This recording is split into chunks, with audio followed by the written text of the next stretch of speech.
As long as you are alright, I will know to die. You are beloved. You are beloved. You are.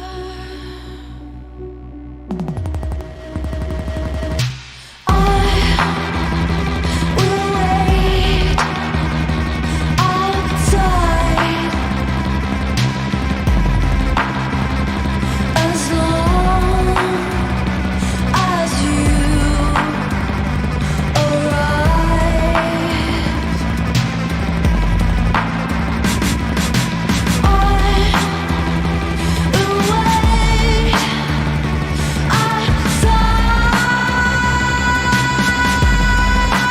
You were cold last night, so cold, my God, so cold. Hide your broken bones in my hands. You've lost your battle, and I had it all. We had it all, and we don't have to ask why. Believe the lies that people tell you. You've lost your battle in vines and tiny thorns inside you. You're all I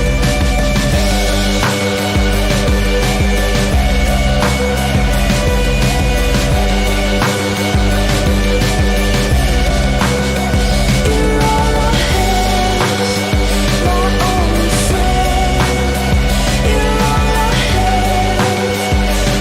only friend.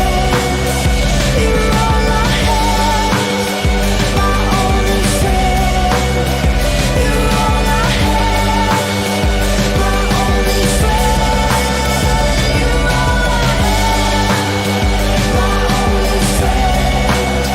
You're all I have, my only friend. You're all I have, my only friend. You're all I have, my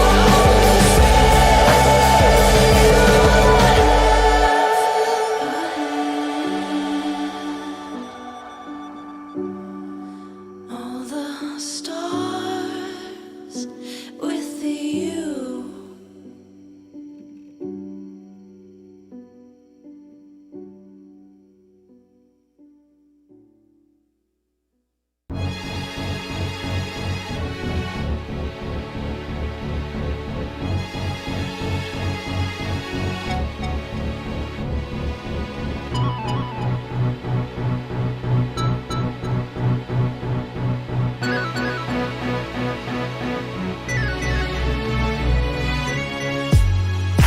Flashing light, flashing light, flashing light, flashing light. She don't believe in shooting stars, but she believe in shoes and cars. Wood floors in the new apartment, couture from the store's departments. You more like love to start shit.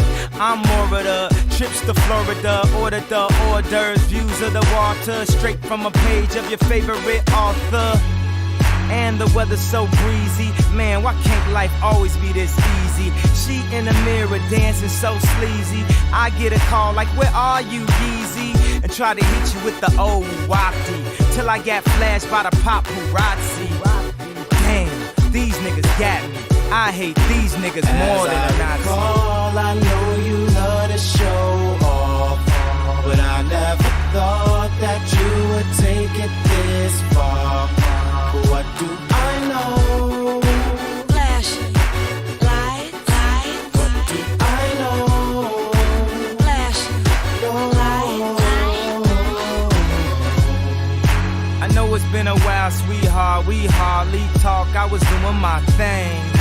I know what was fair, baby. Hey, babe, lately you been all on my brain.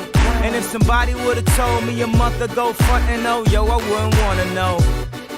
If somebody would've told me a year ago, it'd go get this difficult. Feeling like Katrina with no FEMA, like Martin with no Gina. Like a flight with no visa, first class with the seat back, I still see ya. In my past, you on the other side of the glass of my memories museum. I'm just saying, hey Mona Lisa, come home. You know you can't roam without Caesar. I know you love to show off, but I never thought that you would take it this far. What do I know? Flashing lights. I know. Flashing lights. As you recall, you know I love to show off, but you never thought that I would take it this far. What do you know? Flashing lights. What do you know? Flashing No.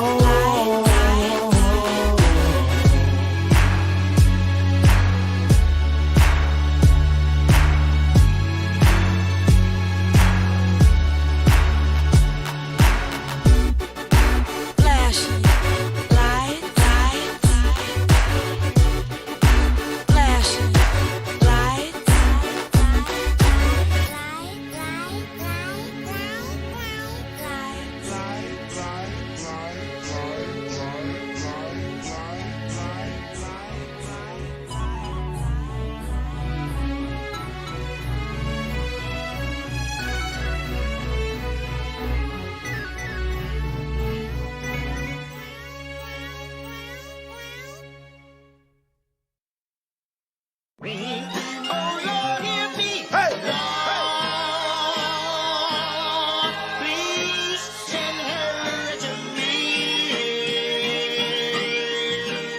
It's coming, it's coming, it's coming.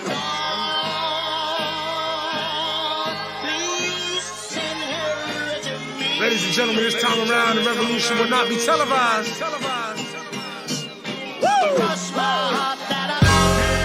As we proceed to give you what you need. Oh, 9 brother. Get it live, brother.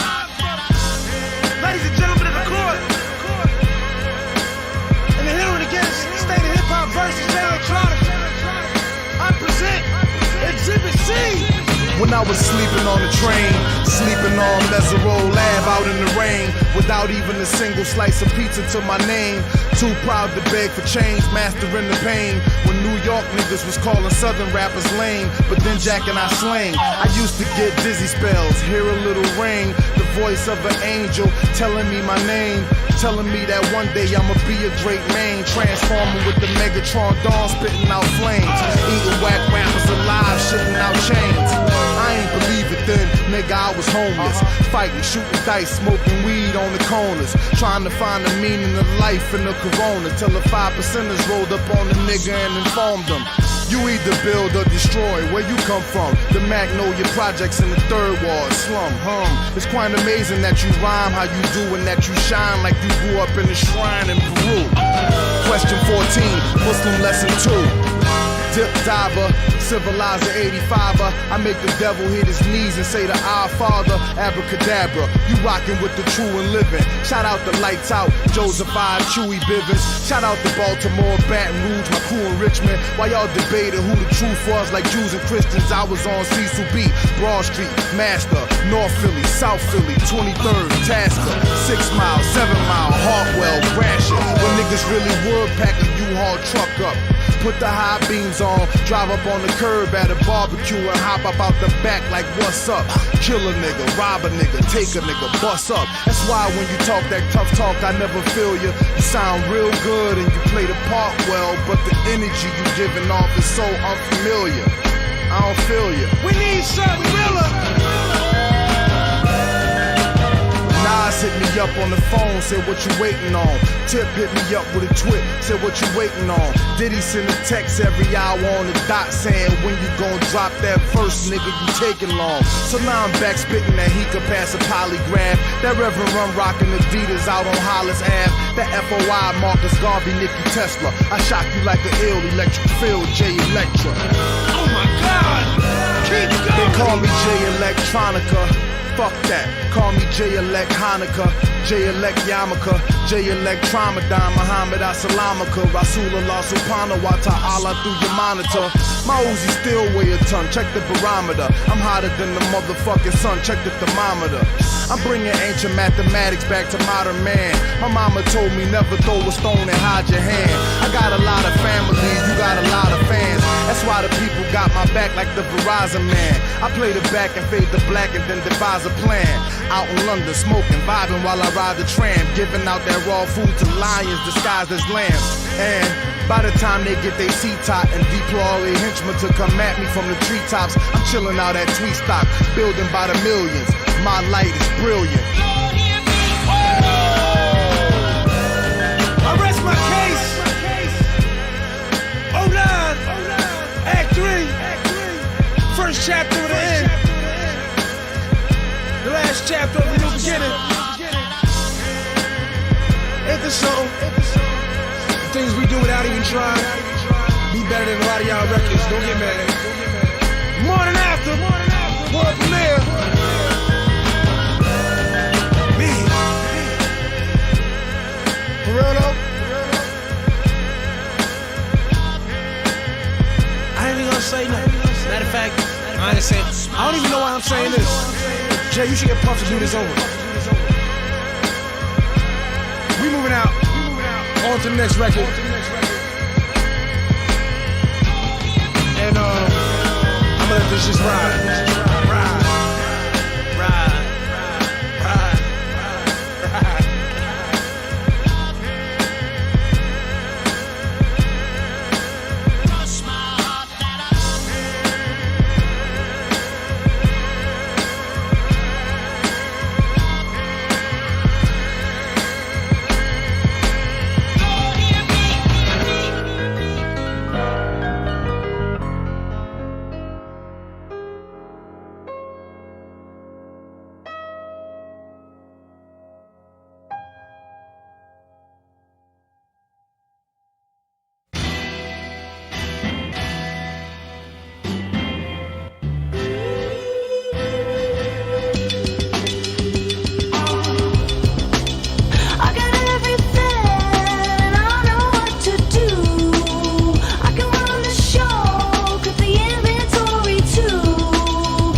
Welcome to Yellow Brick Road. I am Jordan, and tonight, what are we doing? We're doing something. We're doing it. We're doing it live. That's it. But first, please remember to share, support, hopefully donate to Devon's Journey to Recovery and Unapologetic's GoFundMe. Both links in the description box. Do it. Share it. Be a man and share it everywhere. Pause. Hit that thumbs down too. Right, Tony? I'm just playing. No, seriously, give us a thumbs down. Thank you. Alright, who do we got here? What's up, Shadow? You fucking Viking-looking motherfucker. Cannabis, Tony, Mona. Sorry. Icy. ICU? Sorry. Atris. Mariana. What's up, guys? What's up? Duster Brian, Alice. Goddamn Cheetah. Like everybody? Emblemed, what's up? Oh shit, you did save your video, didn't you? Yeah. Oh baby. Ah shit. I do this every fucking time. I forget to open up my own stream. Every time. It's amazing. There you go. Click that. Goddamn Cheetah. Pause that. What's up, Brian? Sorry, Mona. I see you. Sorry. Occupy. Did I just miss Occupy? God damn. Occupy. Matt Hunter, what's up? What's this? What do we got? What's going on, everyone? Oh, yes. Oh, yes. I definitely want to talk about this one. My volume. I'm going to use this to test my audio real quick. What's going on, everyone? Jeremy here from the Coring. I hope you're having a wonderful Friday leading into the 4th of July I think I'm doing weekend. all right. Okay. I will be going full America. I will try to keep Full America. Swear the derpiest guys hang out with Tim Pool. They all gravitate to him somehow. Come on. Alright, there we go. What's up, Jason? Where's the forehead model? He's upstairs doing something.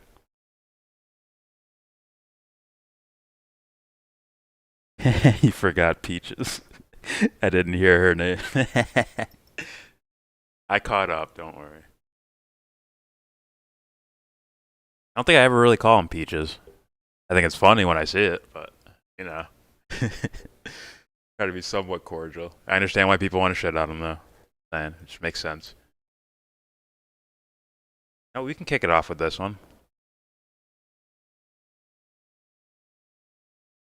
Yeah, we can kick it off with this one. Might even record it, you never know. Notice how the thumbnail has Russia on it, and the video has nothing to do with socialism or Russia. Hey. I didn't see the thumbnail, but... Grifter's gonna grift. He's, like, as far as I understand, he's like the, like, pop culture, comic book, movie, temple, right? Get woke, go broke, trust me.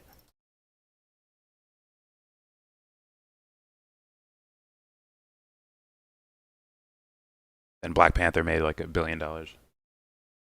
See, what he'll do is, if a movie doesn't do good, he looks for little notes of SJWism, and then tries to sell it as get woke, go broke. It's so cornball-y. I'm like, who the fuck enjoys this shit? Sorry if you do, but it is what it is. I find that shit corny. Unintellectual. Yes, you can be intellectual with pop culture and movies and shit like that. And funny, too. Do that. Not against the rules. Alright. Okay, we forgot this video too, right? I got lost in the sauce. So actually, you know what? Let me be fair and yeah, these would be first. Okay. So I got a bunch of videos that I pulled from the fan request tab in my Discord. But I want to go over there as well.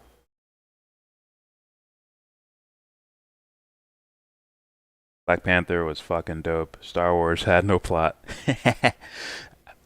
I think Black Panther was mediocre as a film. Mediocre.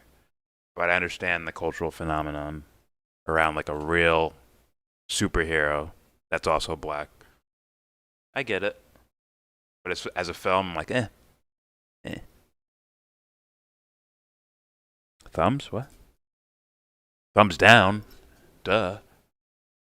Alright, so let's get into this. Keep the pace up. Saturday, I got like no videos done, bro. It's just nothing but 30 fucking tabs here. Alright, so this is from The Quartering. Hope we can see that good. Let me see. That looks good. It's from The Quartering. Marvel disgraces Captain America just in time for July 4th. Here we go. What's going on, everyone? Jeremy here from What's up, Corner. Ali? I hope you're having a wonderful Friday leading into the 4th of July weekend. Yes, I am the Batman I will be going fanboy. full America. According to I will all try these to Marvel keep haters, possession or Marvel of all 10 fanboys. of my fingers. And Batman haters. Because, you know, America. If you're in America, I hope you have a fun, safe, happy weekend. If you have to work, know that your work is appreciated. You know, it's world of retail and trucking and logistics, and there's a lot of people that have to work on holidays, and they don't get to celebrate it with the rest of us all the time. I was one of those people for a very long time. I worked retail my whole life, basically. So shout out to everyone, even non-Americans. Appreciate you just the same. That's right. Want to be an amazing atheist. By the way, for the 4th of July, Marvel has released a new Captain America comic book that, Captain America just, no longer believes in the American dream, and, it's going to just dump all over his legacy, because that's what modern Marvel comics do. That there's a reason. I do declare that there is a reason that a single either he's a Trump supporter or he won't admit it, like Tim Pool, and just sell you all the narratives and messages. Entire American comic book industry to get you to and here's support Trump without him having to do it himself. Par for the course for contemporary Marvel writing, the premiere issue of the publisher's Star Spangled Summer crossover, The United States of Captain America, by the way, this is via boundingintocomics.com, has revealed that the original super soldier himself, Steve Rogers, no longer believes in the concept of the American dream. Okay. I guess we'll hear why. Released on June 30th, again, just in time for the 4th of July. Don't think that wasn't planned. The first issue of Christopher Cantwell written and Dan SJW Takeover, no! illustrated miniseries, literally the first Comic page book of the story. Temple. It opens with Solomon Rogers show you that this shit is not Brooklyn difficult.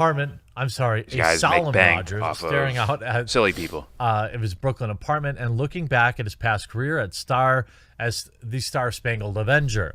Beginning with a memory of the now iconic What's up, line, Anthony? I'm loyal to You just nothing started, bro. except the dream. You're just on time. Uttered in admonishment of warmongering U.S. military general during an investigation into his origins of the jingoistic supervillain Nuke.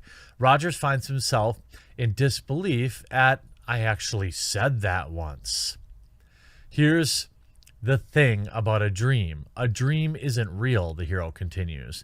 When we wake up, it goes away. We're left with this yearning inside, like something was taken from us. Rogers then asserts, at least that's one kind of dream, before mulling on how lately, spending my days in this country, as the years march on, I'm starting to think America actually has two dreams and Thank one you, lie. Mariana. Of course. Rogers then explains that the first American dream is the one that isn't real. It's the one some people expect to be handed to them, and they get very angry when it disappears, when the truth is it never really existed in the first place. Continuing, Rogers then describes how Germans have this word, this neat word, Fernweh. It means a longing for nostalgia, for a place you've never been, for a place that may not even exist at all. We have a word for this in the United States. He declares it's Americana. So you can clearly see the distaste from comic book Tim Pool. And, like, what? There's no real American dream? Who are these liars? These anti-American SJW, LGBTQ A+ I people. And messing with my comic books. Even though this guy, I'm sure he watches comic books and watches all that pop culture shit, but I think he watches it to look for things, to look for, like Star Wars, where there's two girls kissing in the background. Yes, content. Take notes on this. I'm sure he's one of those guys. Can't even enjoy movies he goes to. The movies he probably likes probably suck balls, and but they don't have SJW messaging in them. That means they're good. It's like, no, it says nothing about filmmaking. Nothing about it. But yeah, he's probably one of those guys. And then this whole notion of, like, that's pretty good for Marvel, right? That's pretty good for Marvel. They're usually shallow level at best, but very, very recently is when they start putting out political type messages. And they're still shallow, but it's something. They're still cliche, right? That's like cliche from whatever decades ago.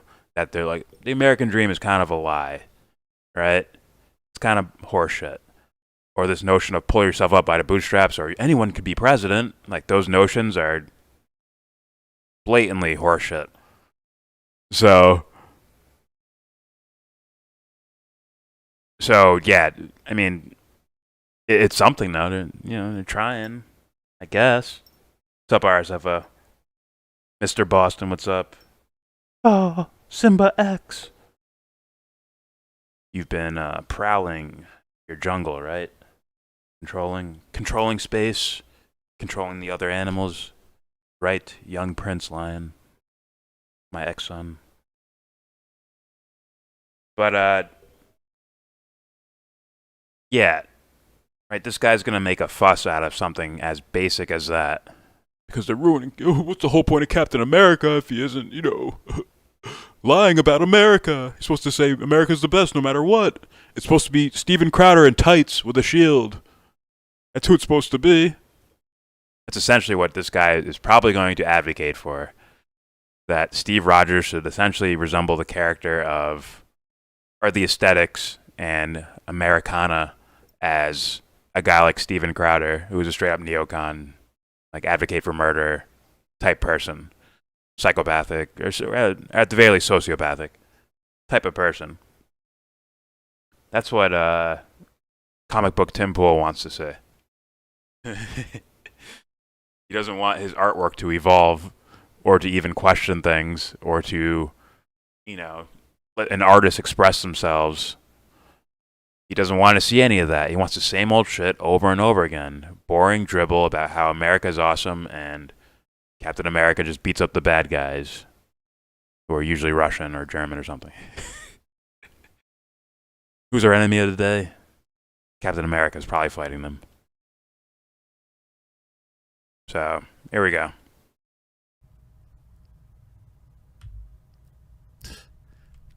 I hate these writers. I hate that. Marvel is popcorn stuff. These people I love it. who hate I have our no problem country. with that. I just want to pause. I'm not a Marvel hater. Trust me. I joke about being a Marvel hater. It's funny, but I'm not a Marvel hater. Right? I loved fucking Avengers, the first Avengers. I loved Winter Soldier. I loved fucking Civil War. I like some of these movies for fun, though, as opposed to me putting on the fucking movie critic hat on. I don't know if any of you guys were there that night where people just rattled off movie names. I just gave ratings for all these. It had to be at least 20 to 30 movies. There's probably even more than that. Where I was just rattling off ratings. I like doing that as well, of being a movie critic. So, as much as I enjoy the Avengers, right, the first Avengers, I'm not going to put it next to fucking Black Swan or something. I'm not going to say these movies are on the same playing field. They're not. One is like a marvel of, no pun intended, a marvel of fucking artwork. The other one's for fun and enjoyable. And there's some beautiful things in there too, like beautiful CGI or heartwarming moments where the team assembles and all that shit. Cool.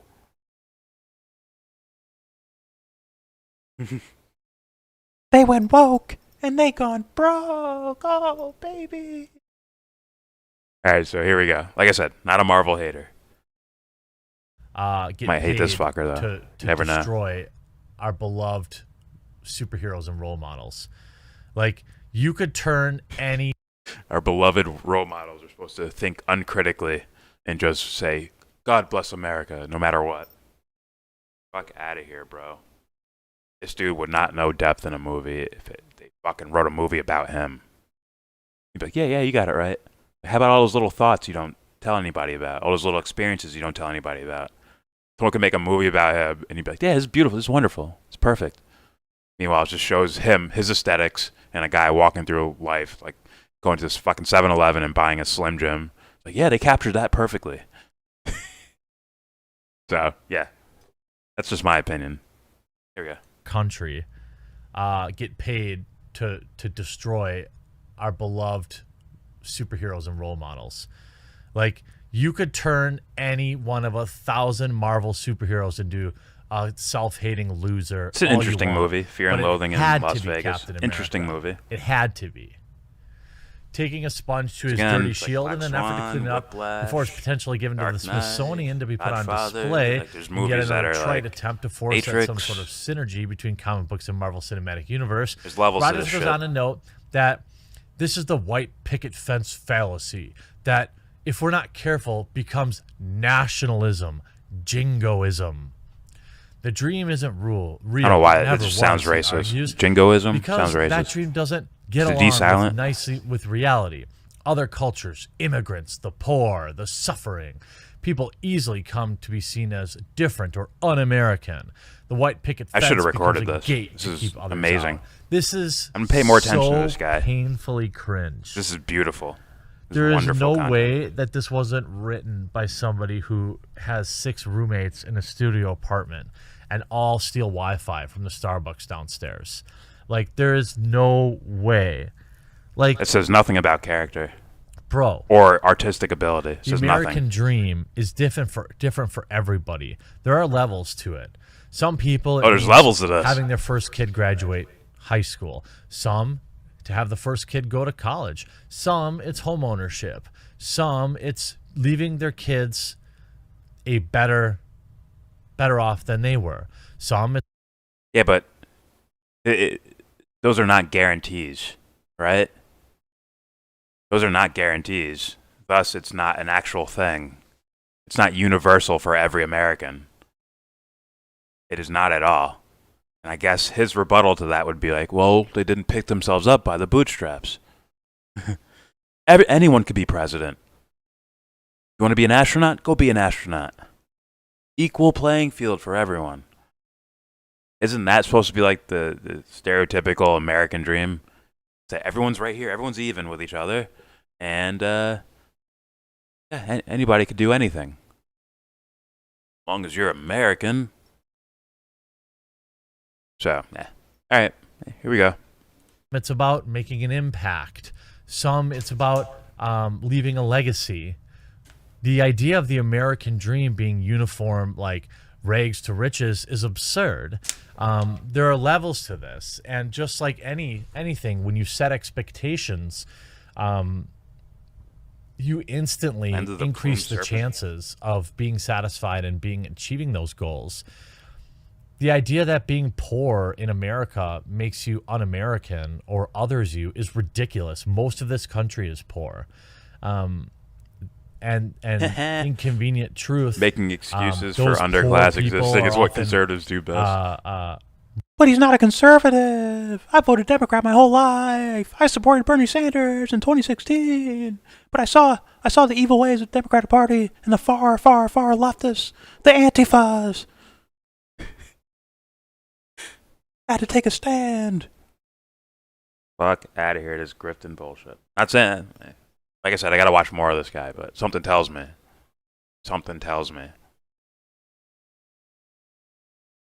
Black person being critical of white majority nation equals sociopolitical astute. White person being critical of black majority nation equals racist hate speech. Congratulations, you solved it, Matt Hunter. Now go around there and give them your solution for it. All right, here we go. Republicans and often vote red, and they're also religious. And people How dare you who hurt write this garbage right. hate them. the right is right. They actually, people that pretend to care about poor people are the ones that really never cared about them. I don't know if he's a Bernie There's a lot of supporter. people I was just in taking our the government Tim that Pool narrative and constantly just applying it talk to about the him. middle class. Something makes me Meanwhile, think gas they're is both $5 grifters. a freaking gallon. I'm sure of Guess Tim Pool. who gets Him? hit the hardest by that? The middle class. I'm kinda sure about the him, too. ones I'm that sure have he's a to grifter. drive 30 minutes into the city to Being work real with every you. day. Guess who gets hit the hardest by inflation? It's the middle class. Their dollar becomes less valuable every day. But keep talking about how one of these parties is for the poors.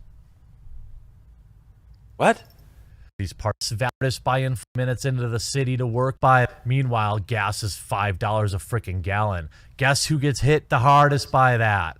The middle class, the ones that have to drive 30 minutes into the city to work every day. Guess who gets hit? Is he doing the thing where he blames the hardest by Democrats? Inflation. It's the middle class. Oh, it's the Democrats' Their fault. dollar becomes less valuable I every used to be on day. the left. But keep talking about how one of these parties is for the poors. The poors. He adds, "We are our best when we poors. keep no one out." Not so subtle commentary on the border. A good dream is shared radically. Not so subtle comment on what? Oh, border. I thought he said order. I'm like, whoa. Maybe he's not a grifter if he said that shit. Maybe he's just really stupid. Grifters know, like, oh, if I say something like that, I hurt my cash flow, which is what I'm in it for anyways. That's when we keep no one out. Not so subtle commentary on the border. A good dream is shared radically, shared with everyone. When something isn't shared, it can become the American lie. What? It's not the same thing. Yeah. It's like you would have to ignore all the policy, both foreign and domestic, in order to say, no, we're all on equal playing field, and the person who's poured over there, they just didn't work hard enough. This guy over here worked hard enough, that's why he has the mansion. Meanwhile, this guy has the mansion because he saves money by dumping his fucking toxins in the poor guy's water.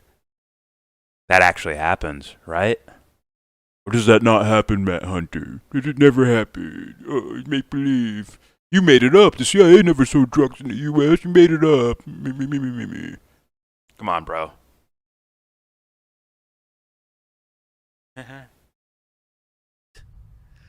Oh, Dude, Steve Rogers. my bad. You should cover him more. He does stupid shit like stalk YouTubers who he believes are socialists that betrayed their values because they bought a house. I thought you were socialist, huh? Why'd you buy this house then? See, look. I thought you were a pacifist. Why'd you mow your lawn, huh? You killed all those ants, huh?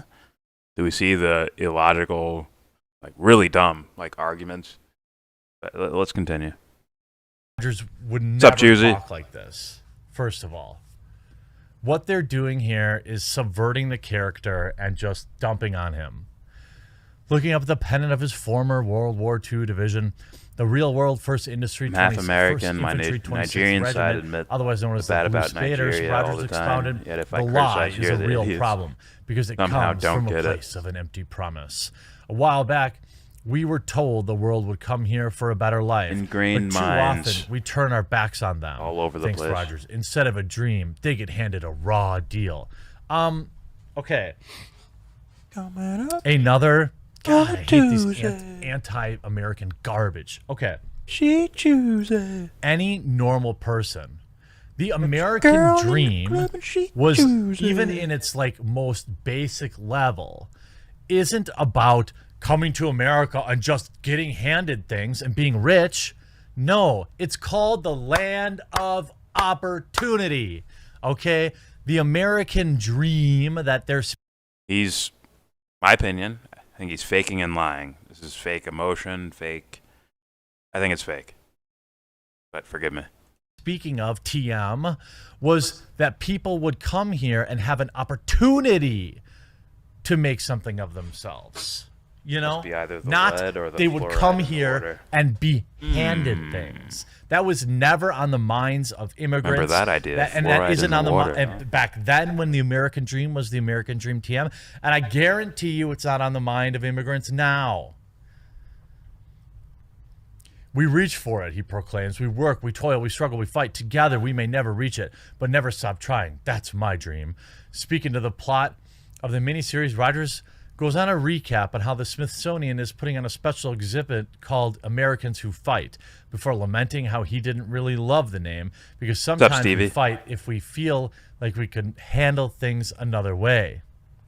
Sounds like And then it goes on, of course, you know, a fake right-wing yes, voice. I don't need to worry about spoilers because I know none of you are buying this trash. I don't even know what that is. I mean, you could What is my see fake like you could see right-wing here voice? turning the images I'm just of modern monotone, so I Americans. just let it Rogers fly, admit you know? that his image is Fuck not it. only pretty easy to repurpose for people of various agendas, but it's also an easy target when things in the country get bad. And believe me, they can get bad, he asserts. Sometimes it gets so far away from 1940 when I first got injected, it seems pretty ridiculous. I mean, you have, you know, some fat neckbeard. I mean, honestly, I've started to wonder if I divide more than I unite. No.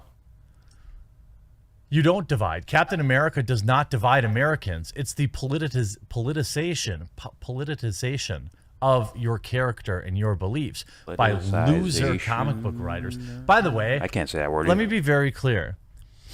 They will never do this with Captain America in the movies. You know why? Because he would be rejected. See, normie, pro. Falcon and Winter Soldier was basically doing similar messaging, political messaging, and I think it's a hit, right? Okay. America people love. Not saying Captain I like it. America, It's just it is what it is. Okay, and if he came out on the big screen and was dumping all over Americans and the American dream and got all political about how this country, man, I really do. He would be laughed off the screen and there would be boycotts everywhere. Does that say anything about being correct or incorrect? No, it doesn't. But he knows he has a paper-thin argument, and he'll move wherever he has to, as a true grifter would. Move wherever he has to make himself correct. Let's continue. Oh, wait. I couldn't watch the end of the pasta game show because the musical loop was driving me bad. Yeah. Oh, that's just funny. Like, I looked at the comments, and they were like, the music, though. Yeah, it's a fun idea, but the music. Get rid of it. Just amazing how some of these guys will get their panties in a bunch over fucking comic book characters. You know I do. My panties are all in a bunch. I talk about Batman. Granted, I don't care about any other Batman but the Nolan version.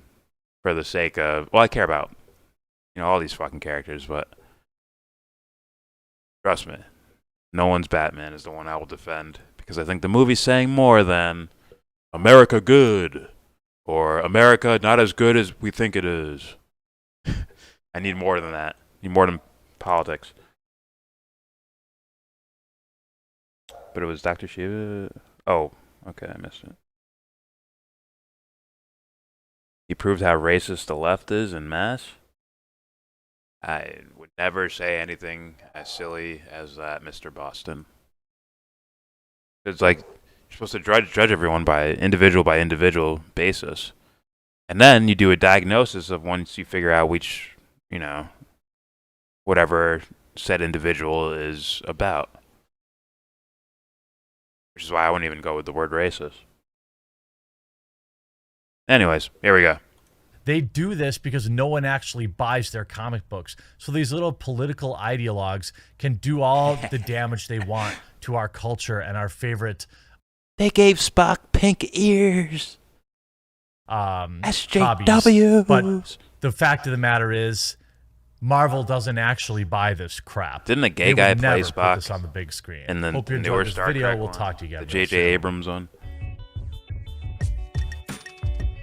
This guy is trash on many levels, bro. I somehow predicted his entire video. I've never seen this before. I just predicted his entire video. Fucking nailed it. Oh shit, and people eat this up. I don't get it. How does that happen? What does he have? He has 1.12 million subscribers. He must have grifted off something else and then started transforming into this shit. Had to have. If these guys view complaining about America as bad, why do they complain about socialists living in it? I thought that was un-American. Well, you know.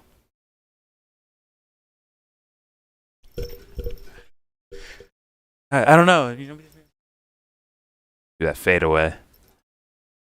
At Julian, right? Julian or Julian Castro. When Dak Rouleau asked him about Julian Assange, he's like, "Oh, I'd love to answer that, but I got a meeting now, and I got a meeting."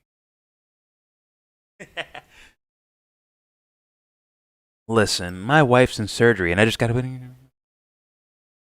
That fucking fade away, bro. They're all racist?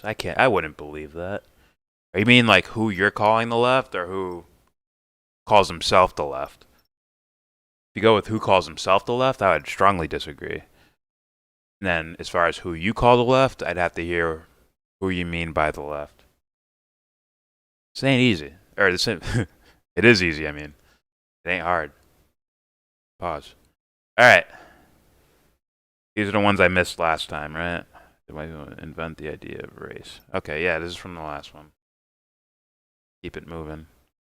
But I'm probably going to do... There's a chance I do some recorded videos on this guy. I might just strictly be mocking him. And, you know, he won't respond. He'll run away. Blah, blah, blah, blah, blah. I'm dividing the left.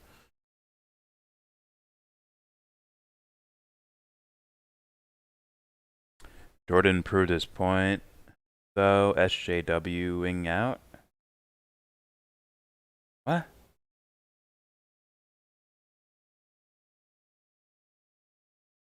I proved whose point?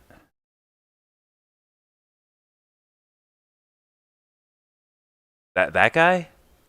I proved his point that Captain America, you're a hero that kids and shit look up to, isn't supposed to be real with the audience, or the writers themselves aren't supposed to be like put their real ideas for the audience to see. I don't see how that's incorrect. Are you telling me you would try to stop Captain America from saying something like that? Listen here, Captain America. I know better. Alright? Just take his shield from him. You don't deserve this. Walk away.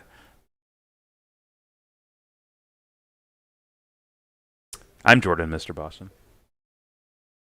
Jordan is driving a YellBRo directly through the left, permanently dividing it. I come on a pale horse. Pause.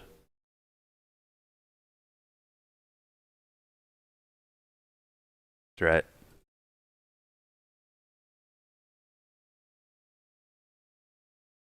Front lines of the culture war. Jordan Peterson? I don't know. No, not Jordan Peterson. I'm Jordan. It's my name. Compare that in contrast to Mormon's magic underwear with what sumo wrestlers go down. With what? With what sumo wrestlers go down there? Question mark? I'm lost. If they made Blade white or changed aspects of Black Panther, made him pro-imperialism, etc., would you also attack the SJW that complained? Wait,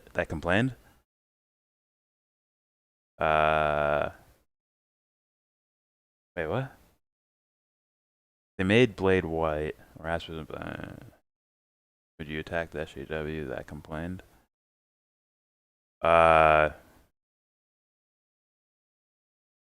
Probably not, because those are like established characters, right? Like as far as aesthetics go, as far as what I want to see from a hero film, like yeah, I want them to look the way they look. I don't want a black Clark Kent, and I don't want a white Blade. Sorry, make up some new characters. I'd rather see that. Granted, I'm not so attached to comic book things, but do you see how one is more of like, in a way, I would say, as an evolution type of thing, right? As in, he's not just saying America's great no matter what. You changed the character. It's like artistically for the better, though, right? Maybe you love this character here, but he's kind of bland and boring, as opposed to this guy who can actually not just beat up bad guys, but actually say something to him when he's done beating the shit out of him. Not just America wins again. I want to see more than that from any character. So, yeah. I think you hate America. A politician is never a hero. Agreed. Like, if these guys were real, if these superheroes were real, I would never call them heroes. Ever. I don't care what the fuck they do. Because, like, you could fuck up tomorrow. Are you still a hero?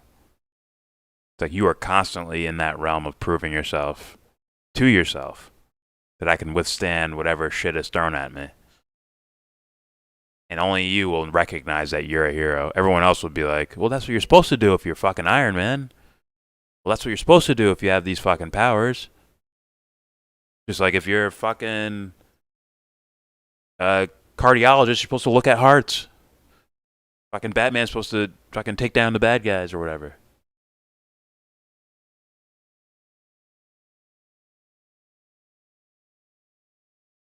Freak you, Anthony.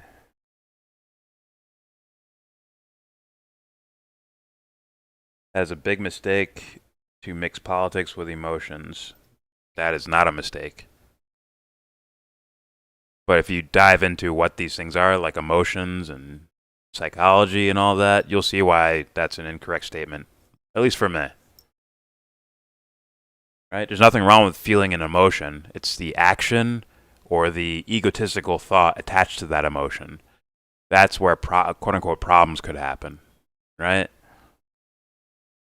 If your wife cheats on you, that emotion, it's like there's nothing wrong with being absolutely angry or absolutely depressed or sad or whatever, right? There's nothing wrong with feeling that.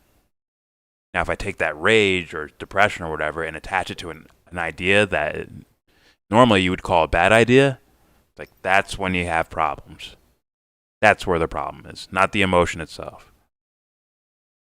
So, yeah. You're feeling a certain way about the fucking political scene, and you attach, hey, maybe we should just bomb them. It's like, oh, I'm going to call you a dipshit. But there's nothing wrong with feeling angry. I get it. I get why you're angry. But your idea attached to it is dog shit. For me.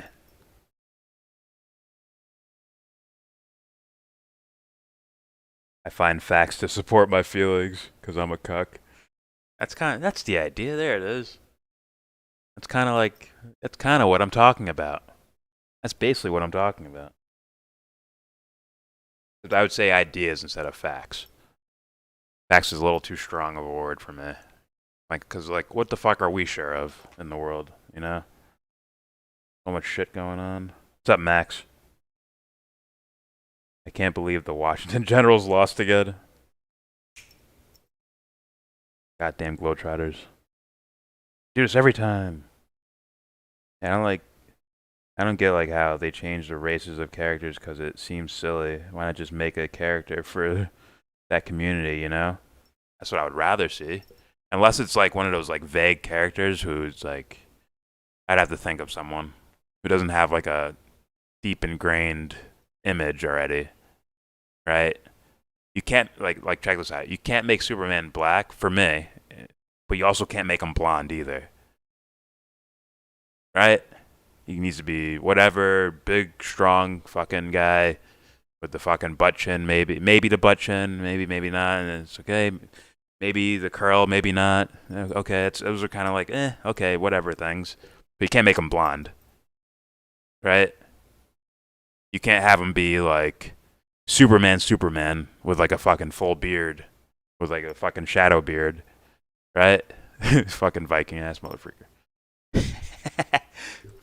You can't have that. For me, I don't want to see that. So, yeah. Like, why not just write something amazing? Then it's like, it's off to the races. Joss Whedon wrote fucking Buffy. She's a fucking superhero. She's not from Marvel or DC, but she's a fucking superhero. Let's be real.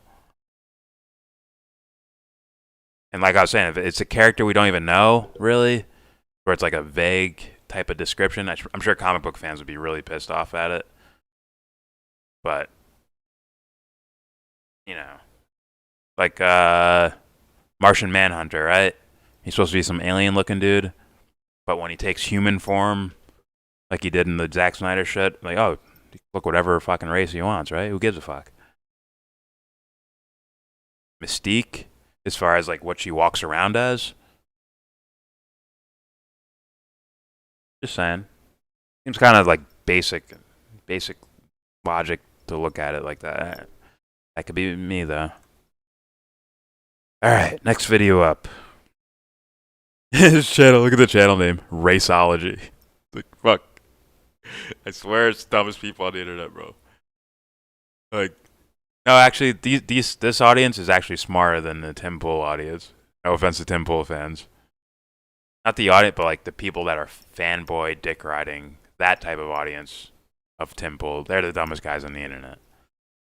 You could be a part of the audience, but still have like critical thinking. So I'm not gonna latch you onto that.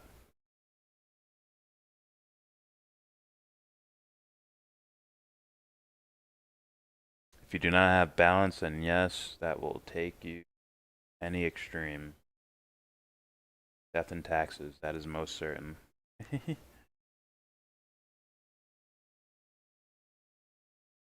I mean, yeah, I mean, I wouldn't put it in terms of balance, because it's still an emotion, it's still a thought. It's more of healthy thought attached to emotion, and emotion itself is healthy, right? Even the ones that suck.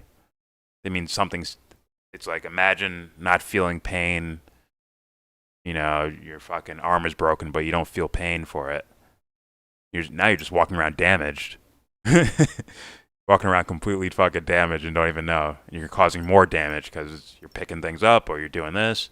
That little hairline fracture starts getting bigger and bigger, and now they got to fucking cut your arm off because something internally got infected or whatever. You would actually want the pain there. Or at least just some sort of meter that tells you your arm's broken. Oh, you're a Martian Manhunter fan. Okay, I see you. I see you. But let me make sure I get those. Got you emblemed. This guy.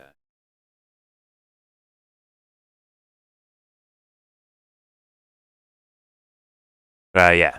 I'd say, like, what's a healthy idea attached to an emotion which is already healthy? Boom! Alright, let's play some JT. Did white people invent the idea of race? Question mark. By JT. Here we go. Hello, I'm Jared Taylor with American Renaissance. No! He has a mustache now? I hope you'll send the link. Oh, it was a goatee last time, now it's a mustache. Someone is cloning Jared Taylor. He's getting cloned.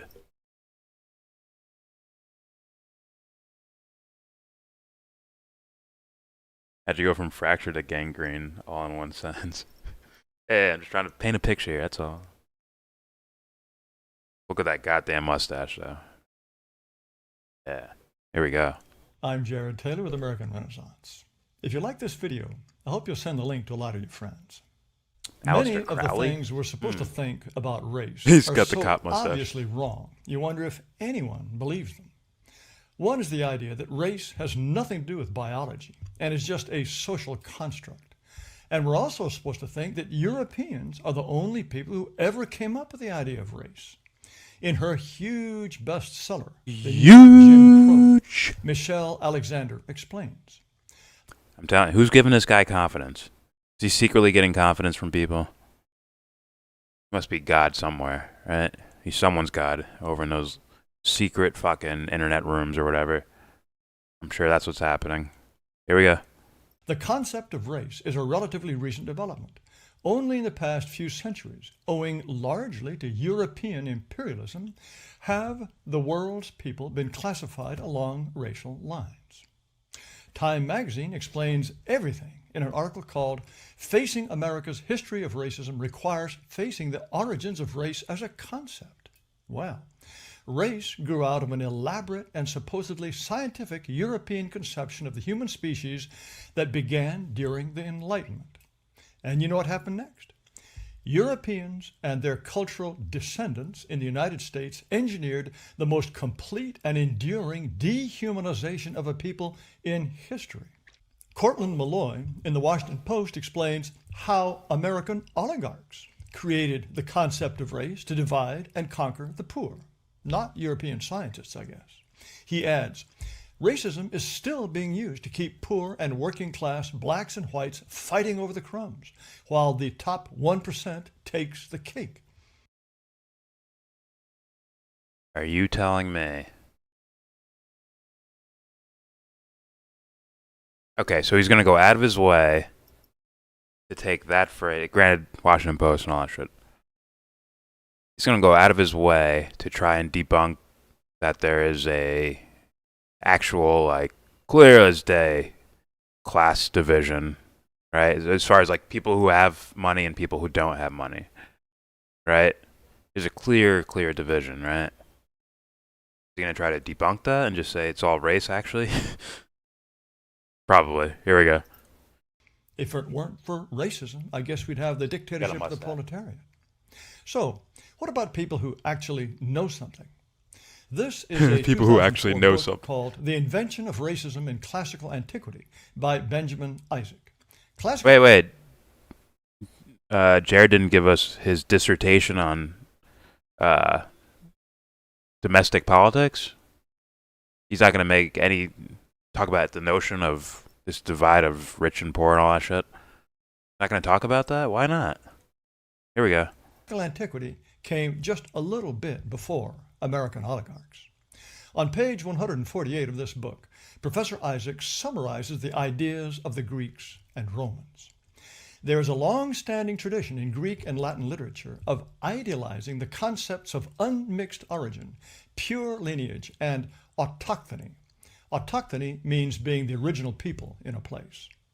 This entails explicit statements that intermarriage between peoples produces descendants of inferior quality, physical, mental, and moral, while consistent marriage between men and women belonging to the same people will result in superior beings.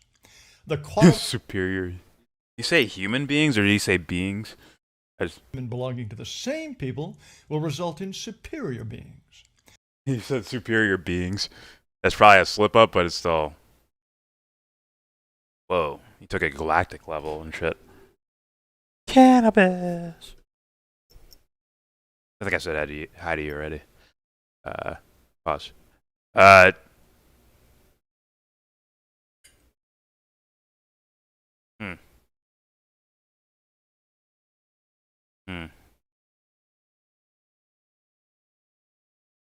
For sure, he's going to add some nuance. He's not just going to outright agree with this because the Greeks and Romans said. It's like, was there time before that?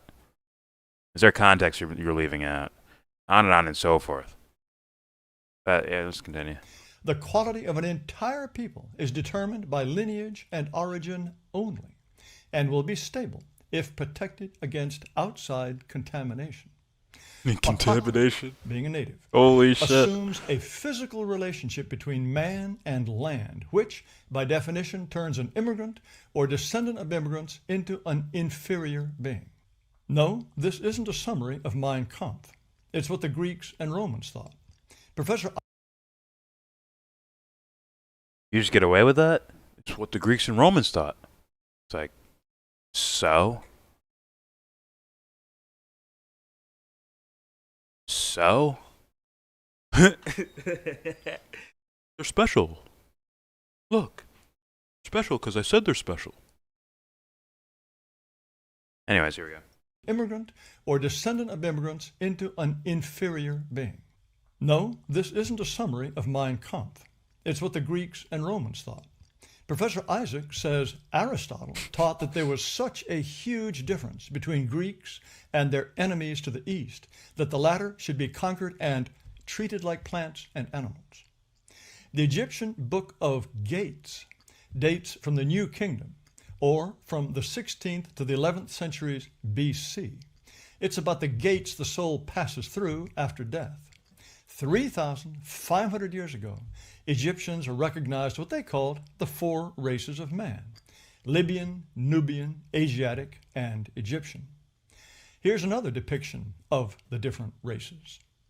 The Egyptians enslaved blacks. Here is a Nubian with ropes around his neck. Here's another Nubian from about 1300 BC. The original is in the Metropolitan Museum of New York. Here is an Egyptian pharaoh crushing his foes as dogs attack them. They are clearly black and are clearly different from the pharaoh. Arabs were keenly. Now, when I say certain things, Matt Hunter can somewhat, it's terrible, but he tries to come up with some sort of logical response to it as a rebuttal. Or, you know, as a question to ask or something like that. And it's like, you didn't have any questions for that right there? Look at the pictures. Did that work on you? Or did you challenge that one? Or does he further on explain how this is legitimate because of pictures? Aware of race. This book, Race and Slavery in the Middle East, tells you all about it. In the 9th century, Al-Jahiz of Basra wrote a book about animals. He also wrote about black Africans, whom he called Zanj. We know that the Zanj are the least intelligent and the least discerning of mankind and least capable of understanding the consequences of actions. Al-Mas'udi was a 10th century historian known as the Herodotus of the Arabs. Are you saying the people from then are the same people now? Like, was there any type of quote-unquote evolution? Like, this is why Matt will forever be afraid of having out-loud discussions, because I'll ask him questions like this. I'm like, if this was the case, clearly people have changed, right? Or evolved or whatever. Socialized and become more quote-unquote evolved. You know, intelligence-wise, IQ-wise, right? So it's like, oh, if it's an evolutionary type of thing, then all the things that the SJWs do is all justified then, right? To where you take these, like, let's give them stuff, change their environments, make sure they have the highest education possible, and then over time, they'll be caught up with us. Logically speaking, wouldn't that be the solution then? It's like his worst nightmare. Fucking dick. Spouts all this shit, and they end up like, yeah, you're right, Jared. You nailed it. Okay, all blacks have free education. We will move them all into the upper class. And blah, blah, blah. No, I just wanted them, just get rid of them. I thought we were just going to get rid of them. What's up, Oz? It's so funny playing like epistemology with people. There's nothing they can do. Like, shit. Like you're advocating for the things that people are already doing. Even though how you're coming about, why this is the way to go is completely different, it still makes it justified to do.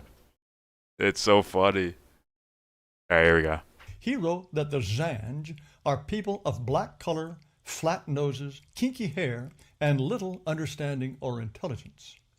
Arabs didn't like whites either. Abu Firash al-Hamadani was an Iraqi Arab writing in the 10th century. Here he is on a Syrian postage stamp. He complained about what he called the infants dropped from the wombs of Slavs. Now, real quick, the Africans the darker ones that went to Egypt or whatever, I guess he's saying they were captured and brought over there? And then, 3,000 years BC? Is that the case? Is that what he's saying? Or is he saying they were born there, but they had darker skin, and then that made them less intelligent? Because the whole notion of their idea of intelligence is based on their people started in this region of the world, and it had these elements. And as Devon said, it was more difficult with the cold weather. So they had to evolve quickly, use their intelligence. And just like, all of a sudden just stopped. It stopped there and just kept going. Bro, this is so funny.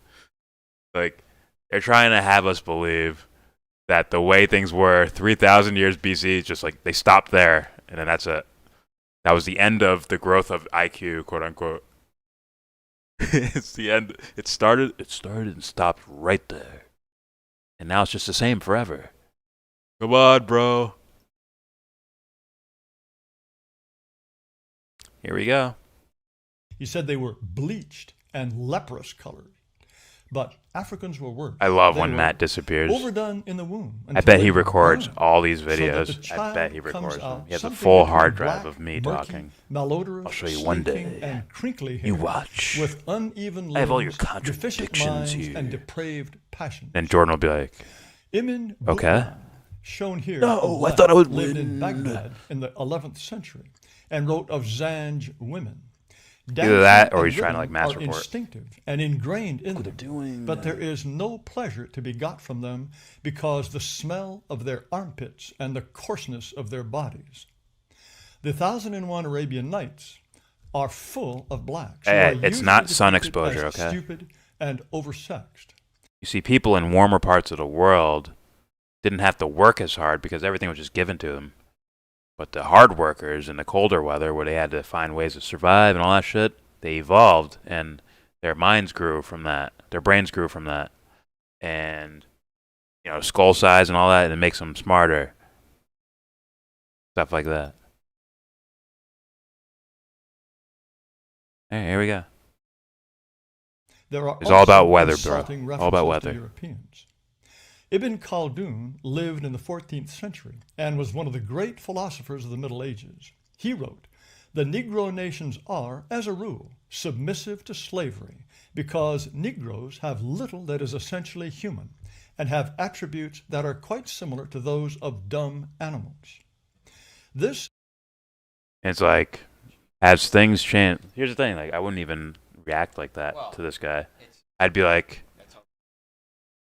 so have things evolved? Have those people evolved? I know their go-to answer for that, by the way. It's, well, they started mixing with the other races. That's why. That's right. The only reason Jordan can put coherent sentences together is clearly my white ancestry. That I don't have.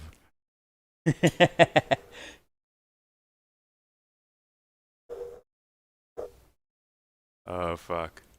is a slave market. We know in this based Zabid, on, look, a the town picture. in Yemen. This image was made in 1237. The buyers and sellers are Arabs. The slaves are black. Muslims also took whites as slaves, but there was a distinction. They You mean Muslims or you mean Arabs? Whatever. were called Mamluk, which means owned. Only black slaves were called Abd, and the word became so associated with blacks that in many Arabic dialects, Abd means both black and slave. The popular first name Abdullah means slave of God. So A sad. Mamluk, or white slave, could rise to become a general What you do with your or a life. provincial governor. Your This was research. virtually This is what it's spent impossible on. for a black slave. Muslims prized white women as sex slaves. The Englishman Edward Lane lived in Egypt from 1833 to 1835 and wrote a book called An Account of the Manners and Customs of the Modern Egyptians. He wrote that a white slave girl cost 6 to 20 times as much as a black slave girl. That's a high price to pay for a social construct I'm invented very by sure he Europeans. records all of this. People discover You race spooky wherever they go. motherfucker. Arab traders Matt Hunter, I brought guarantee black you, slaves to China during picks the these Tang videos and then he Dynasty, records which my was reaction from to it. 690 to 907 AD. They were considered It's like, hopelessly stupid. Okay. One Chinese wrote this of black slaves. I want to see your reaction. Look, slow zoom in. Look at his they began reaction. to understand Oh shit. the language Huh? of human beings, though they themselves Did I invite could not Matt speak. Hunter onto our show The to talk Japanese with us? shut their Yes, country up many for a 200 times. years, In until fact, so many times we just 1853. gave up at doing They it. were astonished at the sight of Europeans. Better Here is edit an that one out. 1861 print. Note the Jared crowd Taylor of has Japanese also been gathered invited, at these but we did not strange have creatures. the subscriber account. These He whites looks forward would to look as exotic to the Japanese as uh. baboons or zebras. Note how differently the facial features Do of it. Japanese and Europeans are drawn. The Japanese had a series of insulting numbers don't names exist for anymore. Europeans. Long-nosed fringe barbarians, fucking thing. blue-eyed barbarians, and stinking of butter because they thought their strange diet made them smell bad. I know. There's a huge market for prints like these. I swear, Because I have to most delete all my Japanese videos, never got a good pretend look at a I'm, what's his European name? or close enough Tariq to sniff Nasheed. one. Call everything white And supremacism. believe me, Just for a week, I have guys. just Just bear with me, just skimmed for a the week. surface. And then Everyone in the world Jared will feel notices comfortable race. coming over here. Lefties would have you believe that throughout history, when an Lefties. Asian met an African, he said to himself, gee, he looks and acts and thinks just like me. Well, Muslims have practiced slavery for about as long as there have been Muslims, about 1,500 years. They traded blacks for at least 1,000 years and took countless slaves And Peaches from Slavic masturbates to lands those as videos. early as the 9th century. From 1530 to 1780, Arab pirates caught at least I know. 1 million Europeans all around the Mediterranean and as far away as England and Iceland. Slaves were so plentiful and cheap, masters just worked them to death and bought more. White galley slaves, chained to their oars, might never leave the ship and were tossed overboard at the first sign of weakness. But then along came white people, invented the false idea of race, and, to quote Time magazine, we engineered the most Were there ever white slaves in history? Sure there were. Sure there were, yeah, right? Jewish slaves? They were Jewish slaves, right?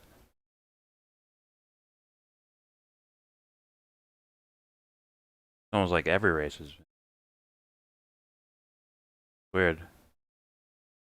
Whatever. Here we go. complete and enduring That's those dehumanization of the people in questions. history. Do they believe this stuff, or do they deliberately lie to us? His In wet either dream case, is it's getting pure baloney, like jumped and I hope that by a they bunch of black choke dudes. on it. His wet Thanks for dream, watching. bro. Please subscribe to the this video victim. channel. And I invite you to visit amren.com, Hate crime. amren.com. You'll find a lot of things that will interest you. Podcasts, videos, discussions. But again, thanks so much for watching. Yeah.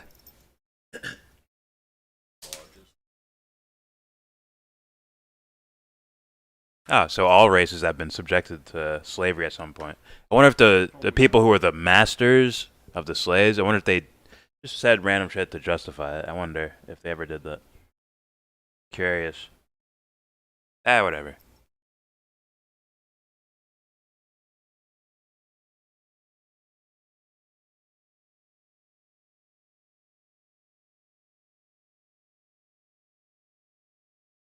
What's up, Uncle Drew? Recorded videos are all on a CD labeled BBC Talk. Huh? Life has begun. Africa used to own Turkish slaves.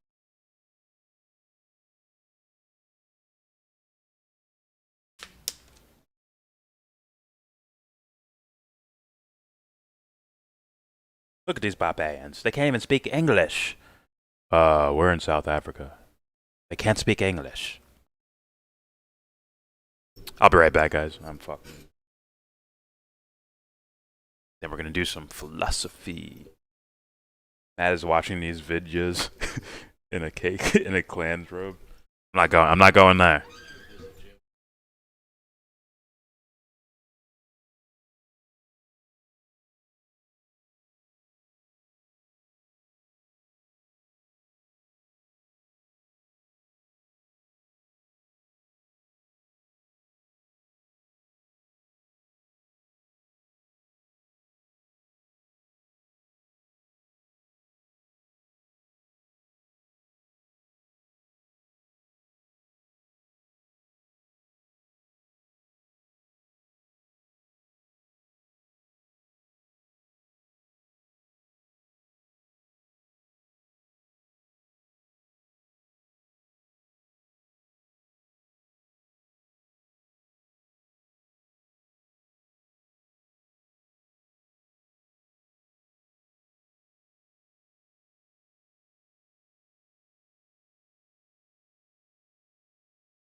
I want something.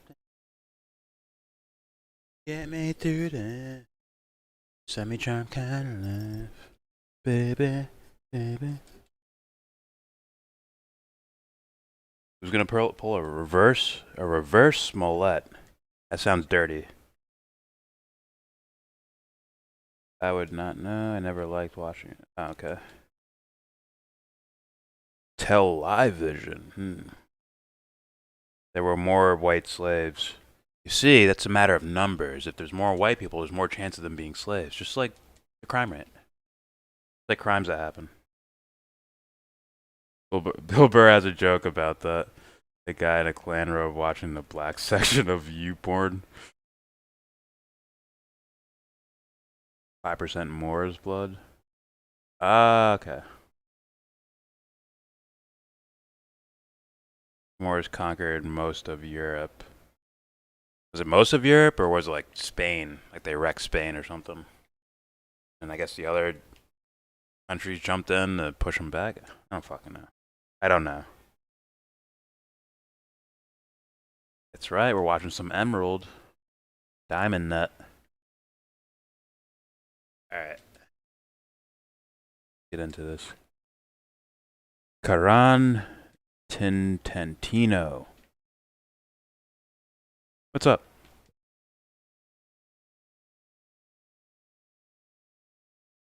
Alright, here we go. This is from the Diamond Nut channel I'm subscribed to.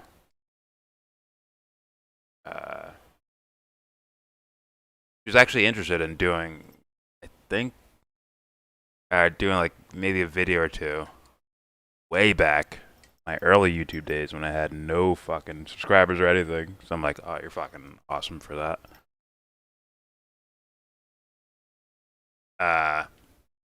Title of the video: the yin and yang of stoicism. How to be stoic. I live stoic. My way of life. Did you smell at the guy who staged his own hate crime? Yeah, I know who you're talking about. What's a reverse Smollett? What is that? Reverse Smollett sounds very dirty. The rituals of learning from ignorant people are for slow learners.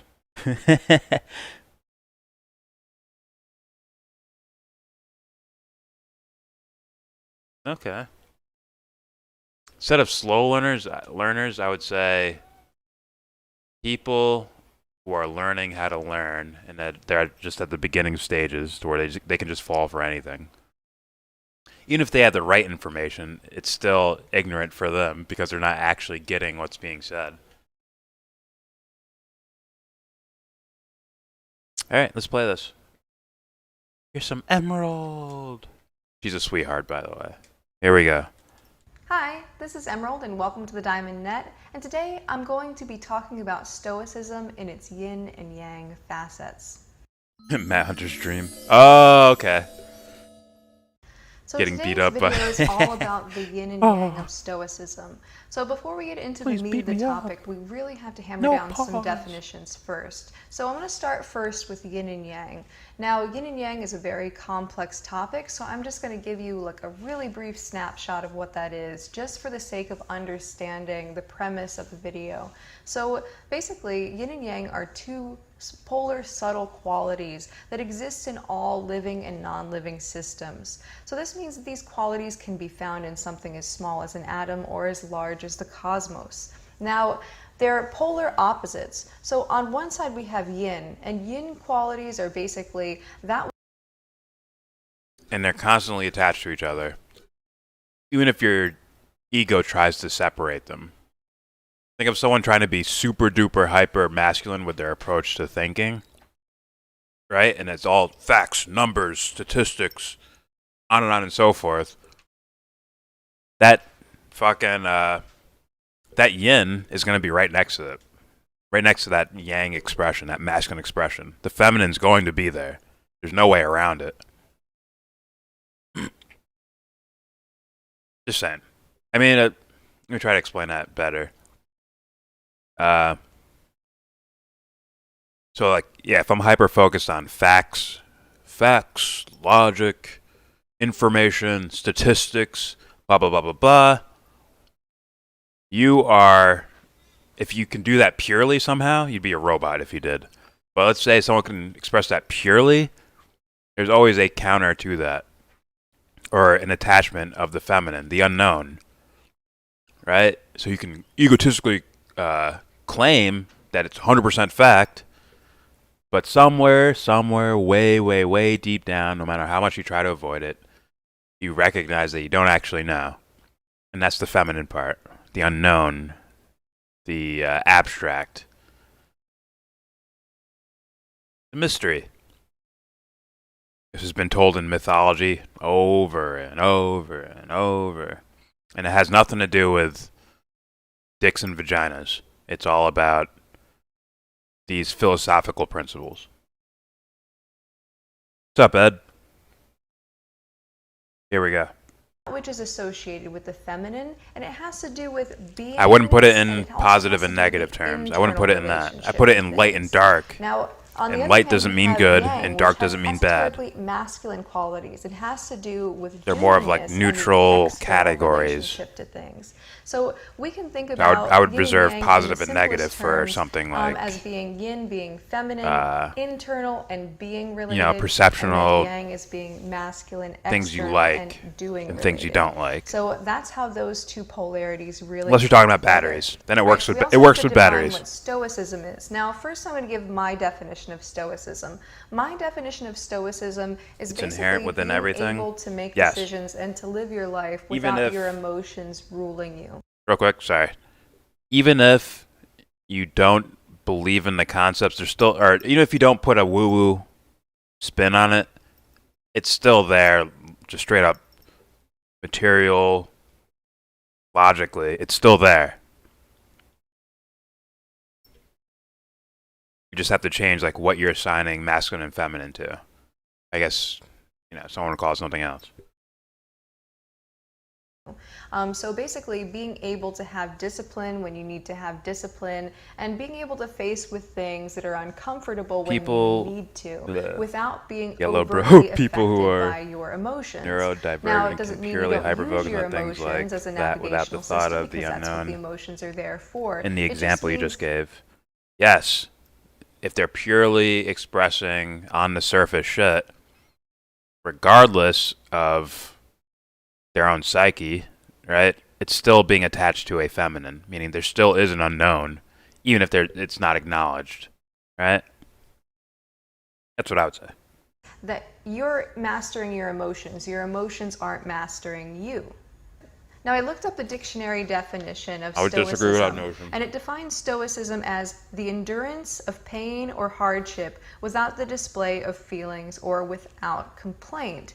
Now, the issue with this definition is that it frames stoicism as having to do with endurance, which means it's something you actively do, and then it also frames it as something that has to do with external expression. So again, having to do with that yang element not just of male things. and female. But there's a very strong yin element.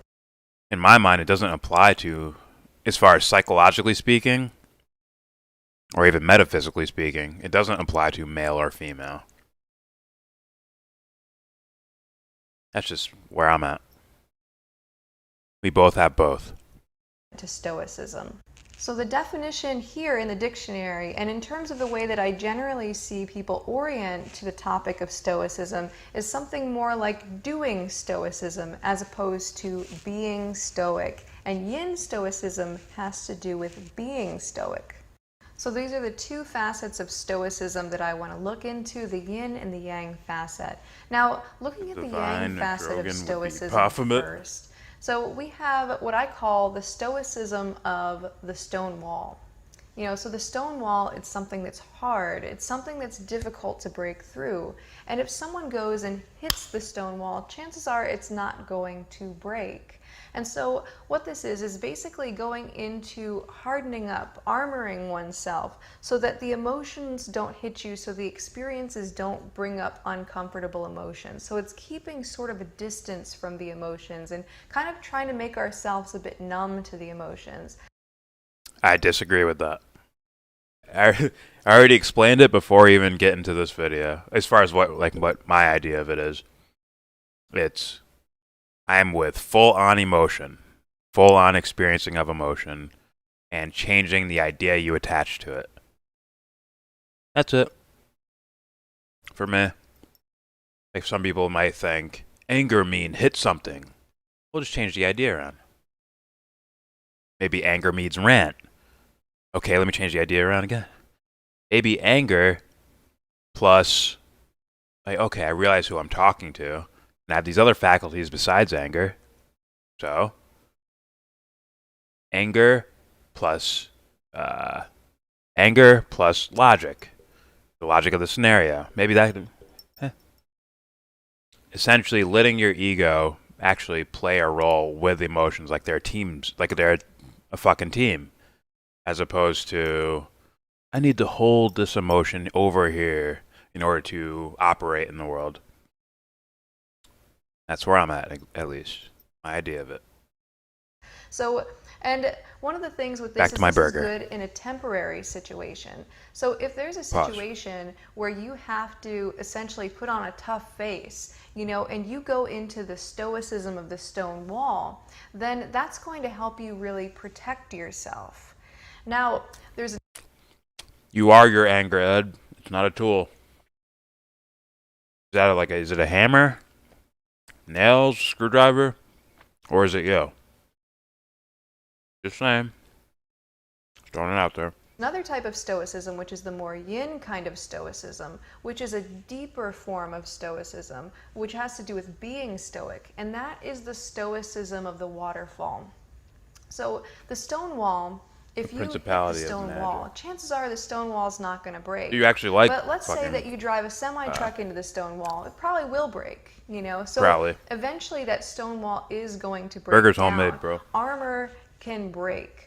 Now, when you are like a waterfall, when you are so allowing and so receptive to any experience and any emotion, there's no way that you can break that waterfall. You can hit it as hard as you like. You could drive a semi-truck through it. The water will never break because it is so soft and so allowing.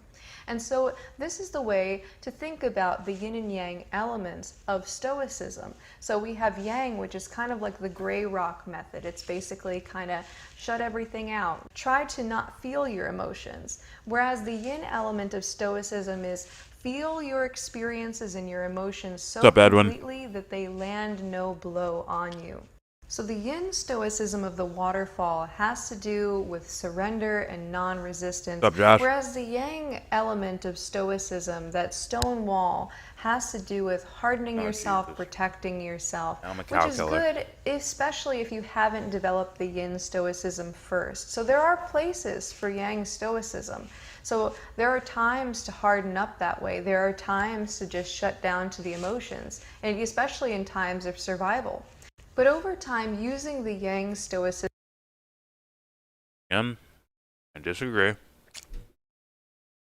I can see how people would do that, but I disagree.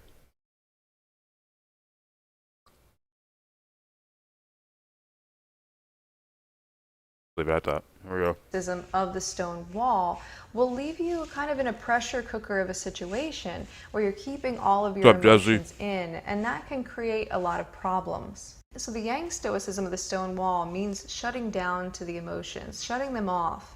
Whereas the yin element of stoicism has to do with a complete allowing of the emotions. That means being okay with experiencing any particular emotional state, including states like terror, including states like grief, including states like powerlessness, and being able to hold space for those emotions completely, despite the fact that these are very, very uncomfortable emotional states. This means that you're not attached to feeling any certain way, or you're not trying to get away clean from best when my feeling wife any pisses me certain off. way. There's no grasping towards Called certain motivation, emotions okay? and no aversion towards certain emotions. You allow whichever emotions come up to come up, no matter how pleasant or unpleasant those emotions are. Embrace the emotion. Don't try to rush through it or deny it or minimize it. I'm with you on that, which can be difficult. Like if you're with someone who's, I don't want to use me, but with anyone who has like something that would be called like clinical depression, whatever the fuck, it's like that'd be difficult to tell them as like advice or whatever. They'd be like, "Fuck you," like fuck away from me. I don't want to feel this anymore, and I get that. I think that's where that solution is. It's taking those thoughts that you have this feeling, and you have all these thoughts in your ego floating around your ego that you've attached to this emotion. Sort of step through that content that's floating around your ego, like step past it, through it, and just observe. Observe all of it. Like, oh fuck, I feel this way, and this is what I'm attaching to this feeling. Like sit at the center and just observe it all. Like you're the sun and everything else is the fucking planets. Like, sit there and just fucking observe all of it happening. Then at the very least, you'll find the source of, why you're feeling a certain way.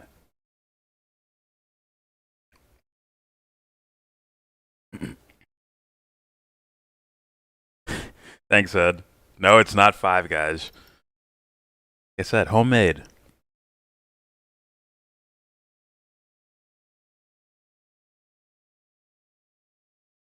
What? You have to make the best with what you are given.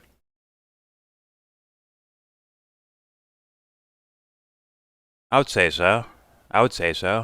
But you have to recognize what you have. Right? I wouldn't even say given. I would say, what do you have? What is yours? Got to find out what that is first. And then you can start using it in whatever you believe is the best way. Anger usually motivates me the most.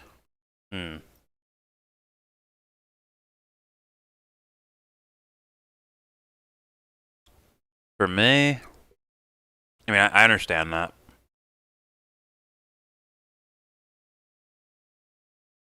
I think all of it is motivating. All of it.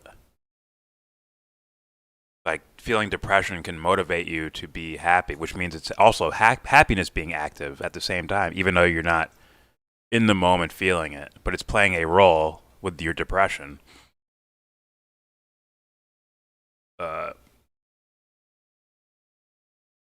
Same goes with the other emotions. That's what I believe.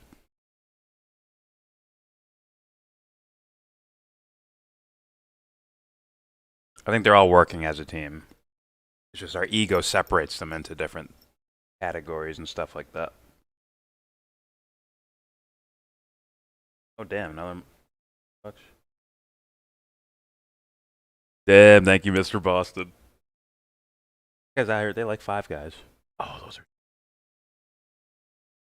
A sec. Oh, oh.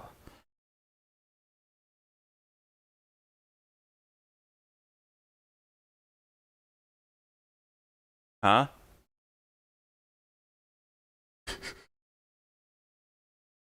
There are 13 signs, not 12. Western astrology is shit. I believe I've heard that concept.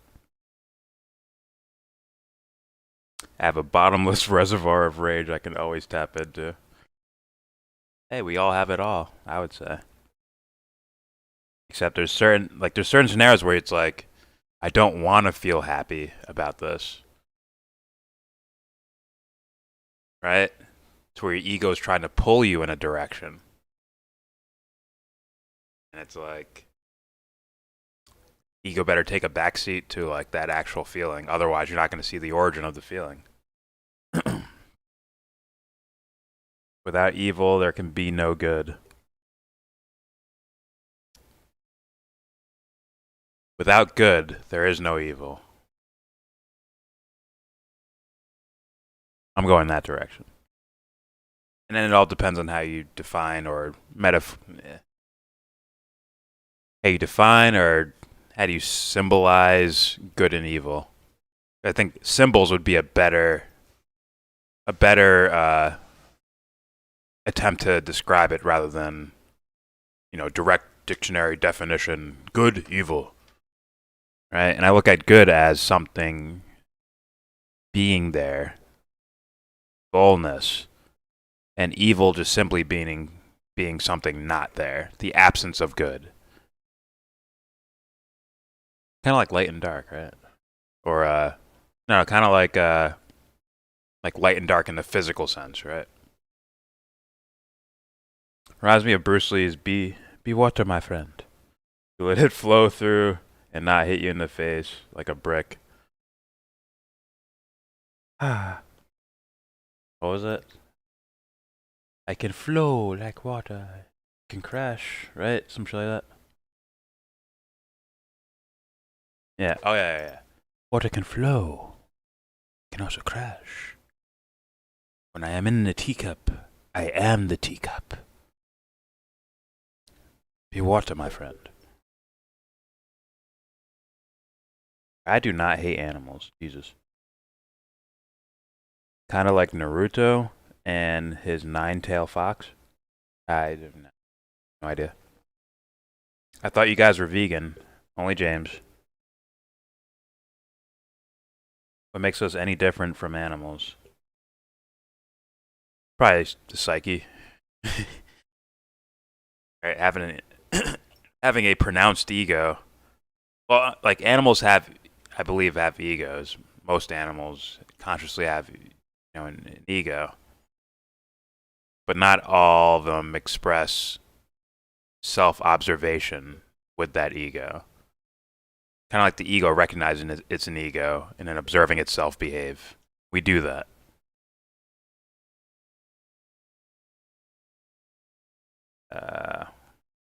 And I'm lost in the comments. And my chat just jumped.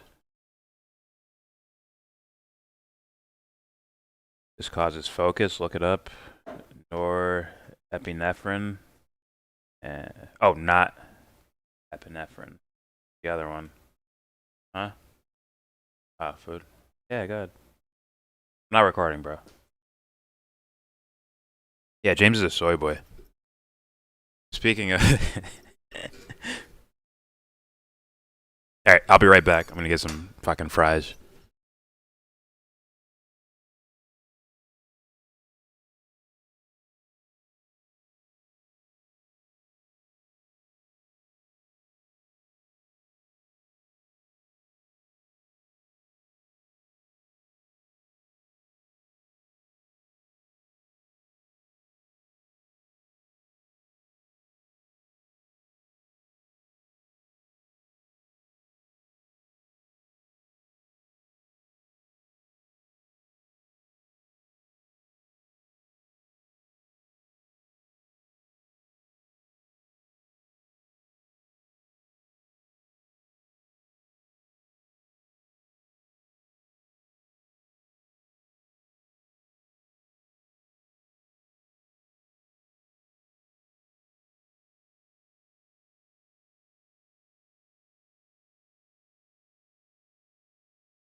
Alright, sorry about that.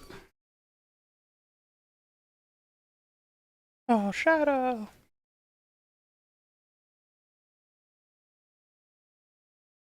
What's up, Mad Mom? How you doing? Alright, let's get back to this video. Fucking do it. Here we go. Like the conversation is kicking up. Sorry for bouncing like that. Here we go. So from the yin stoicism of the waterfall, any and all emotional states are okay. Fucking hungry though. Jesus. So the stoicism of the stone wall says, I will become stoic by not feeling any of my emotions. Whereas the stoicism of the waterfall says, I am willing to face with any and all experiences because Apparently I have a no potato murderer, resistance too. to any and all experiences and the emotions that those experiences might trigger within me. So on that note, I would like to go a little bit into the emotions. So I want to give you a bit of an explanation as to what an emotion is. So an emotion can basically be broken down to a combination of sensations in the body, subtle sensations in the body, and then also what our mind tends to do with those subtle sensations. So let's say whenever we feel the emotion of anger, we're going to feel a sensation somewhere in our body that lets us know we're angry, and then our mind is usually going to respond to that. Now, the lion's share of an emotion is happening in the body as a subtle sensation, and So it's usually, this might get weird, your own consciousness, right? Then you have your ego and what it's aware of. And the ego is looking outwardly. Then the outside is reflecting back to the ego. And the ego is attaching that to an emotion.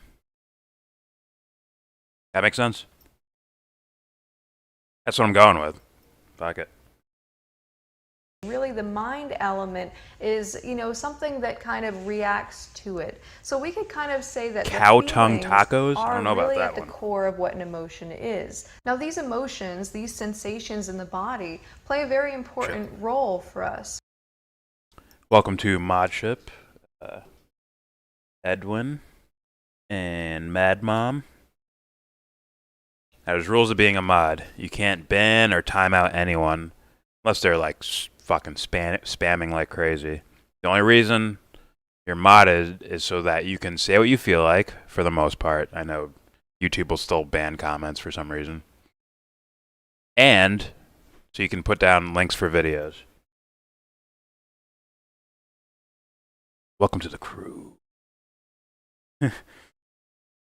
That used to say that? Welcome to the revolution. Against me in the revolution. Chappelle's Prince episode.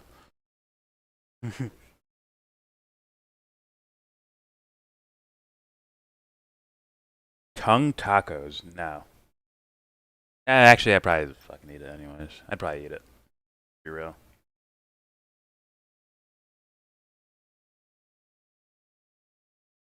Salute. Freak you, Shadow. Huh? Bull testicle parmesan. I'd probably find a way to be real. Someone put down a video. I get lost sometimes, guys. Forgive me.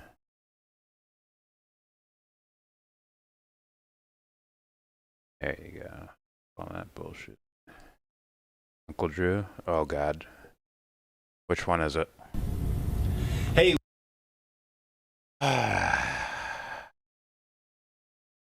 Uncle Drew, you...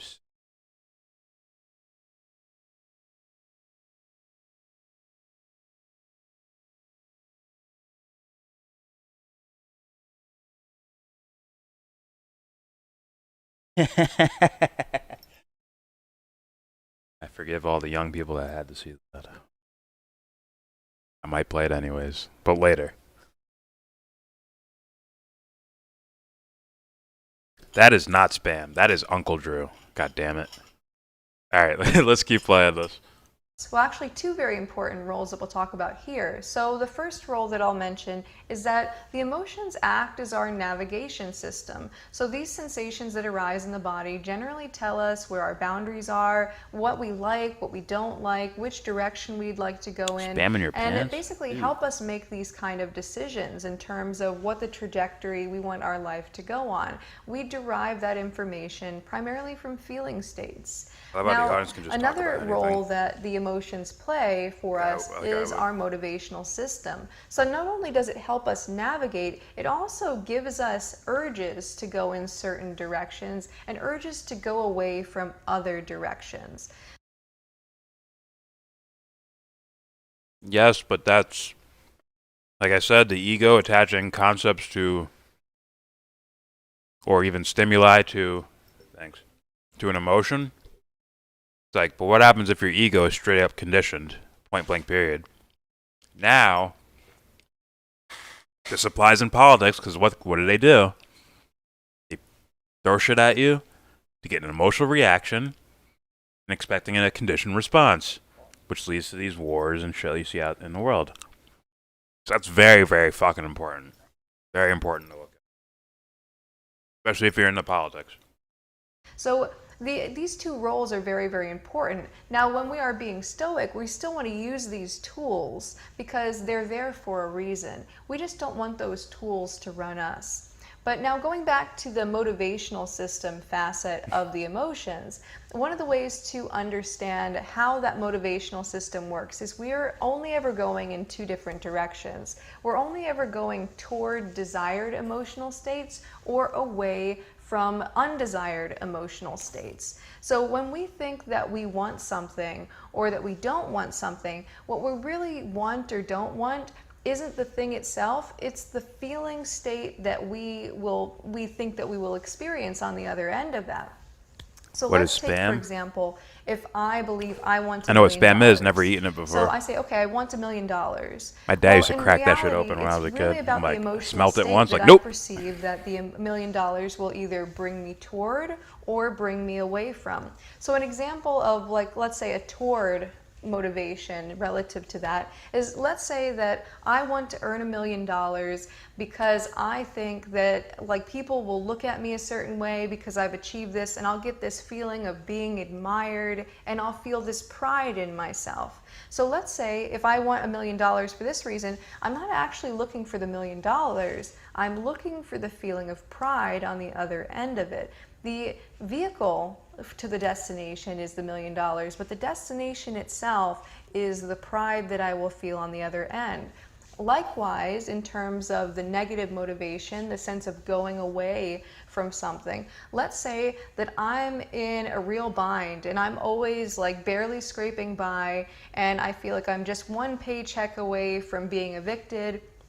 And I feel a lot of stress, and I feel a lot of instability, and I feel a lot of fear. Or a couple times, So whatever, I say, but it was oh my like goodness, I want $1 cooked million. and hot to where you can't Well, really take it, you just the eat $1 it. million again is not what I want. What I want is I want to not feel stress. I want to not feel fear, and I want to not feel insecurity. So I want to get away from those emotional states. So you see, so the thing My that dad we think that we grew up want very is poor with usually a about lot the of brothers and emotional states on sisters, the other so end. he's like, his So taste buds emotions are like really made the for core shitty things. language that the body speaks with that lets us know which direction we want to go So it's in like- and which like, directions what? we don't want to go Oh, in. shit. Now, if we take the example of the $1 million in terms of our motivational system and going toward or away from certain emotions, and if we take that in relation to the yin stoicism of the waterfall, essentially the yin stoicism of the waterfall is completely okay with experiencing any and all emotional states. That means that, let's say if I take the I'm trying to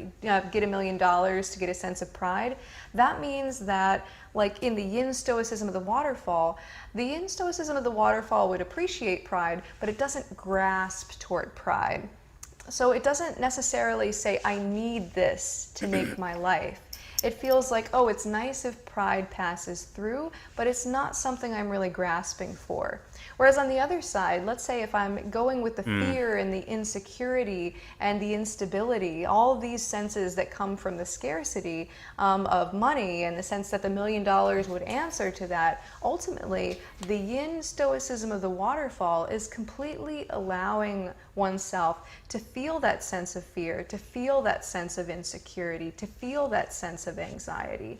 So it's being perfectly okay with those emotional states and allowing them to pass through you fully, and really fully feeling them and being okay with sitting with those emotions. So the yang stoicism is, oh, I'm gonna calling it meat is a strong word. I'm not gonna feel any of the anxiety. I'm not gonna feel any of the worry. I'm not gonna feel any of the instability. Waterfalls, but the yin stoicism is so surrendering, is so allowing, that it allows even those emotions to come through.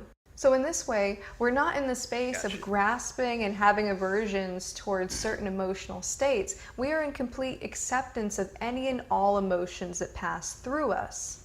When we're experiencing the yin stoicism of the waterfall, what we're really trying to do is we're trying to get into an orientation of immersive detachment relative to the emotions. How to spot the hidden signs. Immersive in the sense that we're experiencing Someone is it gaslighting. fully, we're holding space for it fully. We're allowing. Not gonna lie, I saw a being how-to and really then an S and like how to absorb it spam. and to allow it to process through I thought it would be something with completely. spam. But we're also detached. We're not on the roller coaster with the emotion. We're not allowing the emotion to make us react certain ways. And was that we're a new not segment of allowing yours, the the emotion to psychology take of sex control. toys We with are the YellBRo? master Seems of the weird, but I'm open to new emotions. We are observing it from afar, but we're also I simply really call immersed it in it. We're learning from it. We're Uncle allowing Drew did it it. to send its message to us, because ultimately right. that's what the emotions Uncle are for. Drew They're there did it. as our navigation system. They're there as our motivation Blame him, system. not It's me. there to send messages Will be part to 2. you. And when emotions come through the body, it's an automatic process, just like the heartbeat, just like the brain doing its thing. Basically, it's just as much automatic. Oh, we as need prop here anything for that, else. So Oz.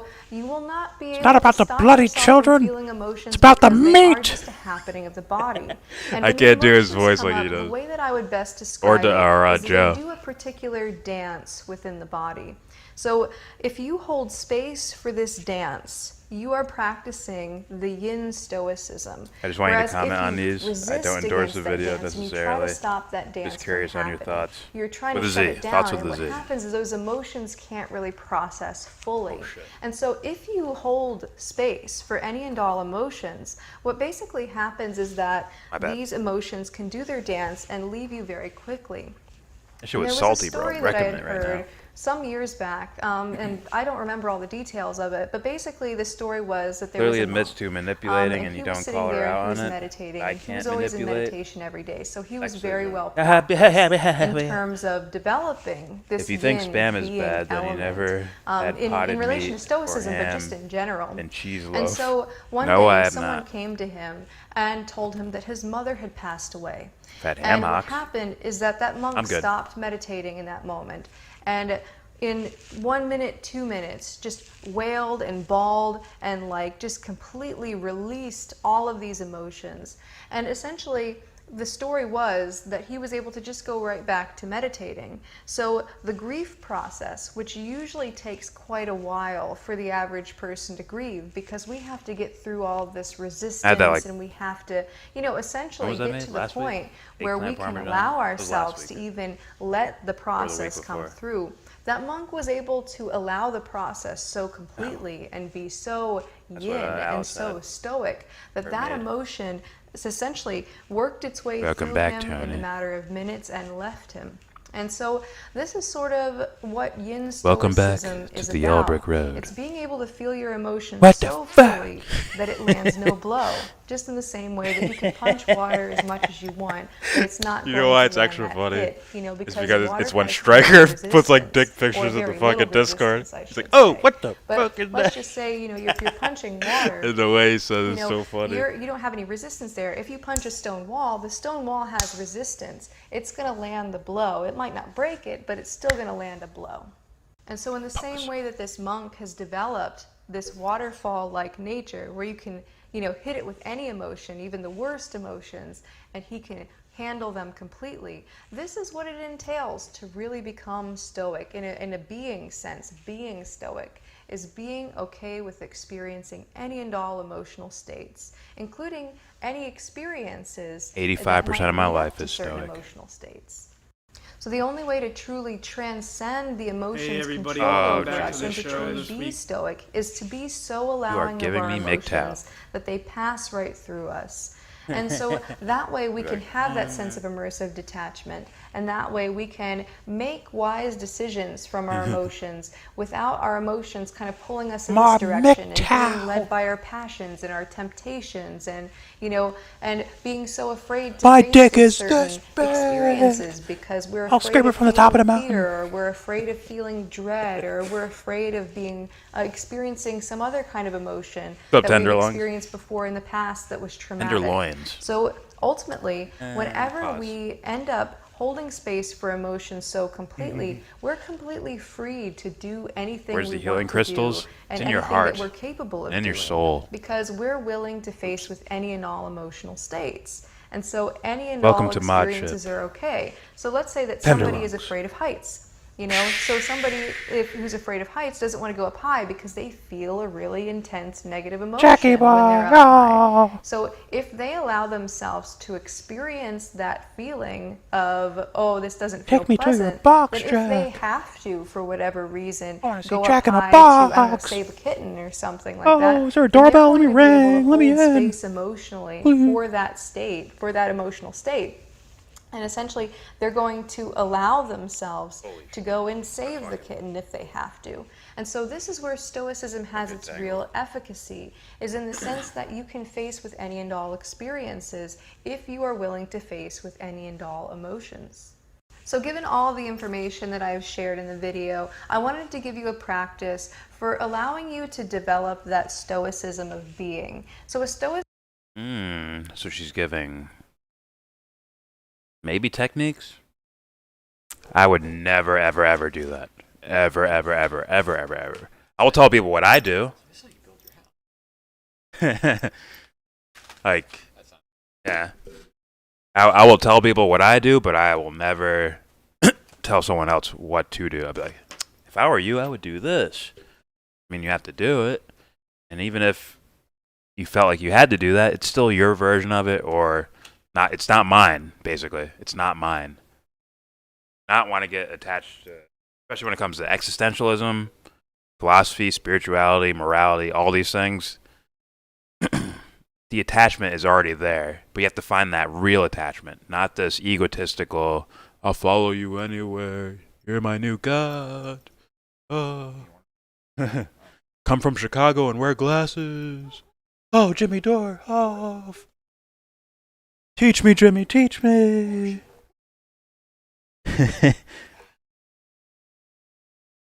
The point of the Taylor vid was to debunk the leftist narrative that Europeans or whites were the first. You sure that was the whole point of it? It didn't seem like that was the point of it. Was that a debunking of the notion that whites were the first to see race as a reality? Took it too personally. Did anyone, if we watched that Jared Taylor video back, are you sure it's about that? It's like some sort of intellectual, academic, like mini documentary debunking this notion of blah blah blah blah blah. I didn't see that. Could have swore it was something else. Are you actually shocked to learn that North Africans, Middle Easterns, and Asians had a low opinion of blacks? Oh. I never really think about it like that. Alright, let's keep playing this. Here is her techniques. I'm not endorsing them. I don't endorse techniques, period. They're not really like what I would do in regards to like what I would do for me. I wouldn't even call them techniques, to be real with you. But let's hear her out. Stoicism that She's a really sweetheart. goes so deep in your being that you really don't have to act stoically. You really don't have to put on that armor or put on that front. It's not something that you do. It's something that just exudes from your being because you have developed such an okayness with any and all emotional states and such a non-grasping, non-aversive How dare you insult the great relation to any and all emotional states that essentially you allow Go back to yourself Chicago where you experience belong. anything. And when it comes to that, it comes down to being okay with the emotions. And so one thing that's very positive about this is that there's a finite amount of emotions. So we as human beings are not infinite creatures. We have a finite spectrum of what we can experience. In the same way that we experience a finite spectrum of colors and then So we as human beings are not infinite creatures. We have a finite spectrum of what we can experience. In the same way that we experience a finite spectrum of colors, and in the same way that we can experience a finite spectrum of sound, we also have a finite spectrum of emotions that, again, arise as sensations in the body. And so we can think about them as being organized under 5 main categories. So there are 5 main affects. So we have joy, sadness, fear, I wouldn't be anger, able to and just disgust. say, yeah, that's the so case. just like in the Inside Out movie. For me. And under each of these umbrellas, we have other more nuanced emotions. So let's say under the umbrella of joy, we have things like bliss and contentment and euphoria and happiness. Or underneath the window of sadness, we have melancholy, we have depression. We should call him we TP. Have, being TP was when forlorn one of in his some vids kind of was way. played in so here. there are a lot of different nuanced emotions that are underneath each of these umbrellas. But ultimately, we're working still with a finite range of emotions. Now, the emotions act Whose ass is essentially Bruce as a kicking? language. So when they're acting as our Oh, did navigation you see that story, system, James? I had to bring it up. You did. The Tarantino thing. Then I played it in the Discord. I forgot who I played it for. Oh, I played it for Dubster. Because he was like, why would blah, blah, blah be mad at Bruce Lee? I'm like, oh, apparently this is the case. And then I showed him the movie scene itself. It's fucking hilarious. What do you say? Huh? I forget. What did Bruce Lee say in the movie? No, Tarantino.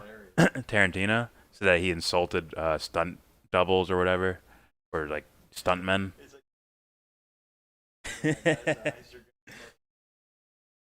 He apparently said it on Rogan. Of course, Rogan has Tarantino, who used to make fun of. Weird, like really make fun of him. Hey man, why do you change your accent depending on where you go? That's weird, right?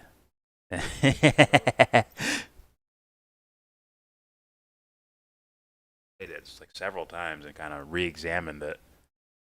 Hey, look how awkward Samuel Jackson is. Nobody knows. Here we go. or our motivational system, they are the way that the body communicates something to us. And so with that language, the language essentially has an alphabet, and the alphabet in that language are My each opinion, of these Temple, is what emotional his states, these little initials are. Toilet paper. micro-emotions, like I Something to said, wipe like your ass- euphoria your own and ass things with. like this. So those Ah. micro-emotions You're are probably right. part of the emotional alphabet. And the emotional alphabet has a limited number of characters. So if I'm just going to guess how many emotions that a human being is capable of experiencing, and I'm not sure exactly what the exact number is, let's just say maybe it's 200 emotions that we're capable of experiencing. She That is means more that there are handsy than 200 King Swag characters himself. in the emotional alphabet that we can Listen, learn folks. and that we can discover our relationship You know what's to. up. So chances you are, know within what's this up. emotional alphabet, there are already many emotional characters or emotional letters, emotional sensations Prefer that we Antonio already don't have a Damasio's grasping and Scheme of aversion emotions and relationship feelings. to, It's where far we more feel nuanced. just fine with experiencing a particular emotion. Well, to be and we fair, don't she's have any doing sense that we're trying to grasp like a at it and YouTube go toward video it and instead of, keep it like, with here's a us, full-blown or to try to push it away. And so what whatever we want to do is essay we or want to paper. develop that relationship to any and all characters within that finite emotional alphabet. And so what we can do is we can look at different emotional states and we can say, am I For Italian? grasping I don't know. toward this? Or am I aversive to it? And if I'm grasping toward it, why is it that I'm grasping toward it? Or if I'm aversive to it, why am I aversive to it? And through that, we can learn to hold space for that emotion more and more. We can sort of train ourselves to be able to She's manipulating become us with like her hand water, movements. become so allowing of each of those characters in the emotional alphabet that we allow those sensations to play out in the body. Return. And so in this way, there's that saying, the only thing to fear is fear itself. This means that the only thing to really fear in any emotional state is the emotion itself. And once you drop the resistance to the emotion, She's playing VR you Fruit essentially- Ninja. and also We're the drop fruit. the grasping to the emotion. What essentially happens is that you're able to experience That's any funny. and all things.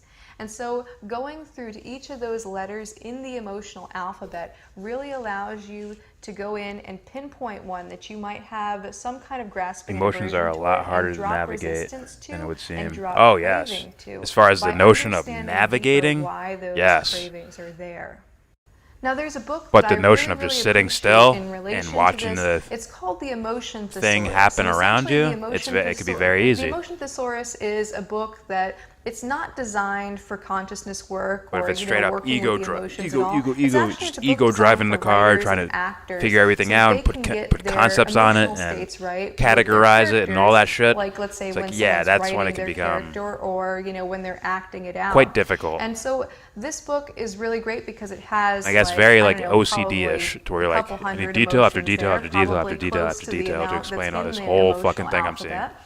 And essentially, what it does is in each page, it Supposed to has be. a certain emotion, and it talks about what the emotion feels like internally, and like how a person might act during that.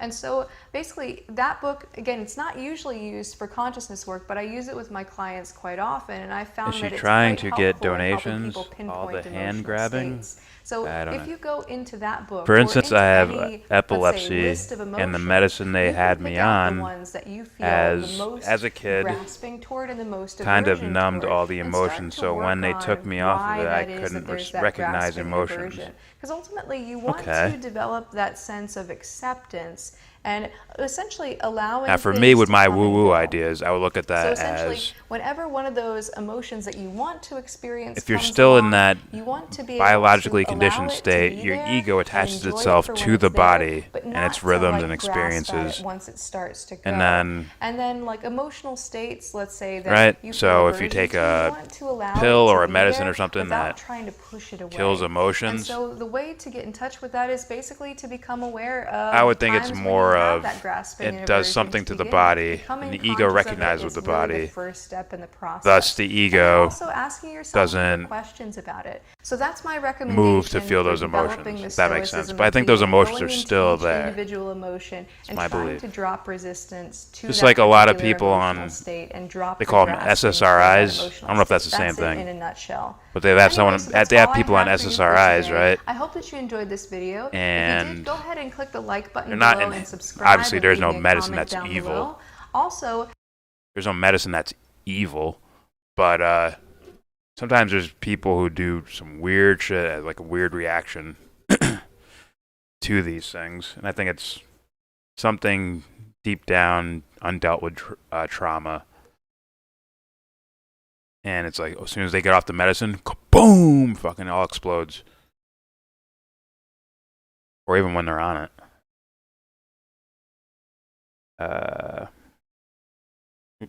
if you're interested in my 6-step process for Rainier, shadow what's work, up? what I highly recommend is Rothenberg. checking out my Shadow Integration Masterclass. And you My can friend check had that out epilepsy. at shadowintegration.org/masterclass. Anyway, that's all I have for you for He's now. fucking genius, and until too. next time, keep becoming more you. I don't know if it's epilepsy or is it just getting seizures, like every so often. He's like a brilliant guy, which is funny. Brilliant, like in the academic sense. Even has like it's funny. He has a spot of gray hair, like somewhere on the top of his head for like, or ever since I've known him, which is like 4th grade or something. They had that one little patch of gray hair and photographic memory, apparently. He's rogue. He's the real Tulsi Gabbard. Can you imagine she just looked at the camera deadpan and spoke in a monotone? Who, me? Oh. That is kind of me. I didn't understand my emotions besides the base ones until my 20s, I think. All I really thought about were pleasure and pain for the longest. That can happen. And that does happen with a lot of people.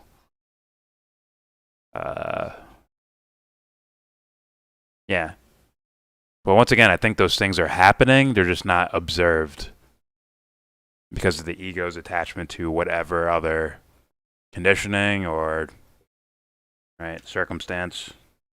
Or there could be, sometimes people can be surrounded by so much fucking content that their ego is just constantly dragged out here. They don't even sit back and, investigate their own emotions. Trust me, emotions have a memory too. And my comments jump. Forgive me if I miss anything. I'll scroll up real fast, see if anyone tagged me. Alright, I don't think anybody tagged me. Good. SSRIs can help some, but they overprescribe it. And they told me I should never get off of it. So I switched doctors. Did they say you can never get off of it? Or did they say you gotta like wean yourself like slowly, but like whatever, 2 pills down to 1 pill, down to a half a pill, then you can go off? I don't know. I really don't know what they prescribe in particular. Smoke weed and free Assange. Oh hell yeah. What? Rockefeller made his money off selling snake oils. From the Corbett documentary. THC works for epilepsy. That genius dude I was talking about smoked a shit ton of weed. Definitely a weed guy. My next one. We'll all love this.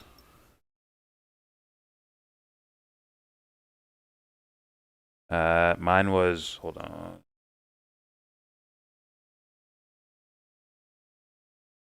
Mine was the petite or petit mal version, so it was like a computer getting overloaded and it would have to be restarted.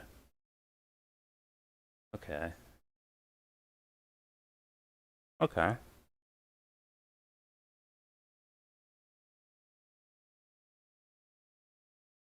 A thinker.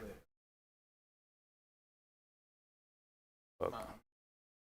My body wants to burp, but it won't do it.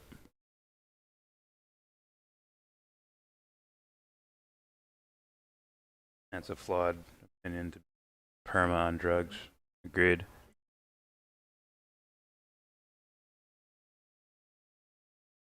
It's like being addicted to tranquilizers, shut down your organs if you try to stop. Yeah, you'd probably have to fucking wean off that shit. No cold turkey for that.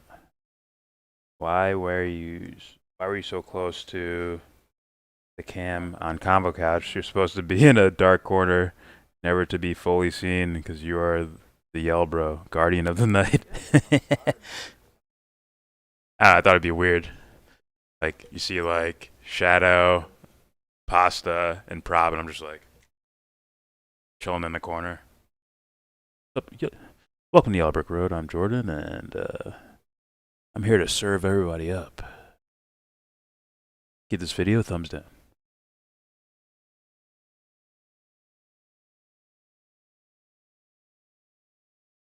Let's see. My comments jumped again, guys. I'm trying to find. But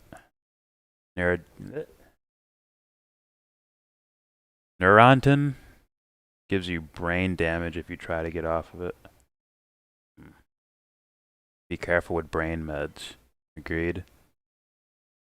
Asking. It takes at least 6 weeks to wean off of SSRIs and other psychoactives. Okay.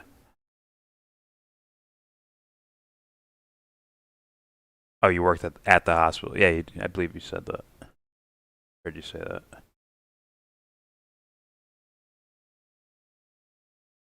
Everything is 100% mentality. There are diseases and disorders.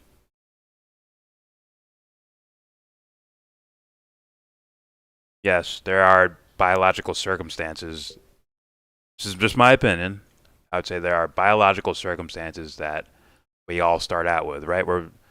If there's a ghost in the machine idea, it's like we're borrowing nature. Well, we are nature, but it's our spiritual borrowing of material in order to form us. And with us comes a package. That package is your mommy and daddy's cum. Sorry, I get crude sometimes. Every time I eat, I just get like, give me a hot tub and a pillow. Let me sleep. It does not shut down your organs if you stop. What the fuck? I'm sure there's plenty of damage, though. There's something that happens, right? As far as like withdrawal.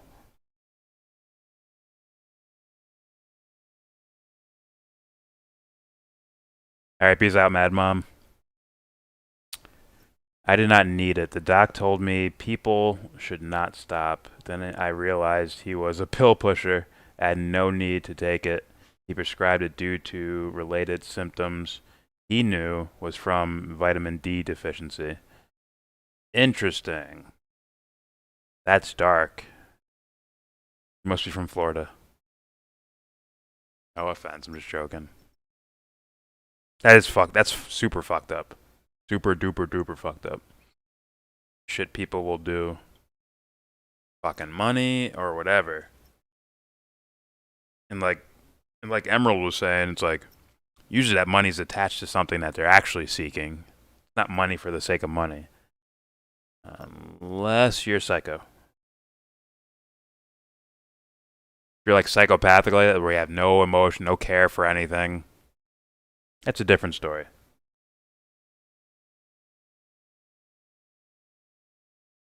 Alright. Yes, I've heard of those beta blockers. Shadowed. Jesus Christ. There's mad salt on those fries, bro. Prozac equals fluoride pills?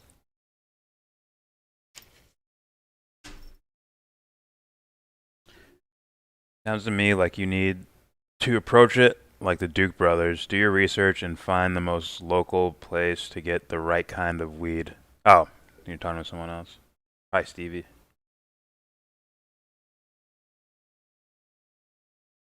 Basically, that kind of epilepsy, you don't have like physical shaking seizures. Okay. Most of the time, nobody would even know it. It's just your brain shuts off and back on. Interesting. We live in a weird world. Must be a very weird experience.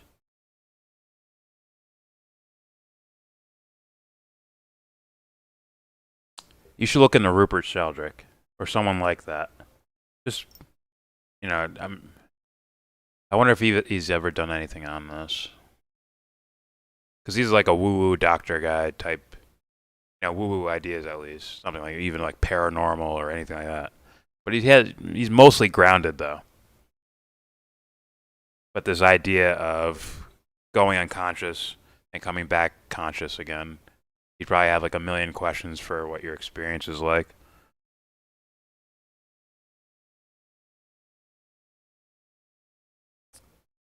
Alright, I say we keep playing with videos.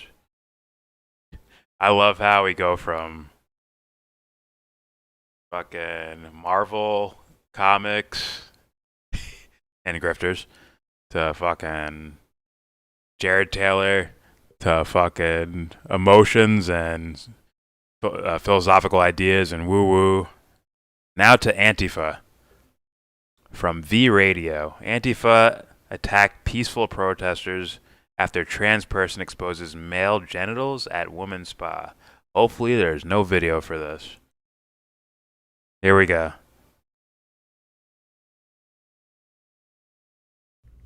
So recently in Los Angeles, a I just got trans tired as fuck out of individual who still had their penis went into a women and girls section of a spa. And this, as you can imagine, caused a stir. Turning it down a bit. And the conflict that came up when the woman... Brian really likes his culture warrior shit. The person's rights to really be likes there, his culture warrior videos. became a viral video that I'll be sharing with you shortly. It does kind of put us in a messed up situation. These sorts of things are going to happen. It's bad enough to be discussing bathrooms where perhaps maybe the person in question could at least go and use one of the stalls. Knocked woman argues. Where do we draw the line? I mean, even just being totally fair. Even if you're pro-trans. My honest thing, just real quick, my honest thing is, okay, understand that, like, if you're an honest person, you're being honest with your expression, understand that there's going to be people that, and you're not hurting anyone, obviously, there's going to be people that are going to look sideways about it in today's world. But in like a world that isn't conditioned by the typical norms we fucking work by right now, I don't see how that would be a problem. If this person is honest, right? They're not pulling a prank or doing anything silly. Oh, they're honestly trans. They honestly have this idea that they're a woman or whatever. They're like, oh, you go to a spa. It's like, so? She touching anyone? No. She just has a dick. Yep. And she's actually just there for just being at a spa. Yep. Why do we care? Because, ooh, pee-pee bad. Ooh, look at the optics. Ooh. Straight up, instead of looking at, a lot of people take these issues that are supposed to be more about, like, like this is like a neutral thing, as opposed to it being an actual moral case.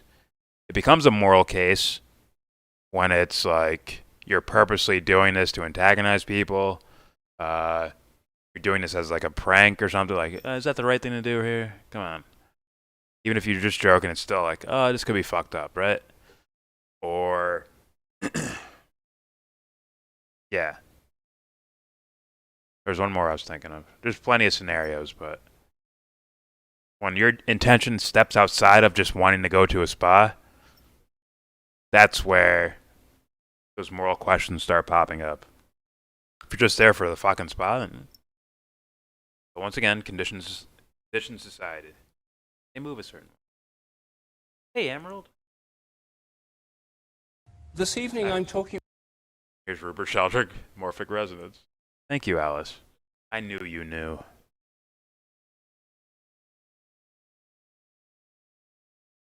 Allie wants MGTOW. Oh, sorry. Fucking Uncle Drew. God damn it.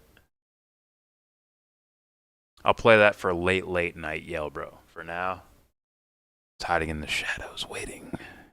Lurking, waiting. Alright, here we go. Here's more B-Radio. As far as this sort of thing, where do you draw the line? Should a trans person who still has their penis just be allowed to go walk into the girls section and expose themselves? Not just to the women. Yeah, but if they're, once again, a society that isn't conditioned in such a way about stuff like this, like, oh, it's not exposing themselves. Unless there's like a no, like you can't be naked here policy, in which case they would be breaking it. But if there is no like naked policy, then it's like, okay. That's just, if it's an honest person doing this, like really honestly expressing this, then it's like, oh, like they're just being themselves, they're not exposing anything, whatever. You get it. Continue. Women present who may not be comfortable with it.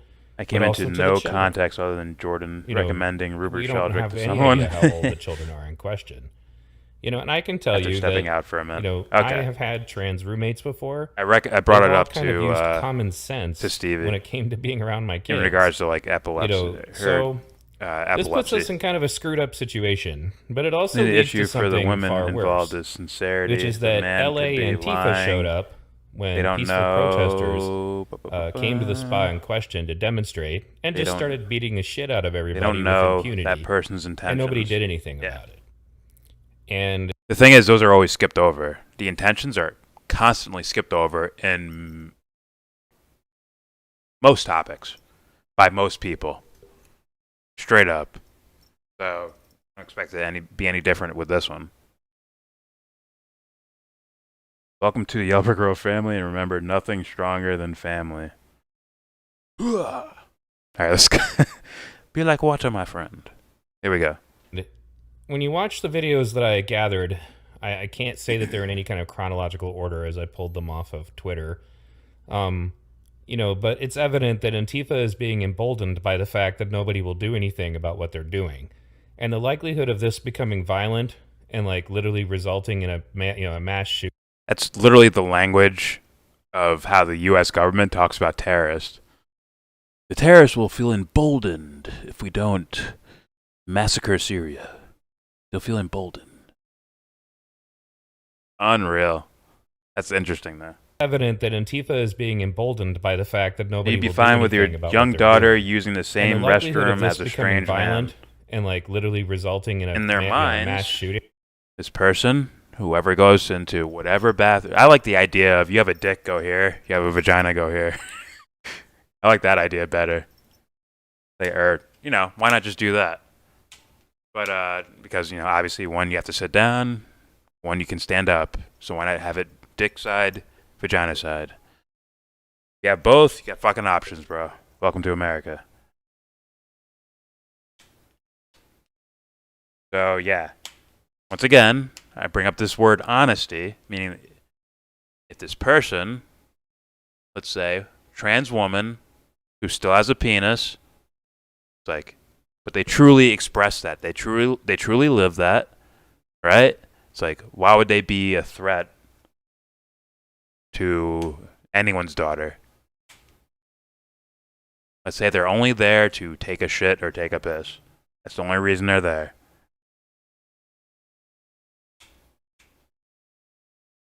So Jordan's defending Antifa kid molesters. Ha ha ha ha. You wish you could make arguments, Dubster.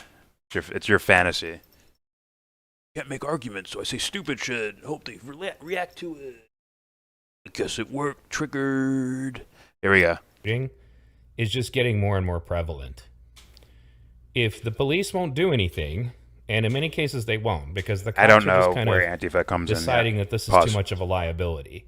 Nudism? And the reason it's a liability is, if you consider the Kyle Rittenhouse situation, we've already demonstrated that according to the left, the If everyone only agrees to it, sure. acceptable outcome of every violent encounter is that they get to stomp out anybody that they see fit. Or if they don't everyone shoot them within like a Michael Reinhold did, collective community and anything agrees on it. less than that And outcome they is try their best to them be like, being okay, guys, murdered or do not come assaulted. over here because we got They are always the victim. got this even if naked they thing happening initiate the here. violence.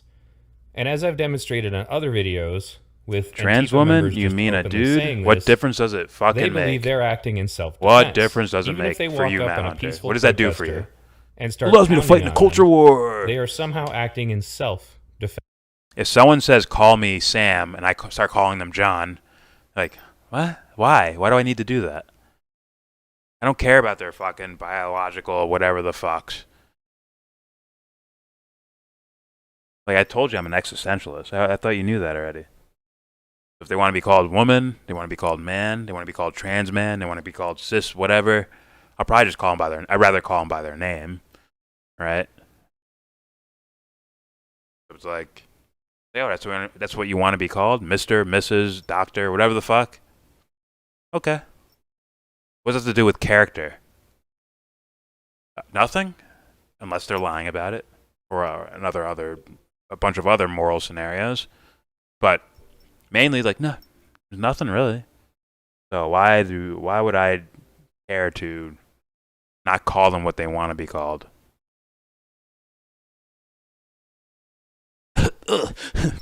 Culture war. I think I said this to Dubster. It's like, oh, you guys are like extras. What's that movie with Mel Gibson? the Patriot. Yeah, you guys aren't Mel Gibson. You guys are fucking extras bleeding out on the side. Like, oh, you guys aren't that special. Anyways, here we go. Fence. It goes into their perspectives on things that they believe that, you know, if you allow fascists to assemble and That's right. speak Trans openly, community then should hire me fascism as will their take root. lawyer. I will get this shit You know, done. The problem with all of this, especially when it comes to the new favored like views on censorship, and I'm going to go into that in another show pretty soon. I'm a because I got a bisexual hold of a with social elite anxiety, so college, everybody makes me nervous. CRT education where they redefine what censorship is. That's funny. You know, basically to ensure that anything that they disagree with is not, you know, acceptable speech, so therefore it's not, you know, liable for free speech. But if we're just going to let mobs of people randomly attack people... Hold on. Who is stealing all my anxiety? Damn it. How come I'm only getting half the anxiety? I want it all. I want it all to be mine. Just playing. Here we go. And we're not going to do anything about it. You know, just like the people in Kenosha really had no recourse. People talked about the fact that the militia apparently didn't belong there, but supposedly the rioters did. So that leaves, you know, the people with their property, again, with no recourse. If the cops aren't going to defend them, what are they supposed to do?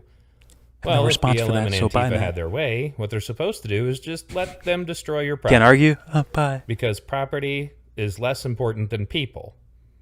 You know, I'm sure that they'd be just fine if people went and rioted and destroyed their property. This is obviously not true. But anyway, back to this incident. So, first of all, I have trans fans of this show who PM me all the time and say that they usually agree with me. So if, you know, any of you are watching this, I'd be curious what your answer to this problem is. You know, should a 6-year-old girl be exposed to, you know, a trans person's penis? You know, why would a trans person just openly do this? I mean, it's obviously in poor taste. So why would a trans person exposed to, you know, a trans person's penis? Or vagina. Right? You don't want either, right? You don't want either exposed? Or is it just a dick thing?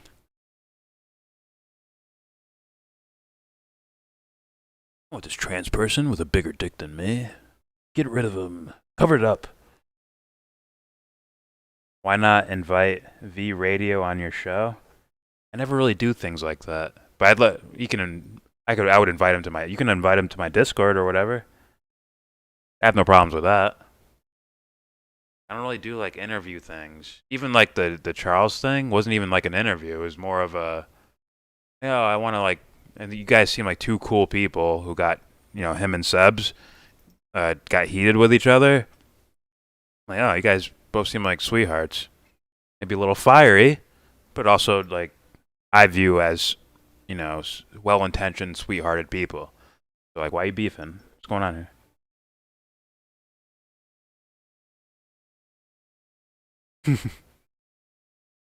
Stevie, bathrooms have been wrong for a long time now. Like I said, just have a big sign with a dick on it.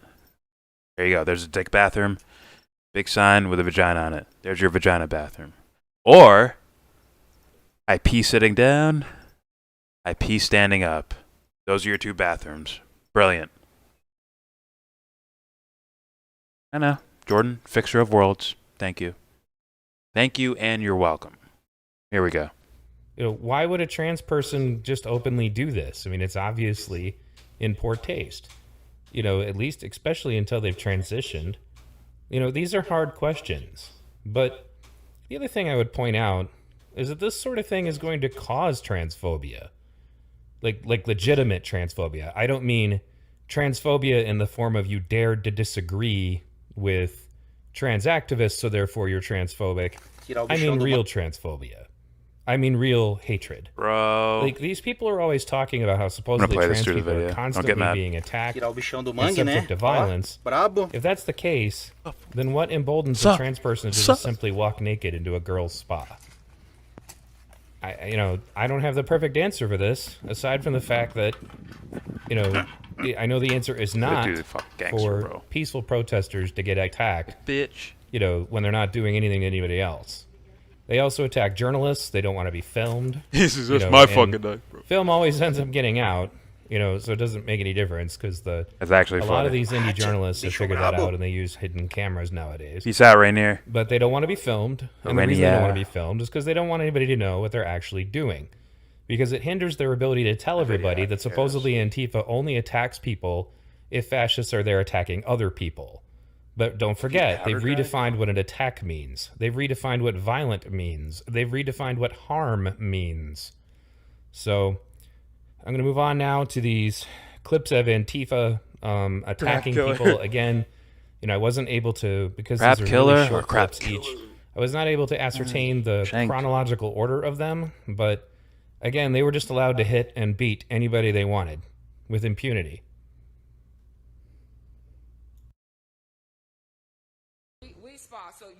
So it's okay. I just want to be clear with you. I get why it's confusing, but once again, I'm watching Anthony and Stevie kind of argue about this, and I'm like, let me rewind a bit. Don't miss the footage. Once again, it's the same problem that you're finding in all these other avenues. That's why there is no rule, law, test, whatever the fuck that's gonna fix it. It's the human problem continuously. Right? How do we deal with it now? We can't deal with it now. We're still in kindergarten. We haven't dealt with the human part yet. Humans have not dealt with the human part yet. They're out here scrambling around trying to fix everything outside of them, but haven't done the human work yet. Sorry, but that'll continuously be my opinion until the world attempts it and it doesn't work, and I'll be like, okay, hey, maybe I'm wrong. I was right for me, but wrong for, I guess, the rest of the planet. Or, whatever. Here we go. They wanted, with impunity.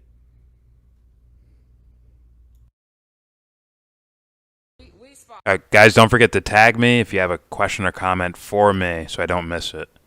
At the Yellow Brick Road. It turns orange. So it's okay. I just want to be clear with you. It's okay. It's okay for a man to go into the women's section, show his penis around the other women, young little girls underage. Your spa, we spa, condone that. Is that what you're saying? Like I I'm asked. gross, sorry. It's so he could stay there. He could stay there.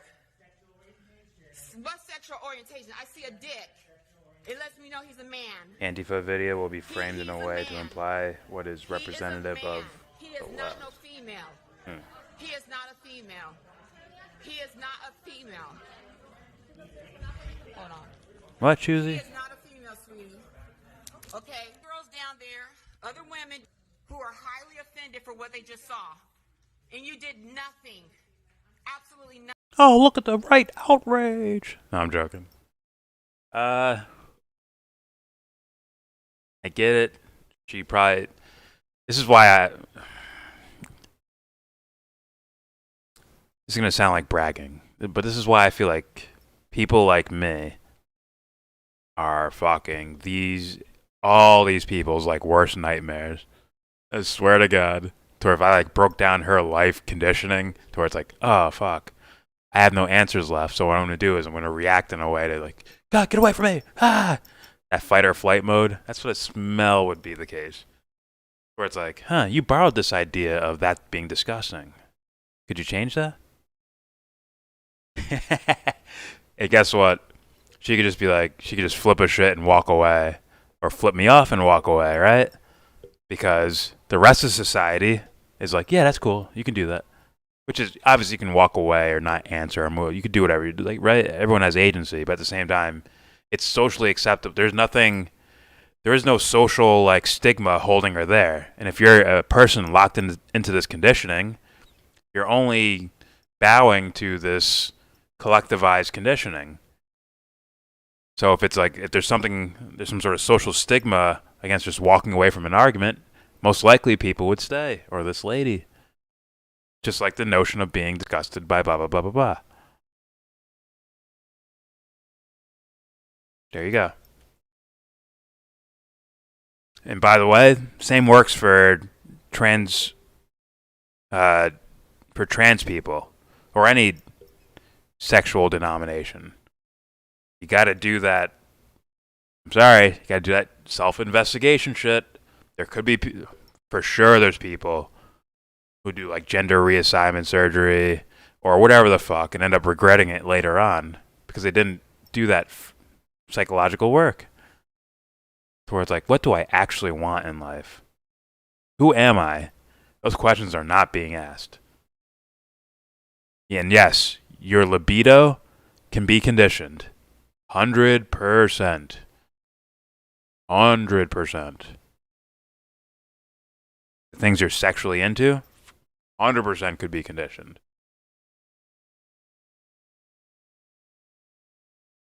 Those are one of those things I actually notice as like night and day.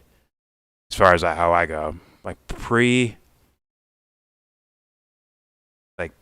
before coming to that position where I can observe myself, observe my own thoughts, and then thoughts attached to the libido. Like, what I'm quote-unquote attracted to has completely changed. But not really at the same time. Not really.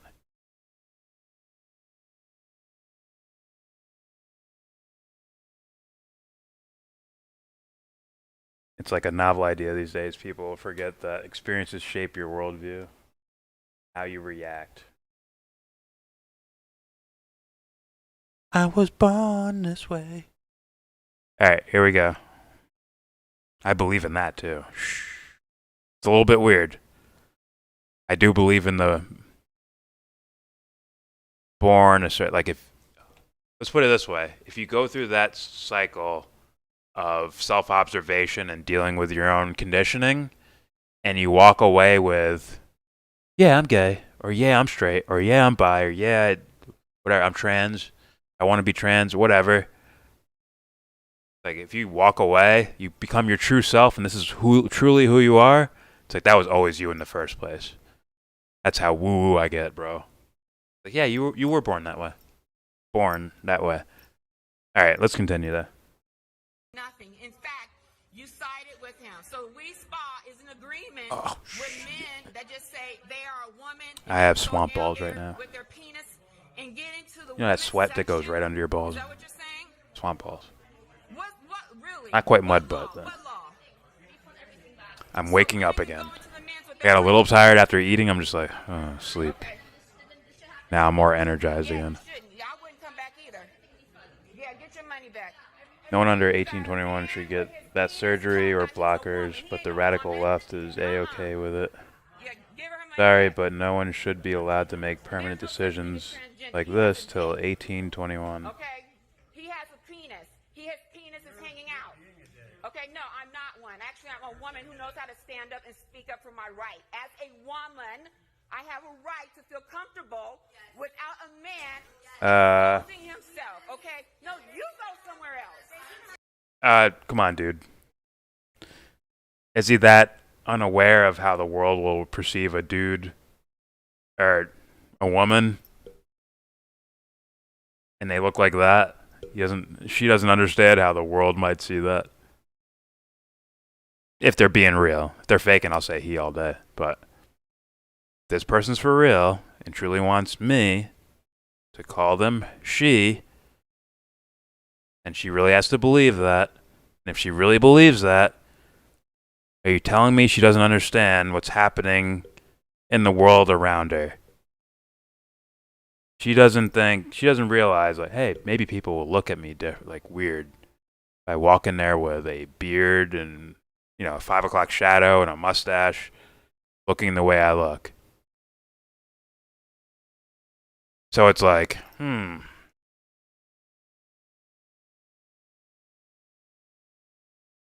like, just saying. You have to be very, very naive of the world. Which makes me think this is more of a protest than a... Unless... Is this a person? Right? This is the person? This is the person that walked into the spa? Right? I'd be like, oh, well... I would think it's a protest, right? There is no attempt to look like the typical social female. No offense, ladies. You can look any way you want to. Jordan won't mind. I'm just playing. Not special. That looks sus, allegedly. I would be uncomfortable too. That's a weird thing to do, right? Like, you're absolutely unaware of what people will think. That you just...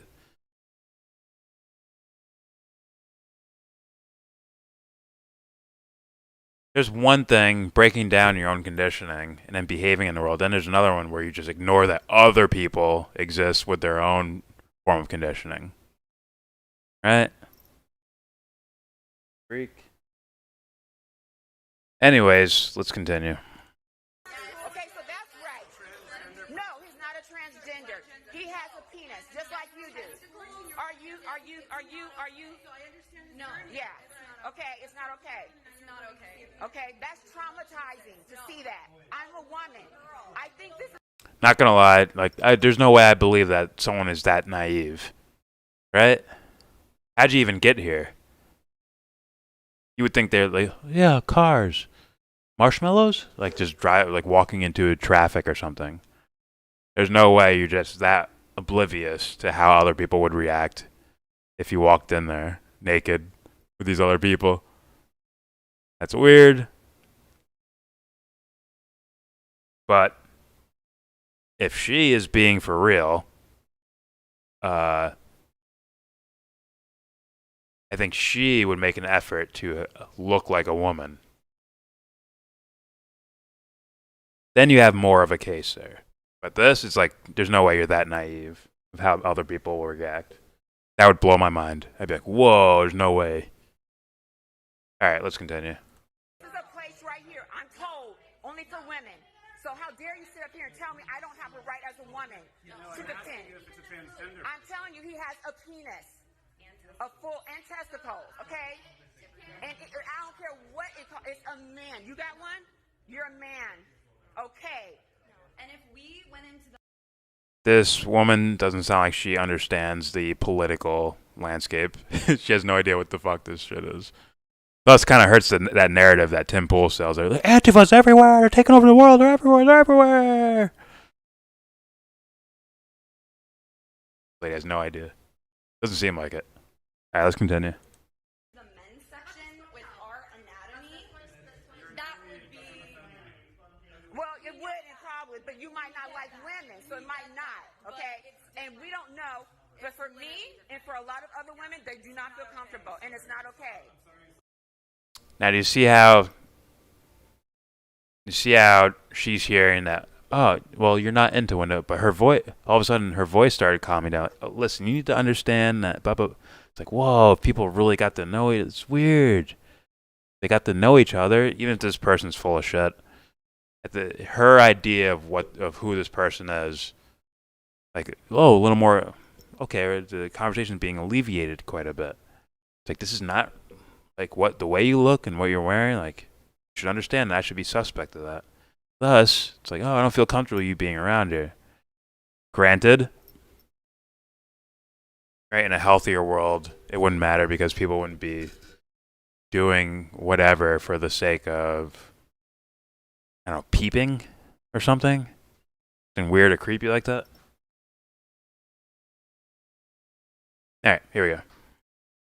Okay, so, well, yeah, you're sorry. You should be, sweetie. And you're out of alignment. And this is not right. I can tell you that much. All right? And I know you're out of order. Yeah, it must be hard. It must be hard not being a real man, huh? Try it. So, like I said, I want every woman get all of their information. Hey, maybe not. Maybe she's still best. I don't care what the security guard. He's just security. Yeah. Sometimes predators go down and will just go through the women's side. Okay, well, no, he's sitting in there. Okay, well, security. No. He doesn't want to be security. Oh, okay. I'm just saying he should have not been allowed to. Exactly. Yeah, exactly. Exactly. We know that. Exactly. Thank you. Exactly. No, So. we knew that. No safe space for chuds. Get the fuck out. Keep walking. Okay. And then they protested after. All 5 of them.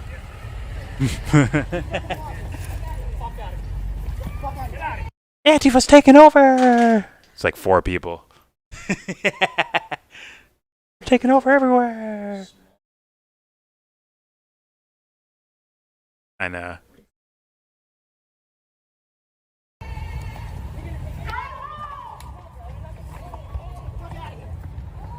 Get him with your skateboard. Look, I have a Nike bag. I'm Antifa though. Get his shit! Keep pushing! Push! Oh, Antifa taking over the world. Look at that massive crowd. Yeah, am I supposed to take this like for real, bro?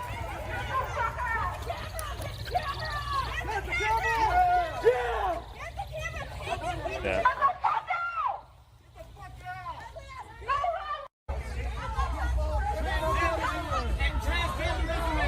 Wackos only were saying that kink should be allowed in public display.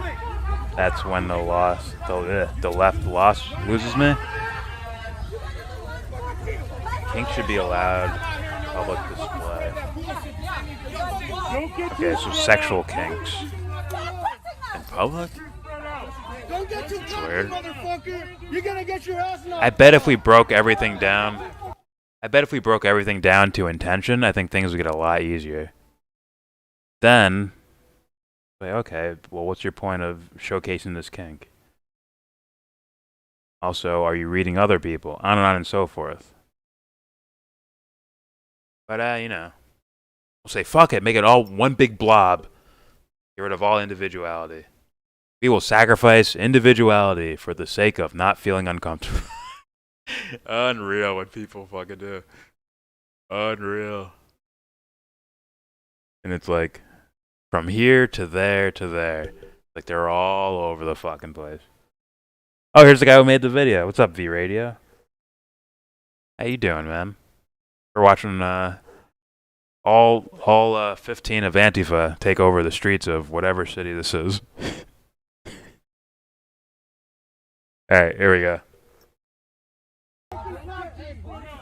The fuck did you pull that off so fast, Brian? Pause.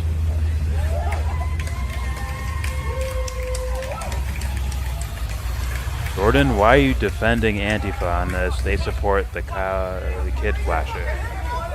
Did I say I support Antifa?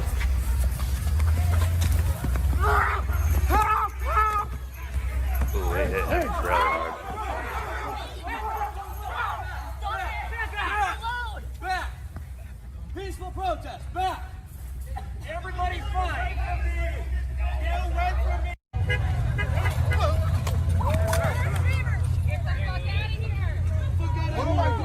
They saw the camouflage. They saw camouflage pants and get him out of here.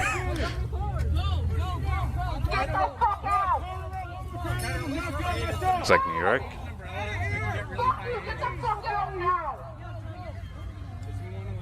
Oh, where was this V-Radio? We are Ultron. No safe space for chuds. Get the fuck out. Oh, okay. I don't fucking belong here. Get the fuck out of the neighborhood. Sorry, I'm sorry. They pretty much went unopposed as the only people there who were against them wanted the peaceful protest. Okay. Find the first man you can with camouflage pants. Beat the shit out of him. All 20 of us will take over this city. One umbrella at a time. Look at that derp. James, can you see this real fast? Look at this, dude. You look at this real fast? Look at this derpy motherfucker. No, this dude's king. Right here, bro. Yeah, watch him walk. You tell me that's not Joe just like being mocking and shit. You tell me. He doesn't walk like the fucking Terminator.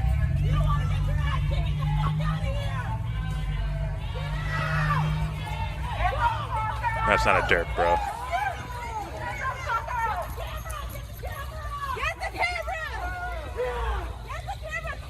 Get the fuck out! Go home and try. Get out of my sidewalk!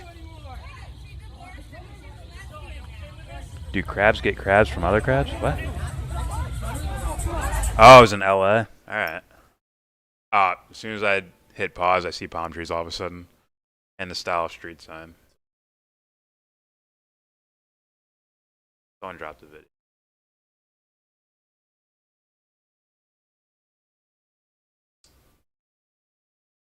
Fuck. Oh, that was a Twitter. Sky Daddy. Anthony's long lost love. Sorry, Aunt, I had to embarrass you, bro. I'll give you a mod chip. Yeah. Quick rule. The only reason you're a mod has nothing to do with being able to ban or time people out. That is not allowed. Only reason for being modded is that you have a lot more verbal freedoms so that YouTube won't just take your comment down. And also you can put like video links down and shit.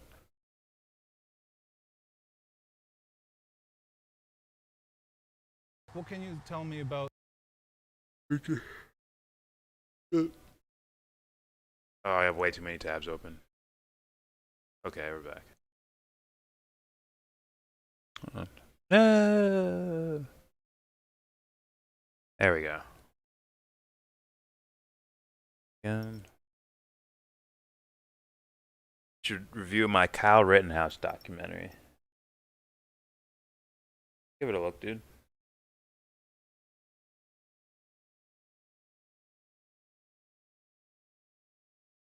I'll definitely give it a look. Now, to be fair, and to be honest with you, I usually observe things from a different angle than I think most people really do. That's not me bragging, that's just my honest fucking assessment, what I've seen in the YouTube world. I feel as though like I look at things from a different angle than mostly other people do. You'll probably hear arguments for all sides, and you'll be like, what? Like, no, these are real assessments for each little particular scenario. That's me arguing from my side, not for a side. This video convinced me that everyone on the left should be in prison because this is how the left acts. Or you can look at bullies and treat them for them. Or are there no more individuals? Listen, Jesse, you're banned. No more talking about how individuals behave. It's all about the group, bro. You label the group, you give them, say they all behave this way, and then from there, you can clean house, bro. Now you own the world.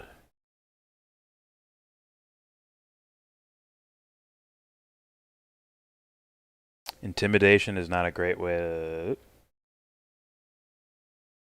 Intimidation is not a great way to convince people that we don't need police or the state.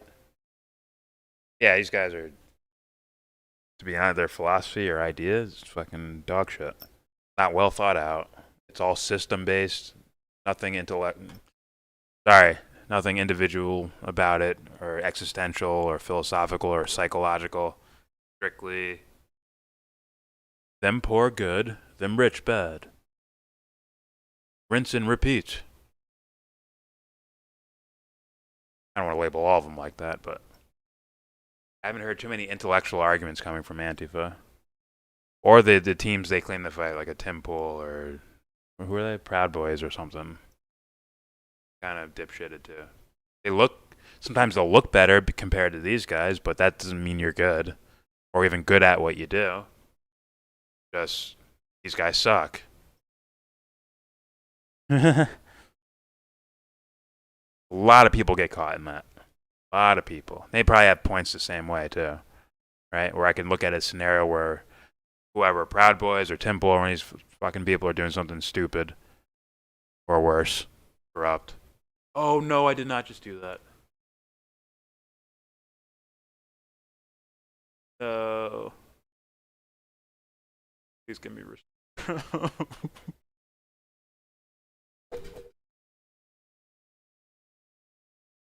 I just closed my whole browser. With one click of a button. I'll find it all. Go here.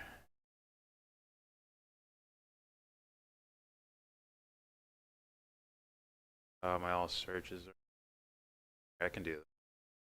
Okay. You guys are gonna have to resend me videos. I fucked that up really badly. Holy shit.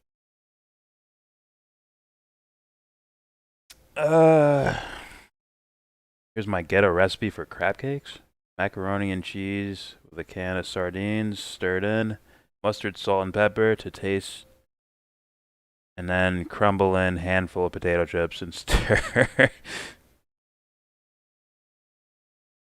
Anarchists are stupid by not stopping Antifa hurting their cause. Well, as you can see, all 20 of the Antifa is out in super, glorious numbers and enough numbers for the fucking U.S. government to call them a terrorist group.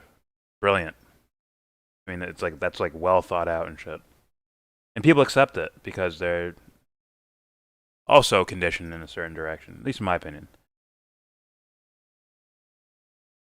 Timbo must think Antifa have what? Power Rangers capable of destroying cities. What's this pyramid? Oh, I had so many tabs open, I just fucked all of that up. Oh, Henkel's live. Look, more people are messing with TYT. Yeah. I'm going to talk about it. Big cities. Oh, Franco. Just saying. Pyramid. We're the Illuminati over here. What is this? Corona-chan?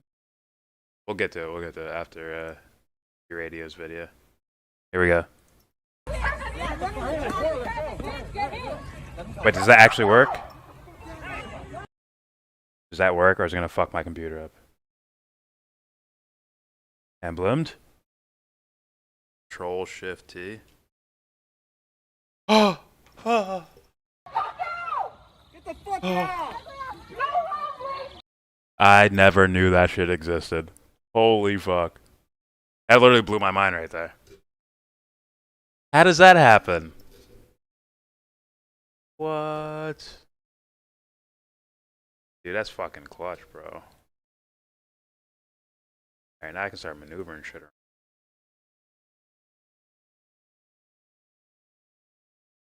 I'm guessing you've accidentally closed your entire browser before. This? Right. Dude, that's so fucking clutch. Super clutch. Oh, dude. Start playing.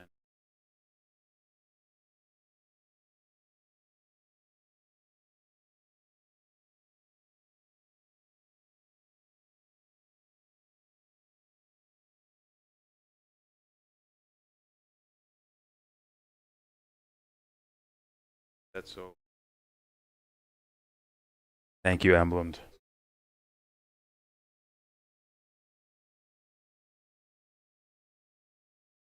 Control Shift T. I will remember that.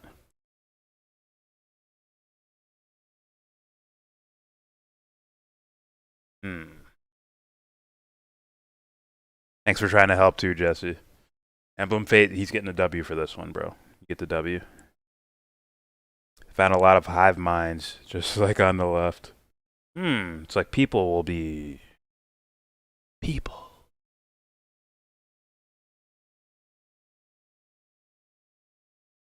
Considering how much people like love the pop culture version of individuality, it's like no one likes the real thing, do they? Weird.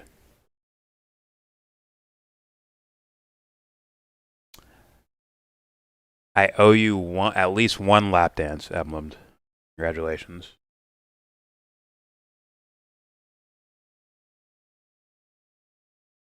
Alright, let's play this video. Dude, that was so fucking clutch. Control Shift T. How many times I just let things fucking go, and I could have just did that the whole time? Go on Twitch? I have a Twitch channel, I just don't use it. I don't use it because I got banned. I use it because I got banned on YouTube for a couple times. I had 3-month suspensions with the old YouTube policy, but That shit doesn't really happen anymore. I like that.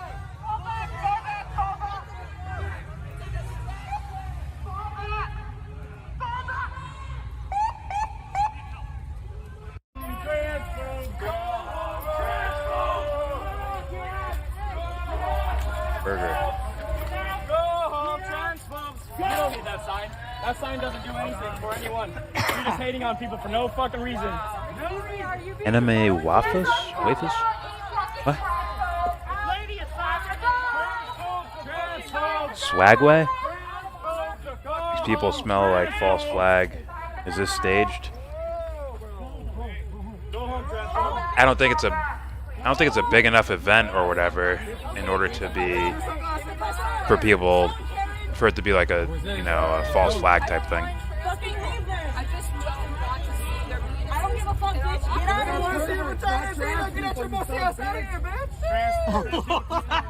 Get your bushy ass out of here, bitch. Damn. Albert Pike just made shit up.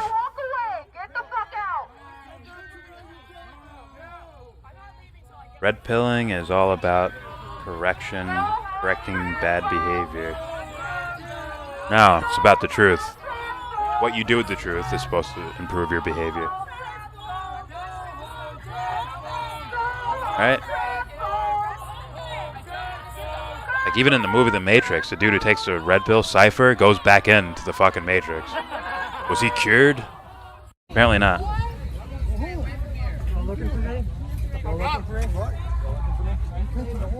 False flags come in many shapes. Wait, what? False flags come in many shapes and forms. Yes. Maybe it could be. I'm not denying it as a possibility. I'm just saying. Seems less likely. Albert Pike is real as fuck. They're not the Illuminati guy, whatever.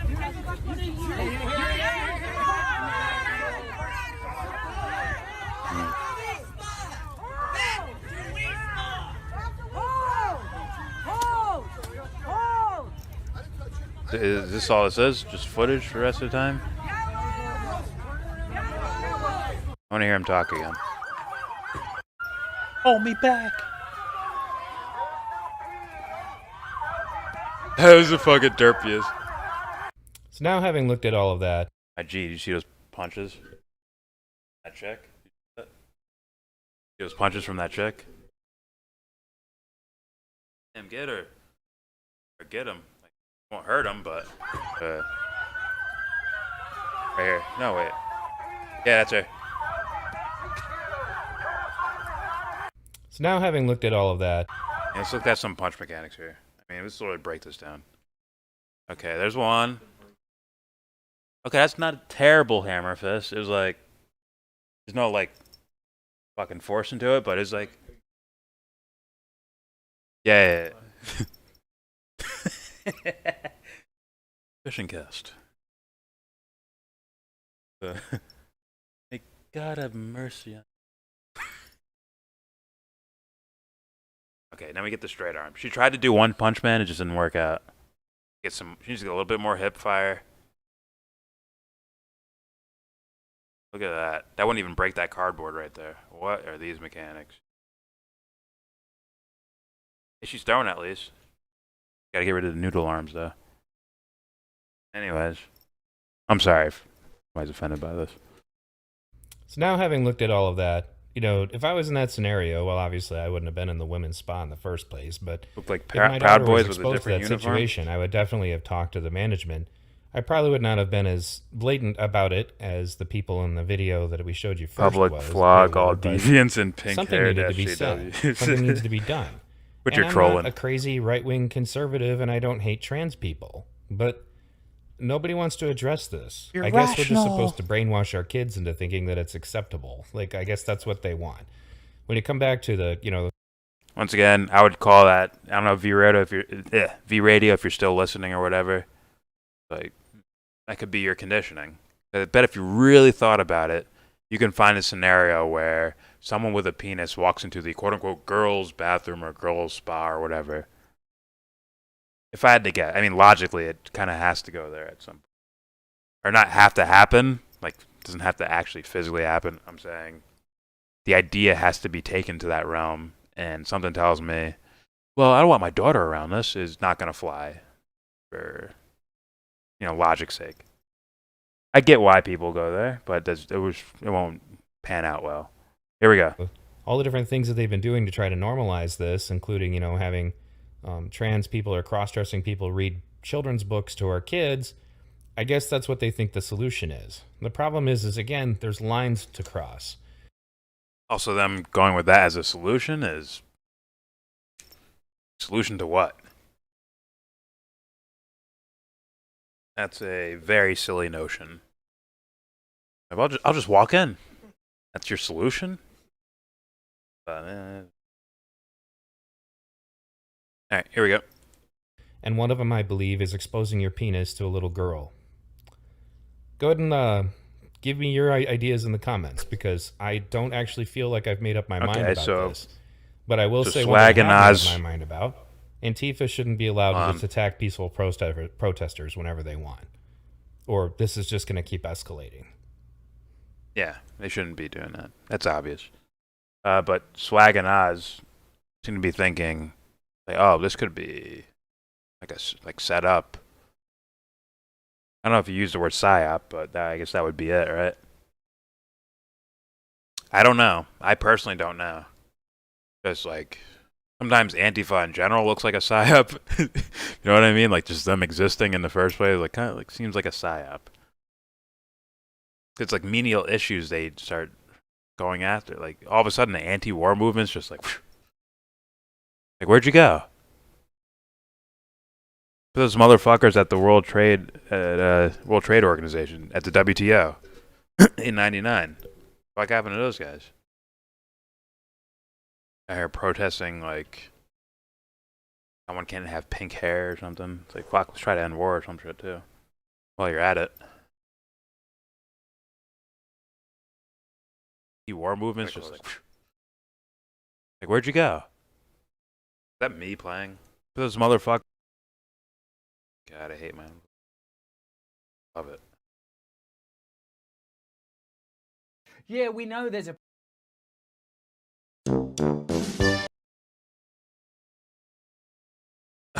See, I already fast-forwarded past this part, and then it just... The video skipped. Ruined Leon.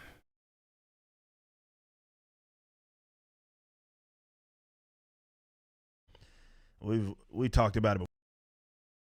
Original black characters remain on the shelf because of temptation. Okay, maybe we'll get into that. But I'm going to turn it less into focusing on SJW, whatever the fuck, and more focused on Hey everybody, welcome back. Comic book entertainment type shit. Find it interesting. I have to go through all these fucking videos again. They're all This evening I'm this one was for Stevie, Morphic Red. This we watched. Killer Crab, bro. What can you tell me about you? What is it? Meet the Texan fighting. Or Russian roulette. Who linked this? I don't remember this one. Weird. Okay.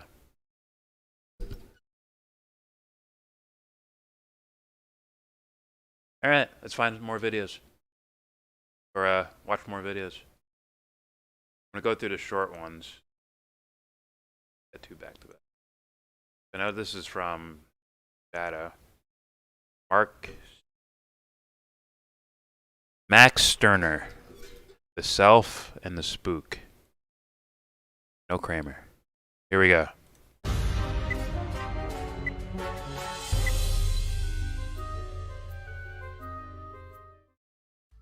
So my last video on Max Sterner was actually pretty popular. It was one of my most popular videos, and I know other people have been interested in hearing more about the philosophy of Max Sterner. That's like Ben. So eventually I hope to cover things like Sterner's understanding of altruism and egoist ethics and rational egoism. You said earlier how you prefer OG black characters rather than black reskins. He makes a few good points along with the shit libertarian one is. Liberation.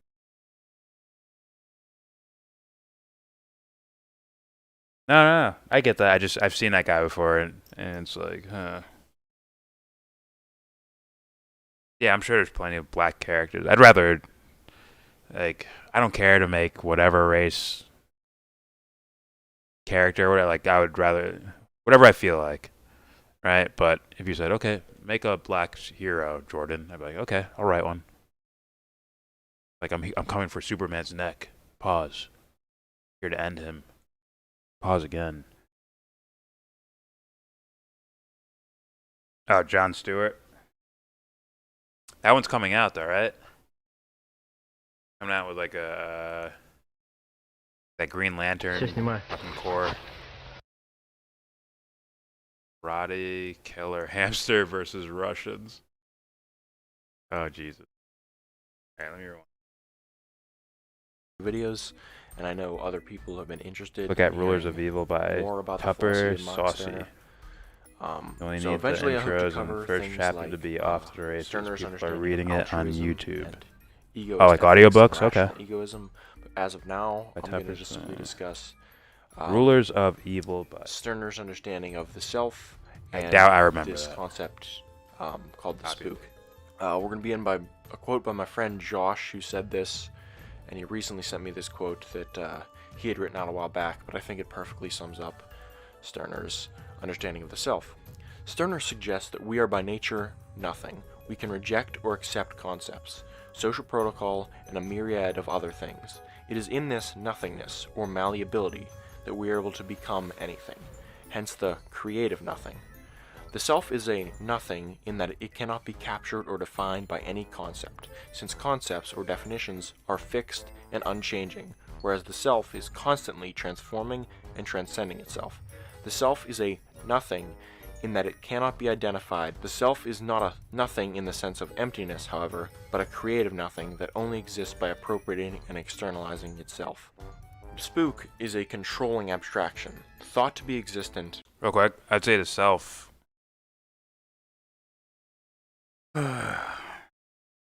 Self is something, but the tip of the spear, pause, is the part that's ignorant of the rest of the something. That makes sense. Like, it already is something, but this ego and the layers that are basically involved with the ego can't see that until observed, I would say. So it's the ego constantly changing based on external and internal. For me. That's how I would define it. Itself. Spook is a controlling abstraction, thought to be existent, thought to have some corporeal foundation, but in fact has no physical or material existence, and is merely a ghost-like apparition, a phantasm, a spook.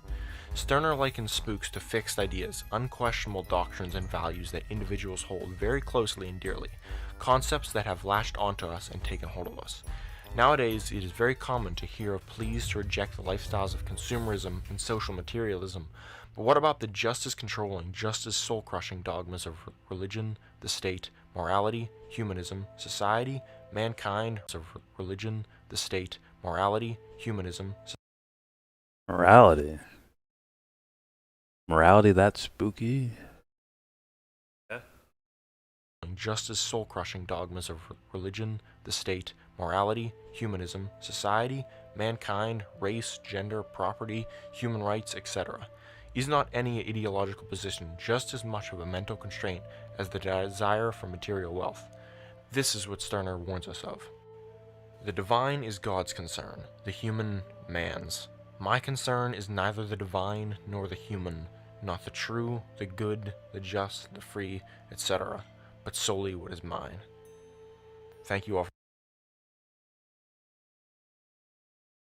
Who are you? If he says, what is mine? I'm going to ask you, who are you? After you tell me who you are, Then you can tell me what's yours. After you tell me what's yours, then you can tell me there isn't an actual tangible thing that attaches to these egotistical concepts. That'd be my line of questioning. That's all I'll say. That's interesting, though. For watching. Remember to like, comment, and subscribe. Yeah, he's getting saucy with his channel. Okay, there's another short one, so I'll play it. I need a browser space or whatever it's called. Corona Chan.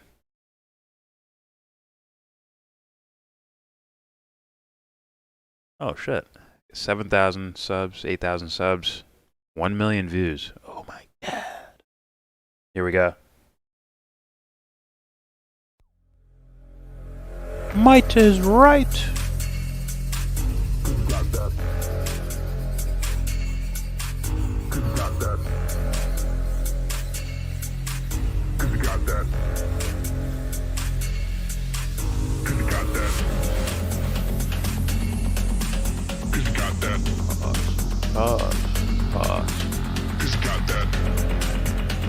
Getting ready to pause it and close it.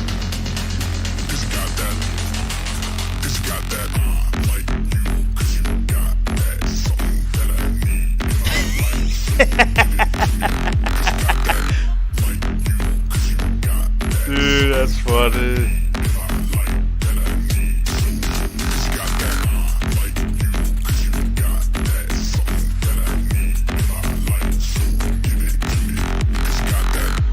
It's just the style of it is fucking brilliant.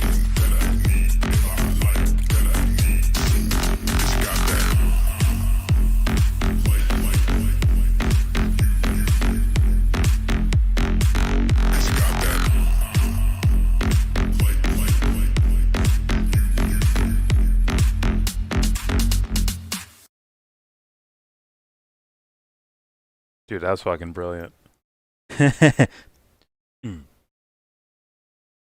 That's dope. That was very well made. So like the whole style of it was fucking like on point to me. Do you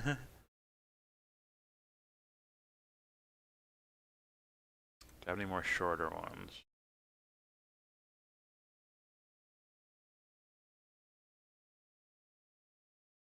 Oh Jesus Christ. Uncle Drew, what are you doing to me, buddy?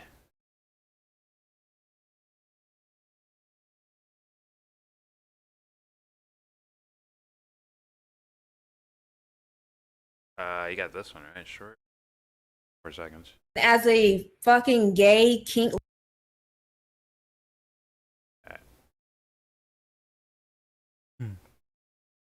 Anyone catch what Russian specialist biological warfare saying the other day?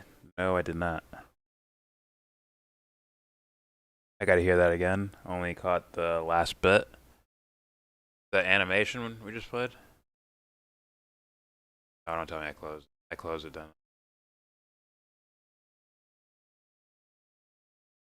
So if I hit Control Shift. This evening I'm talking about just the one. Last one Okay, that makes sense. Don't look. Not for kids. I got it right here. Damn, that shit's clutch, bro. That is so fucking clutch. I'm gonna drop the link in here. For you, Jason. Make America the 1950s again. But then Dubster couldn't hang out with... Hey, man, give and take, okay? Can't always get what you want. But sometimes, you get what you need. I'm the Yellow Brick Road. You can take the second one of mine out. Please, the MGTOW one. Okay. Hey, I'm leaving them there. We could play them. Damn, that thing is clutch, bro. Pause. Okay. The animation. Cheers. What are you, British? The big toe. This one, I don't remember who sent it in. I might have opened this by accident. Alright, we're gonna play this one with Sky Daddy. Here we go. I had nothing to say. Agreed. And as a fucking gay, kink-loving sexual degenerate, I just have to say, like, that shit should be away from fucking kids. Like, I'm so pro kink culture. I'm so pro, be fucking gay, be homosexual. I want the gay agenda, as in more bitches to be gay in that way. For your purposes. For my own purposes. So trust me, I'm biased here. I'm biased. Agreed. Okay, so she's saying keep it away from kids. That did not sway my argument at all. It's still like, are you sure you're not doing like a self-fulfilling prophecy to where you're teaching the kid to follow the thing that you don't want to happen? Thus is the reason why kids need to stay away from it in the first place, because they both have this stigma of it. Now, I'm not saying, hey, if we had a perfect world, everybody would be fucking in the streets all day, every day. Or clothes would disappear, or whatever the fuck. I'm not saying that. I'm saying the cause of your problem, as far as anything. This is just like the Anna Jimmy scenario. It's like, is it so much her problem for wearing a short skirt, or is the world conditioned to move in a certain way? And also the reaction to that, right? Because there's a lot of kinks that they're conditioned to just want to be against the grain, to be a rebel or to be different, right? So they might actually engage in worse and worse shit, or doing it more out and open in the public, or like willing to do a protest by just walking naked in a preschool. Like, see, look, there's nothing wrong with this kids. Maybe that happens because there's like the whole counter narrative. I'm just saying, like, as far as it seems like what happens psychologically, people and behavior. What's up, Grey Walker?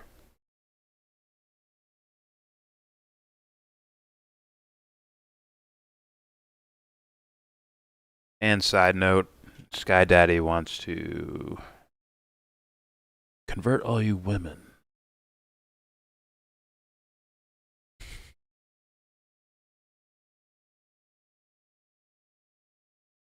What's up, Sin? It boils down to ethics. I think it's mainly conditioning, and also at the ethics part is when you clearly recognize people don't want this, and you still do it. You still fuck with other people for the sake of whatever reason. You better have the moral intention of trying to send a message to make something better. Right? I need to do this. I need to go walk around the women's spa with my dick out. I need to do that as a protest because I think it'll make things better. People will get it finally.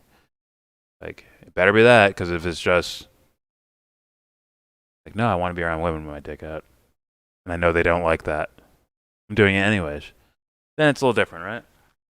Oh, your intention is a little... What are you talking about? I defend Antifa all day. My favorite people. Haven't you heard?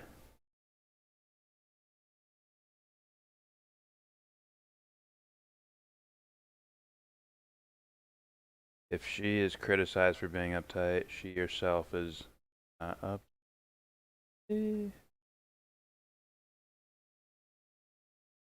Oh, it's the brilliant one. Dubster. Brilliant. I was defending Antifa and a child flasher?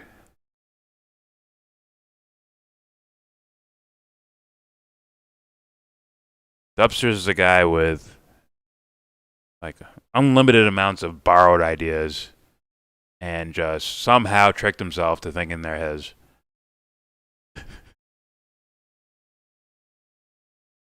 Don't ask me how. He's a guy who sings a song and be like, sings a song he heard on radio and be like, yeah, I wrote that. I came up with that.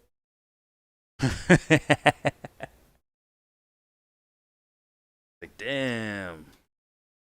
That bad? It's that bad. That bad. Thing I have is borrowed. In fact, he knows it and he's proud of it. Next level. I wrote that song.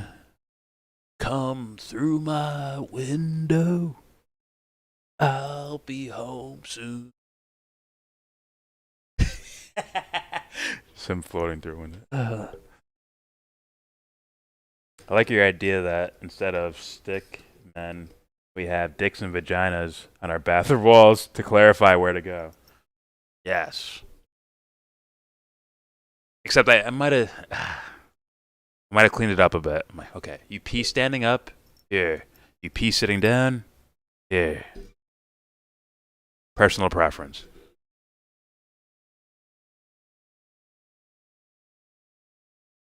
Can't we all just pee together? Dumpster.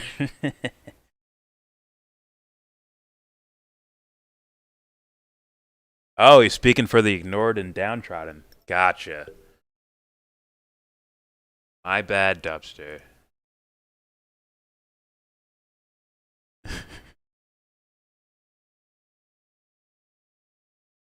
Let me see.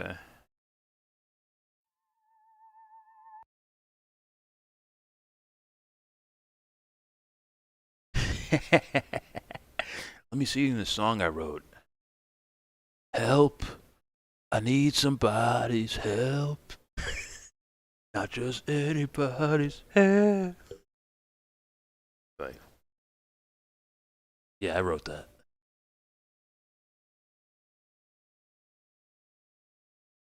I wrote it while contemplating the Talmud. Alright, I'm done. I'm sorry, Dubster. It's making too much fun. And it's too easy. Oh, I forgot about this. I was actually curious.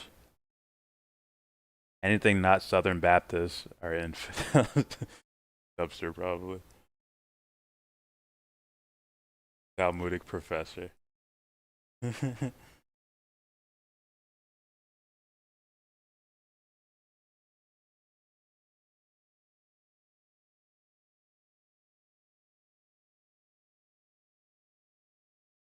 What's this, son?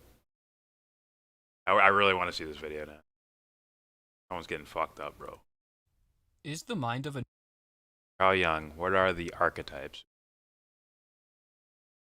Now, I have probably a different notion of archetype, but we'll listen to... Where is it? There it is. Alright.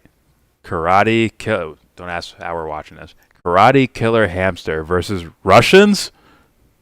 Versus the Russians? Sounds like the real Captain America is right over here. And he has fur. Go! Все, снимаю. Здесь осторожно, он кусает. Блять, мне руку задрал, ты смотри. А че, он ёбнутый, что ли? Он пиздец, он кусает. Осторожно, он, блядь, дикий. Маленький, что ли? Oh, it's just Смотри, мне руку silly. задрал. And fuck them up.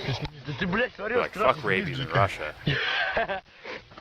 Тихо, Кирилл, осторожно, он может сцепиться. Не бери его. Да не собирайся. Хуя, он дикий. Дикий, осторожно, сейчас... Come fuck with Dre Day. Come fuck with Dre Day. Все, поехали, короче. Он кроссовки грызет. Сука, нахуя ты его ешь, блядь? Он же невкусный. Guard, full guard. Raw. Raw. Кирилл, блядь, он пиздец, смотри, он дикий. Attaboy. Pull him out. Pull him in the guard. Лёха, Okay. отпусти, пусть бежит. Все, поехали. Его передавил, потом идти не может. Нихуя он идти не может, он, блядь, бегает. Смотри, мне руку разодрал в кровь, ебать, мразь ебаная. Бай, блядь, сука. Поехали, Рома. Ты подожди, сейчас. Его задавит, на ее в лесок. Давай. Dumpster Ghost Road. I never knew you by Cage. Autobiography. Кирилл, блядь, упадись, не бери его. Yo, that's my escaped hamster. Wait, out here fucking shit up. Dubster's like, get him a shield. He's our new Captain America.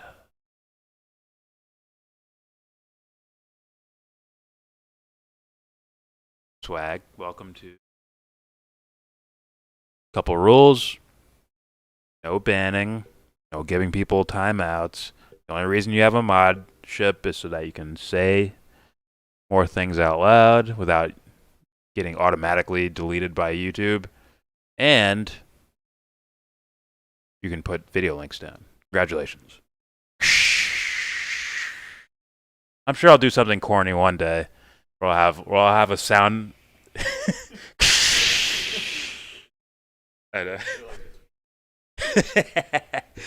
I'm sure one day I'll have a sound device here where I just go. It'll be so tacky and corny, but I'll laugh my tits off every time. Like, oh fuck, that's funny. Also the horn thing. We got a new subscriber. Don DeMarco. It'll be so corny, but hilarious.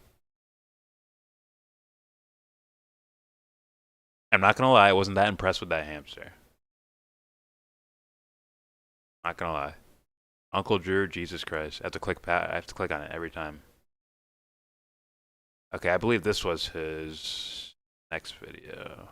Or not his, but the next requested video. The Russell Brand one.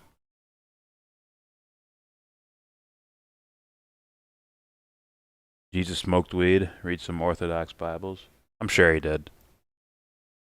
If he didn't, he turned grass into better grass and smoked it. In Russia, even the hamsters are fearless.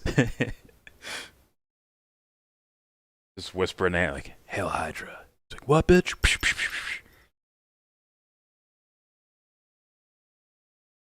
Bears driving cars in Russia? Of course they fucking do. They're probably good at it too.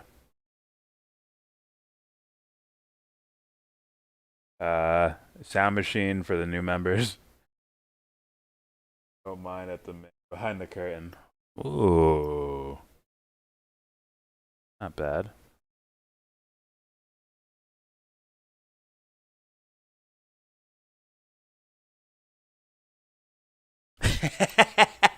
I just hear like the disappointment in Ezra. And that's okay. I love that hamster. I'm sorry, Ed. Okay, I'm sorry. Okay. Let's play this. It's gonna get a little more serious here. Oh, I thought this was an old video. This is from 3 days ago. From Russell Brand, who's allowed to talk about whatever he wants and won't get in trouble for it, but we will. Because he's special. He's especially smarter than everyone else's. Now, he seems like a guy. Interesting. A lot more well thought out than, I guess, most celebrities, but that doesn't make you good at what you do. On and so forth, you know the story. Let's see if he's still impressive. In my mind, he used to be impressive. But that was based on comparing him to other celebrities who do jack shit for the world. So let's see if my mind has changed and he's like, oh, okay, maybe he's actually like good at something in regards to this realm. Just saying. Well, trying already makes you good at it, but I'll give you more detail on that some other time. Okay, from Russell Brand, why are these simple ideas being censored? Here we go. Problem with society, Russell. We know we can't trust the media, the government, big business, but what are we going to do about it? What's your vision for a new world? Instead. By the way, if this is copyrighted, it's already diminished. Goodbye. It's already diminished. Unless they are taking his work, copywriting it, and without telling him. That'd be his only out there. Better not be copyrighted. Otherwise, throw the whole fucking guru shit out the fucking window and leave. Like, quit. Huh? Yeah, I know. Yeah, he turned into fucking Alan Watts. All right, here we go.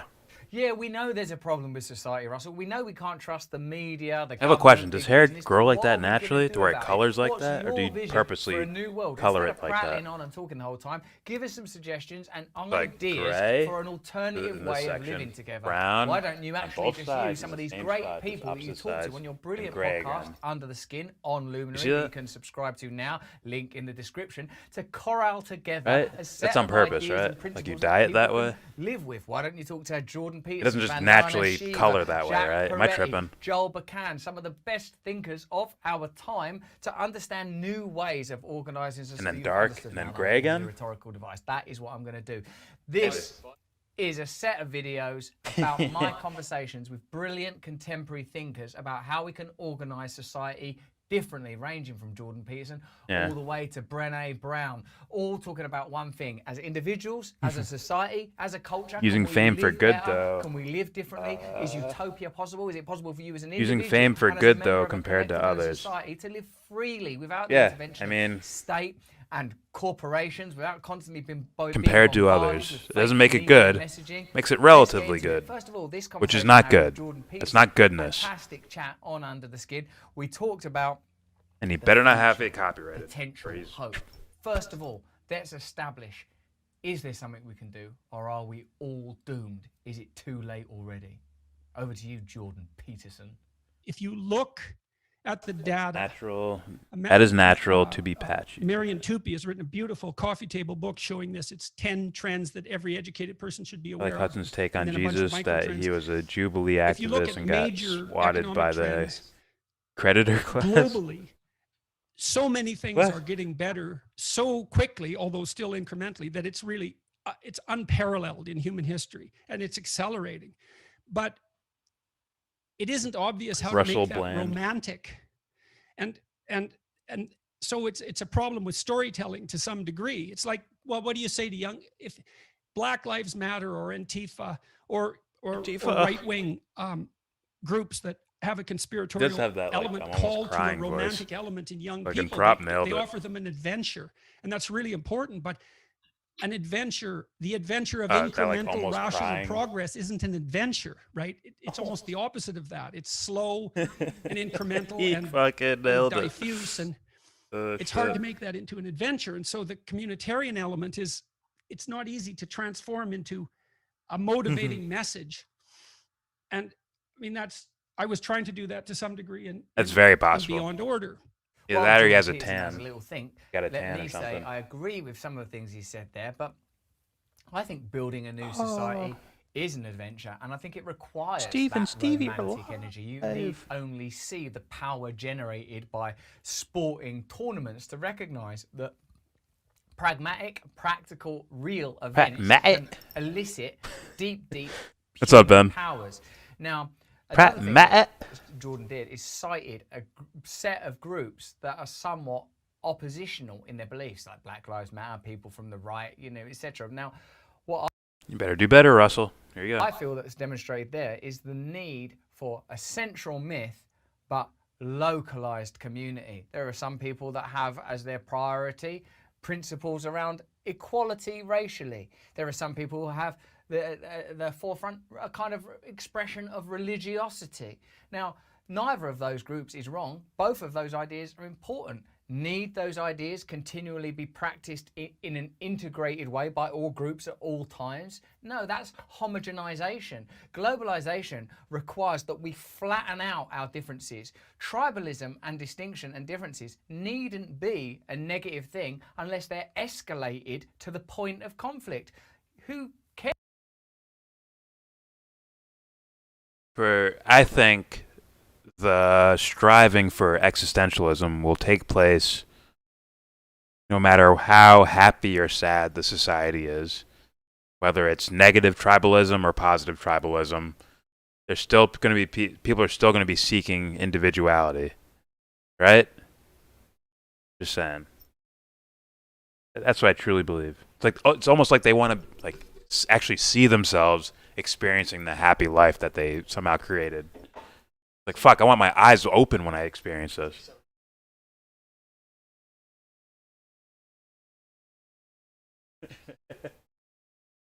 Oh, they should all just copy each other.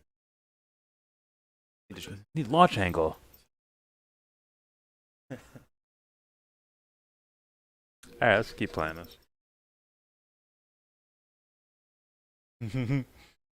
And if there is no, in my opinion, if there is no existentialism introduced in all of the individuals, you're going to repeat cycle. You're going to repeat it. No matter how much peace you achieve, someone's going to break out. It fucks shit up. That's my opinion.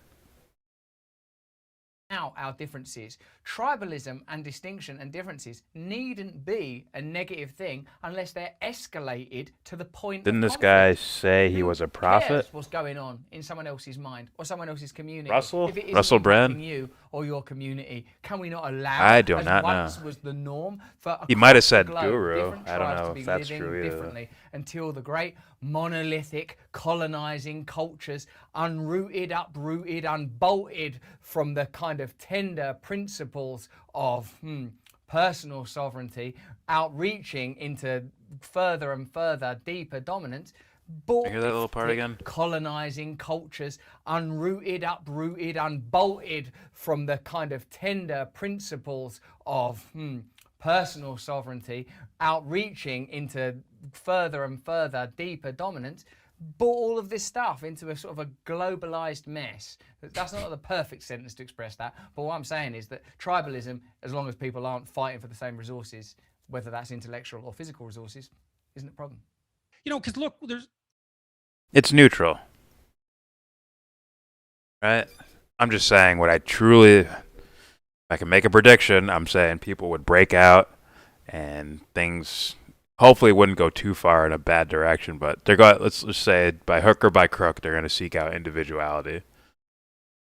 Right? Because no one, like I was telling, who was it, Matt Hunter and Dubster? It's like no one, as much as I'm making fun of them, like they don't want to be the extras in a Mel Gibson movie dying and bleeding on the ground. They want to be fucking Mel Gibson charging with the fucking flag in his head. And other people would want that too. And there's nothing wrong with, well, forget the war reference, but for me, there's nothing wrong with someone wanting to be like the best at something. You know, hopefully it's just not, maiming and killing and shit. Just say it. Just say it. Like he finds God. God's like, yeah, you died 40 minutes ago in that scene over there. No one saw you on camera.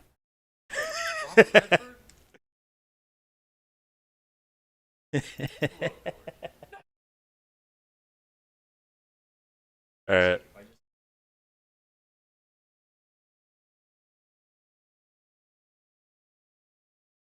They might know what you're talking about, but they might not know exactly what happened with Sammy.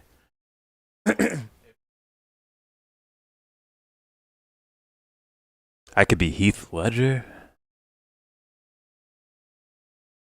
Wait, does he die in that? He dies in that movie. Heath Ledger. The Patriot? He dies. Yeah, he dies. Do I get the girl? Get the gold. You get the girl. Get the car. Yeah. Hey, go down together.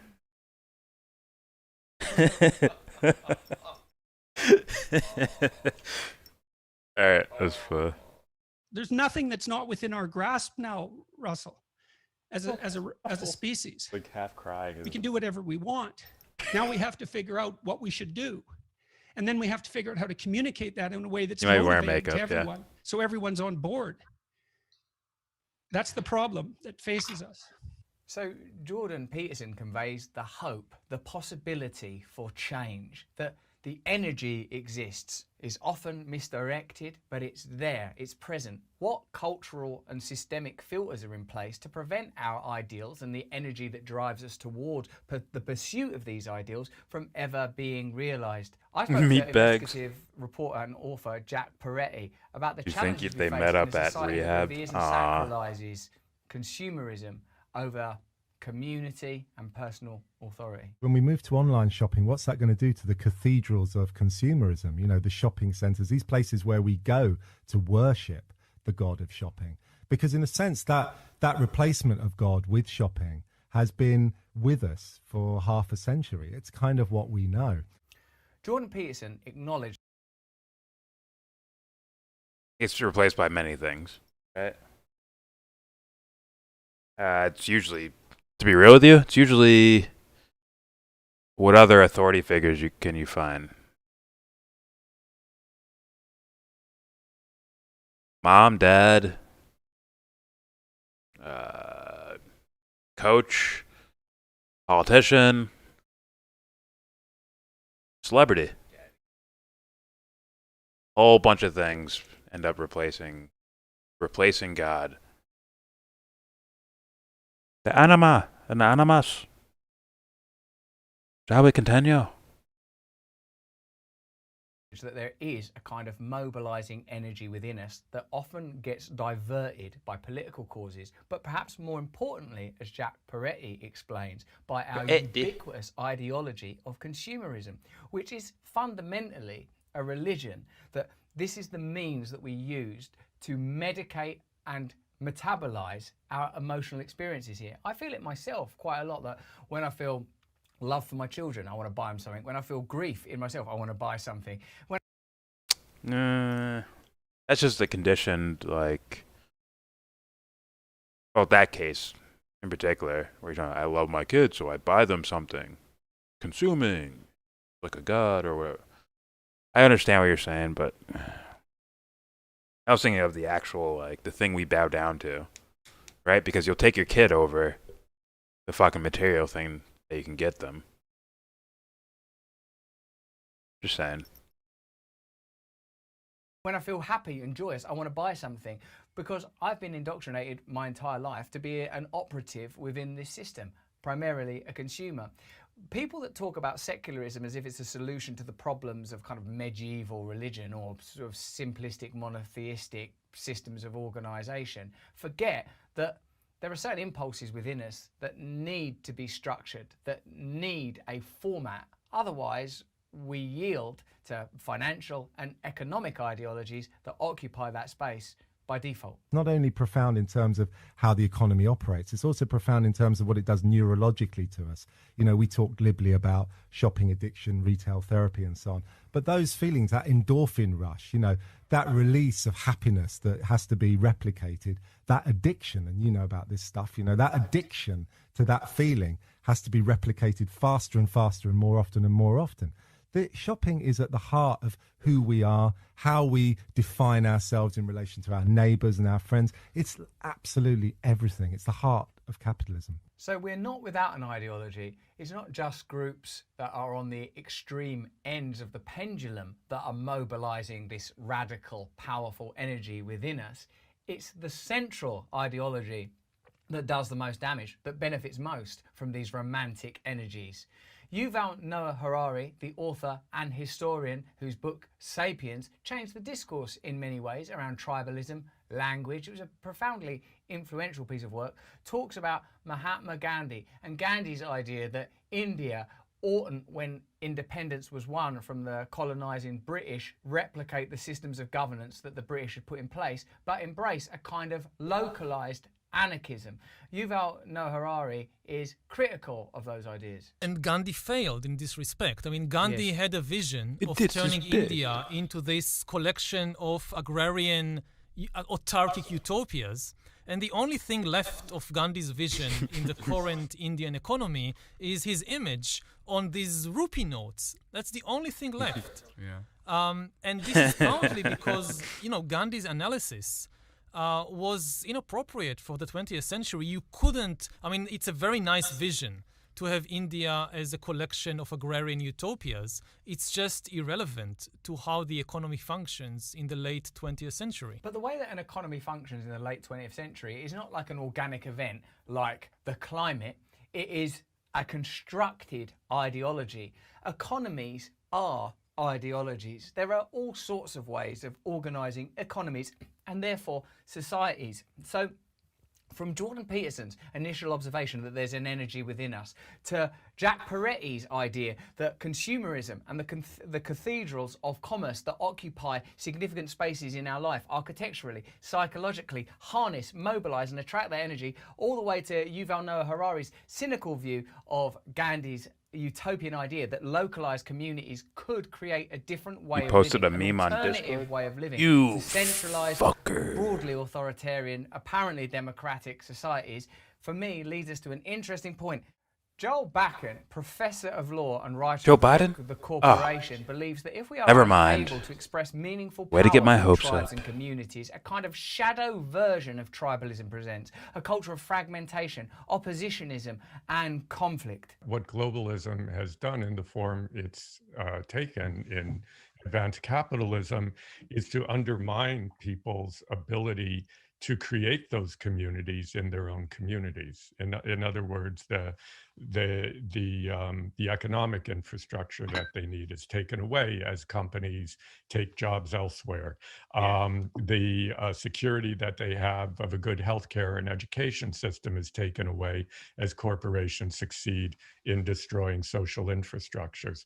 So you've got this weird combination where on the one hand, we're supposed to be a global community, we're supposed to care what's happening in Finland, and at the same time, nobody cares about us in our own community. And I think that leads to the kind of horrible angst and xenophobia and racism that we're seeing today. I think that if you completely gut the social infrastructure of people's lives, if you completely gut the very idea that there should be a social infrastructure through neoliberal ideas, you start to force people more into a desperate tribalism, desperate in the sense that they feel their lives have no hope, that they feel that in the name of some kind of global ideal, their own communities, their own families, their own lives are being destroyed. So there is an impulse in us that wants to change the world. There is an ideology that's replacing the kind of ideals that people organically feel to create communities, to have personal independence and personal authority. Yuval Noah Harari explains adeptly that we need to have ideals and systems that are appropriate to the time that we live in. And Gandhi's ideals perhaps were somewhat at odds with the century he lived in, but with the technology we have for today, with the means of communication that we have today, new possibilities automatically exist. And Joel Bakken helps us to understand that tribalized societies can work if you have proper autonomy. So there are alternative ways of organizing society. We can skip like a stone across these various academic perspectives and already see the outline of an alternative. Brené Brown, beloved of the world, doctor of philosophy, adds that the significance of spirituality when organizing societies cannot be underestimated. Can any system thrive and work when it's devoid of spirituality, when systems only exist to serve people who are inherently spiritual beings? I spoke to Brené Brown about the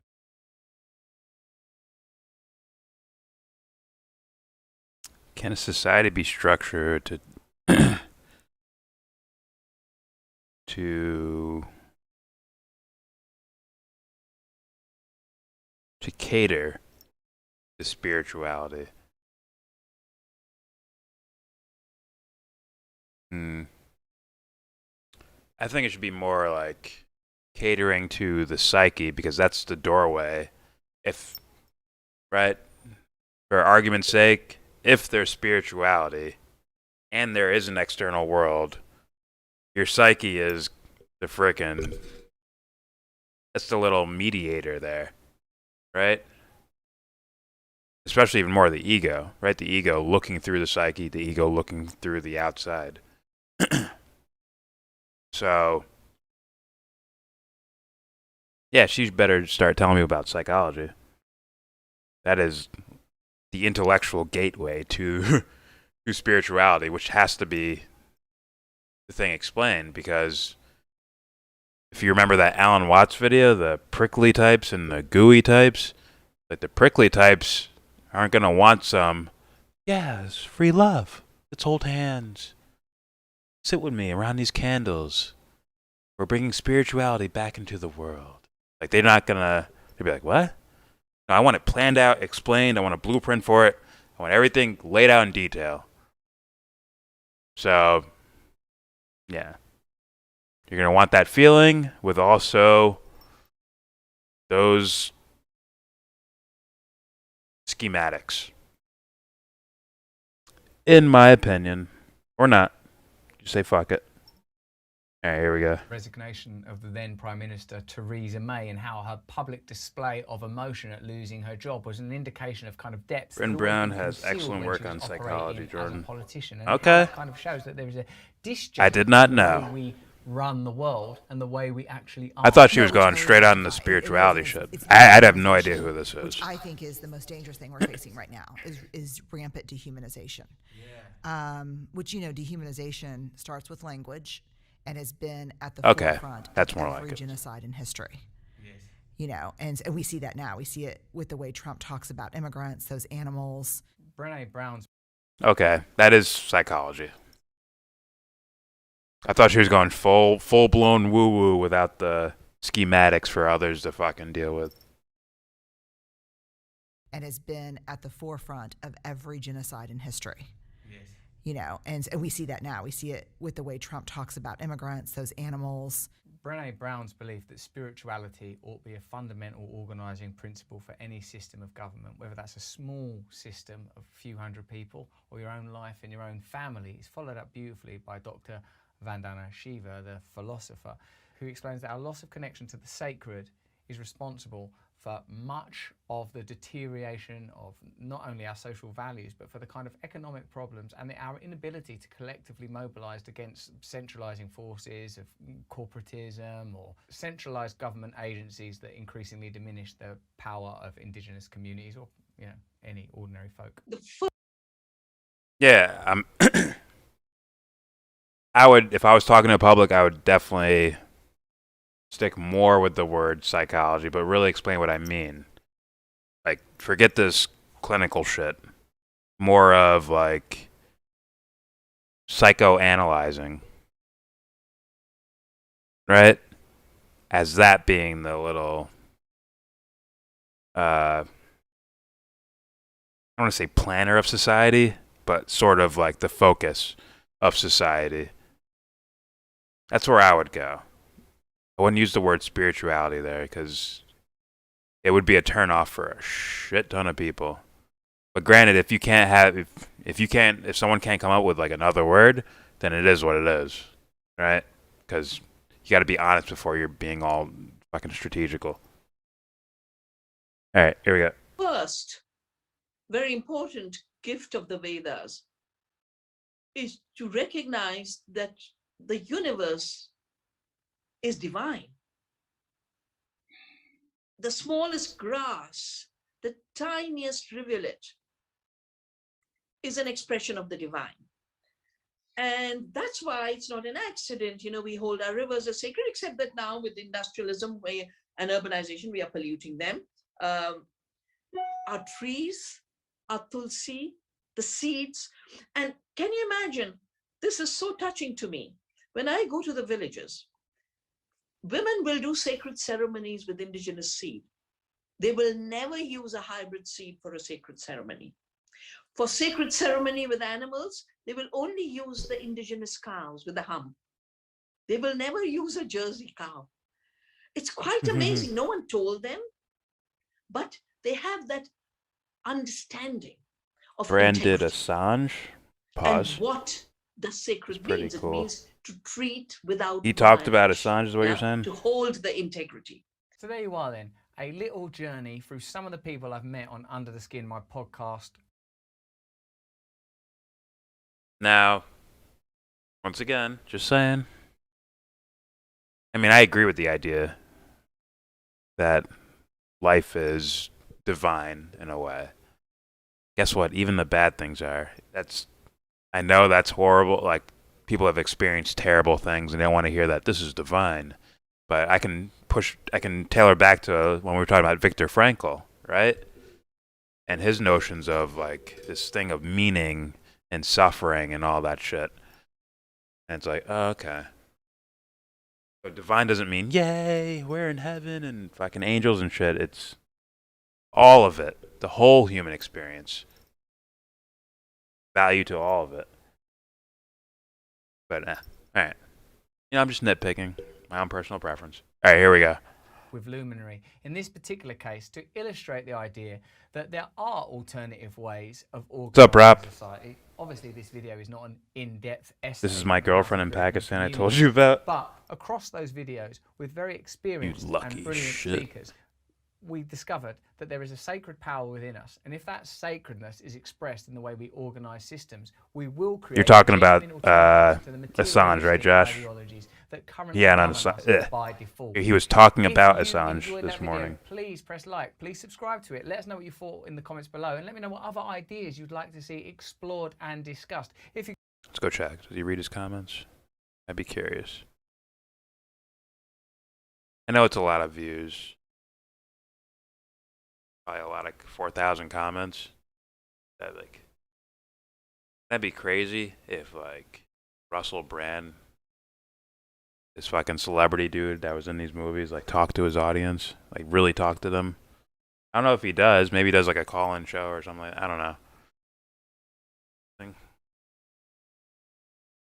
People are gonna try to dunk on him. People are gonna try to like, and it's like, fuck. What if someone could handle all of it?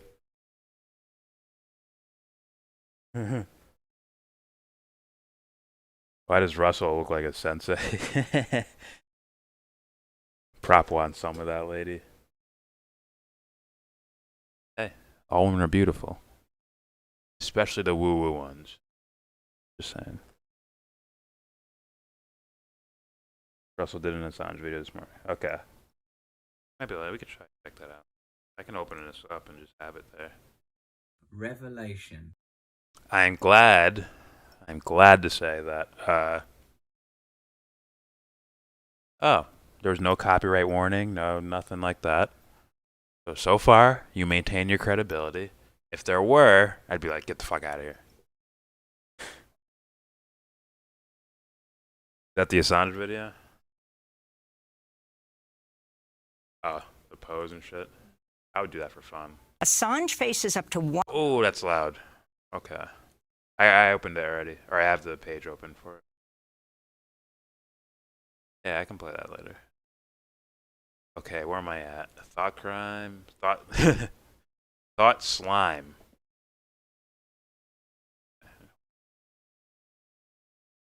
Ruined Leon. Okay, I think thought slime is the next one.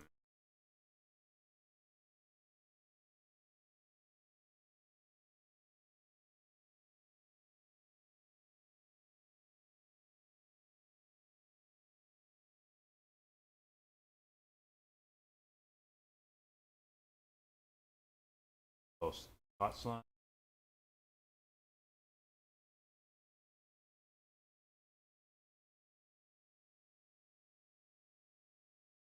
It was this one.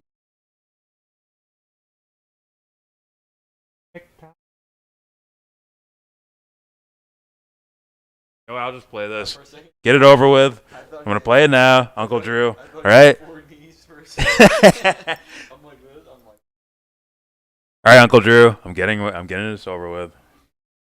He's a celebrity. I doubt he would do a call and doesn't want bad press if it goes south. That's what I'm talking about. What if some guy just said, fuck it? Hey, Russell, aren't you going to embarrass yourself? I'm already rich, mate. He just keeps it moving. It's like, I got nothing to worry about. Bye. I'm going to go do the show now. Like, shit, I can try to help make the world better.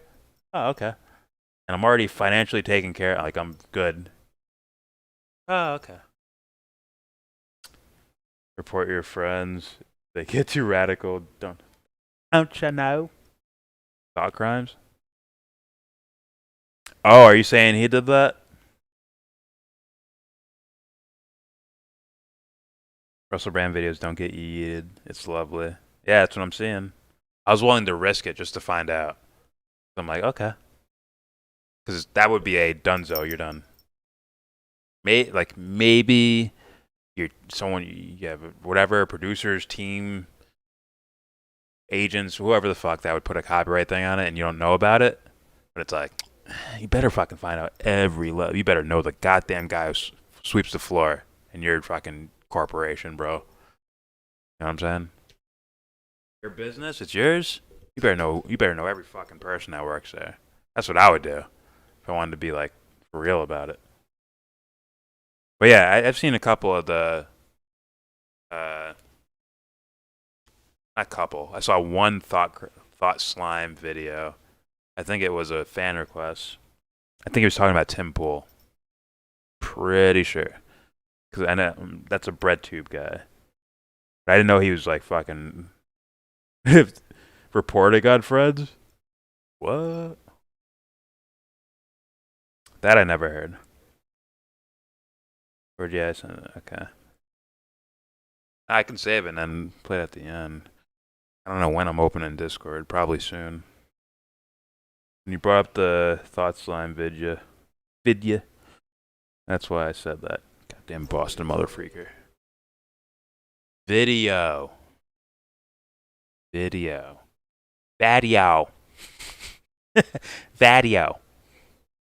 Yeah, someone kick him out of the country. Get rid of him.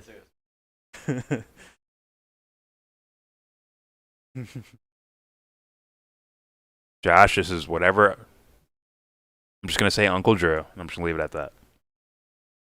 Thought Slime rhymes with thought crime. That's why I keep saying thought crime over and over. I suspect this dude has weird thoughts. Well, we're going to find out.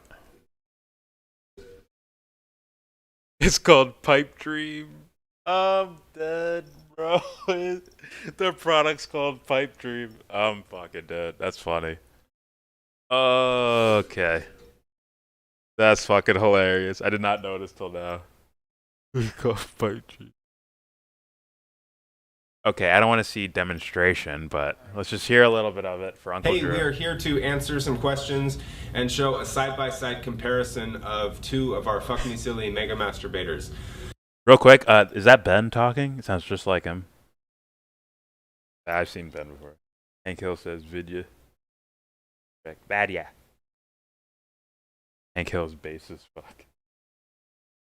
Okay. Here we have the he sounds like Ben the Maven. One, the original that started Fuck Me Silly One, and then the new black version of it, Fuck My Big Black Ass. People are wondering if this is a joke. This is a prank. Or if there's any difference. This is a prank. Joke. Because he's slapping on purpose in the names of them. They would never name it that. This is a prank. Differences to them, and the answer is no. The only difference in these is the color of the Fanta flesh, which mimics real skin. Oh, Jesus. Aside from that, they're the same mold, the same internally and externally. Some of the other frequently... Yeah, kid. He's like... They're both made out of... This is for sure a fucking skit. That's hilarious. For sure, a fucking comedy skit, bro. The same internally and externally. It's the way he slaps it. Look at this shit, bro. Aside from that, they're the same mold, the same internally and externally. Some of the other frequently asked questions that we get all the time is, do the tunnels connect inside the way they do on Fuck Me Silly 2? And the answer is no. The tunnels don't connect and drain out to the back. On this one, about 9 inches in, you never know. He may be the next like Joe Rogan. U-shape. So, if you when you wash this out, you want to make sure you flush it out completely. When you put the water in one hole, the water and the debris will come out the other. It doesn't matter which hole you flush. They're both water the same. and debris. Just know that it's going to come out that other hole and not the back side of the piece. Both the same. Just know that it's going to come out that other hole and not the back side of the piece. Like, why is the table that high? What's it blocking? I know. I told you that you weren't looking. No, I told you what he did. He went like that for a second. I know. He did that the first thing. You're like, look at that shit. Yeah. It's like, producer, can we jack that table up just a little higher? Okay. That's good. Okay. I know. What is his parents like? I'm sure it's a comedy skit. I'm sure it's a comedy skit, but if it was real, it'd be so funny. That's my boy. It's like, at what point in your life did you contemplate creating this thing? It's perfect, Dad. It's perfect. Just his mom with a threaded needle, making the prototype. Alright. It's jiggly like a real woman's butt. Oh, baby. It's ample, it's big, you can really grab onto it. You can position it, move it around, do different positions in the bedroom. Hell, you can go at it with a friend. Another question that we get all the time is, are the tunnels ribbed? And yes, inside here there are some ribs for added sensation in the vagina opening. The anal opening is smooth on that side of the tunnel. Another thing that people want to know is this waterproof when you submerge it in water? And the answer is no. Fuck Me Silly 1 and Fuck My Big Black Ass are not waterproof. On the back side of the piece, Silly 1. There's an air big black ass. There's a foam core inside of this to make it light enough to move around. As it is, it's a really heavy, weighty piece. So if you submerge this in water, it's going to get to that foam core. This allows air to escape so that when you're really putting your weight on it, okay. Fuck it, just 40 seconds. It doesn't pop. Like, alright, I'm done. It's for your safety and enjoyment of the product. So that is the comparison side by side, so you can see the difference between the two products. As with all Fanta Flesh products, there could be a slight variation in the color. The one that you get could be just a hue darker, a hue lighter. But this will give you a general idea of what the difference is between the two pieces. Hell, If you I'm have just any like other questions for us, feel free to email us. Dr. Our Climax. email is info@pipedreamproducts.com.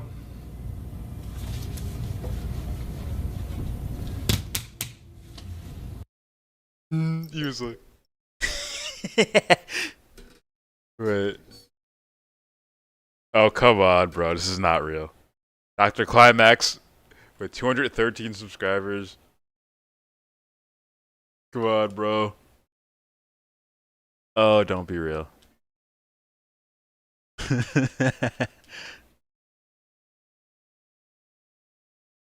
Ben got a fucking side gig going on and shit. CVM for all? What?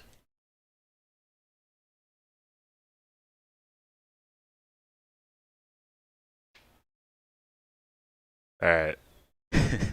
Thank you, Uncle Drew. I don't even know if you're still here. Oh, you are?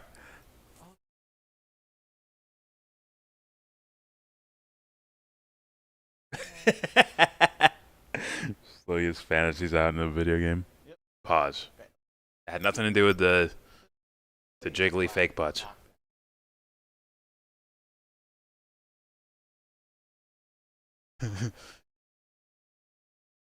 Have burned all weed.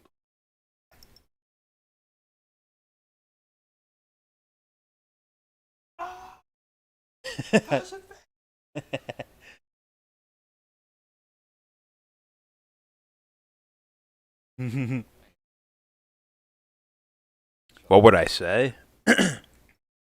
Bro, imagine if someone found this in your house. What would you say? I don't know what would be worse. Like, the ass thingy?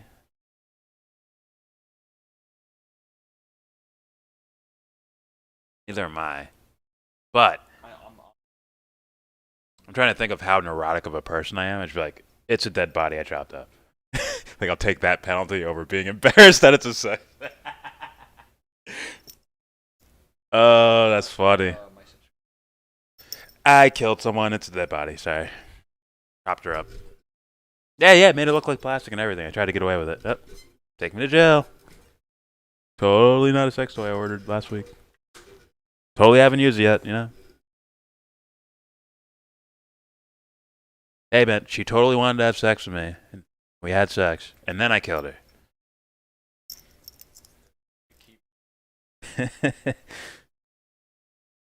I ate the rest of her body.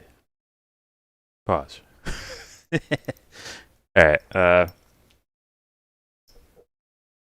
you're in there, Occupy? You're in there? Okay. F it and drink all. Jesus Christ. I'll see myself out.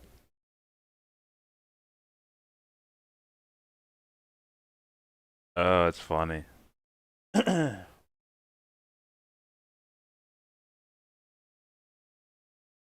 What happened? Evie is hurting for money. We should promo her channel and get her set. She's talking about streaming once a week. It seems worthy. Like Devon's road to recovery. Oh, I'm fucking down, bro. Let's get Stevie on combo couch and shit. She's smarter than other meathead YouTube people. Like Brainlet? You know who Brainlet is? Oh, is that I believe it. That's Shoe on Head or whatever, right? Brainlet. I remember Prop saying that last time we were talking about it. Pause is greater than pause it. What? Dude, it jiggled. Hell yeah, I'll fucking do that, Prop.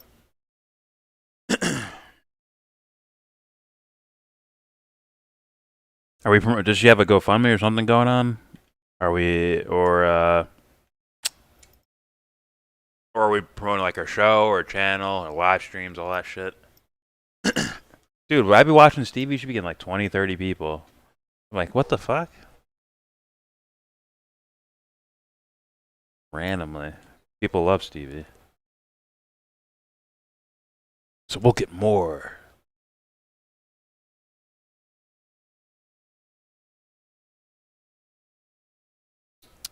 And she should also start a GoFundMe. I like that idea. I'll promote the shit out of it. Jesus. Alright. This is from Thought Slime.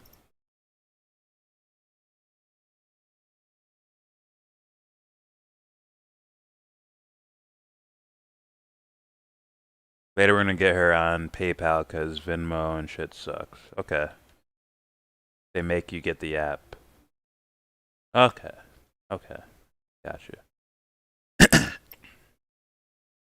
Way to ruin the surprise though. We could have did some surprise shit. Like trying to get shit popping. Sam Cedar says pause it. Oh yeah. Okay. Now I get it. Yeah, I'd love to help. Fucking Steve. Pause. Take that out of context. Sounding bad. Alright, it's from Thought Slime. Somehow, never mind. Why anarcho-capitalists aren't anarchists. You better recognize. Alright, here we go. Need to be turned down.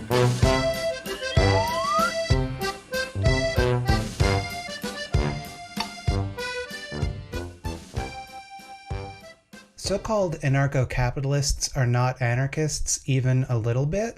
Let me be really clear here. I'm not offering that as a criticism of ANCAPs necessarily. Burritos, corgis, Steve Buscemi. None of these things are necessarily anarchist in nature, but they're all universally beloved. Prop, I get the sentiment, not everything but needs to be anarchist heart. all the time. That's okay. I do think ANCAPs should be criticized. We'll figure that one out. And I think later. their ideology is But I'd love whack to as all help hell. Stevie. But that is not the focus of this video. I'm just here to explain why they're not anarchists, that's all. Along the way, I might make fun of them a little bit, because it's hard for me to talk There's about someone this else's toilet name that ideology you without know, showing my contempt for it. that you know about, that we What should do also these be words fucking mean? helping them out, but Anarchism is a spectrum let's of be real, he's a ideologies that stubborn are asshole. opposed to unjustified hierarchies, be they political, social, economic, or and any don't even other guess, axis Rob. of oppression that people invent. The term was coined to describe oneself politically by Pierre Joseph Poonhound. An, meaning without, archos, meaning rulers, and y, meaning make the word sound cooler. Capitalism is an economic system typified by these three things. 1. Private control of the means of production. Big That's a PP hierarchy. heart is real. 2. Free exchange of goods and services on the market. 3. Wage We'll labor. work That's on also phrasing a hierarchy. later, bro. It sucks. Anarcho-capitalism is the belief that the state should Come be help support dismantled, Stevie's but big PP heart capitalism should at somehow be PayPal. maintained, which they think would work. I don't know what They she's believe into, but everyone I'm should not follow helping. the non-aggression principle, which basically means you shouldn't initiate or threaten to initiate violence against someone or their property. Part 2. How are these things related? ANCAPs and real, actual anarchists believe that the state is illegitimate and should be dismantled. Though they share this conclusion, they both arrived at it from very different reasoning, and those differences make their goals mutually exclusive. Anarchists believe the state is illegitimate because it's a hierarchy that does not meet the burden of proof required to justify its existence.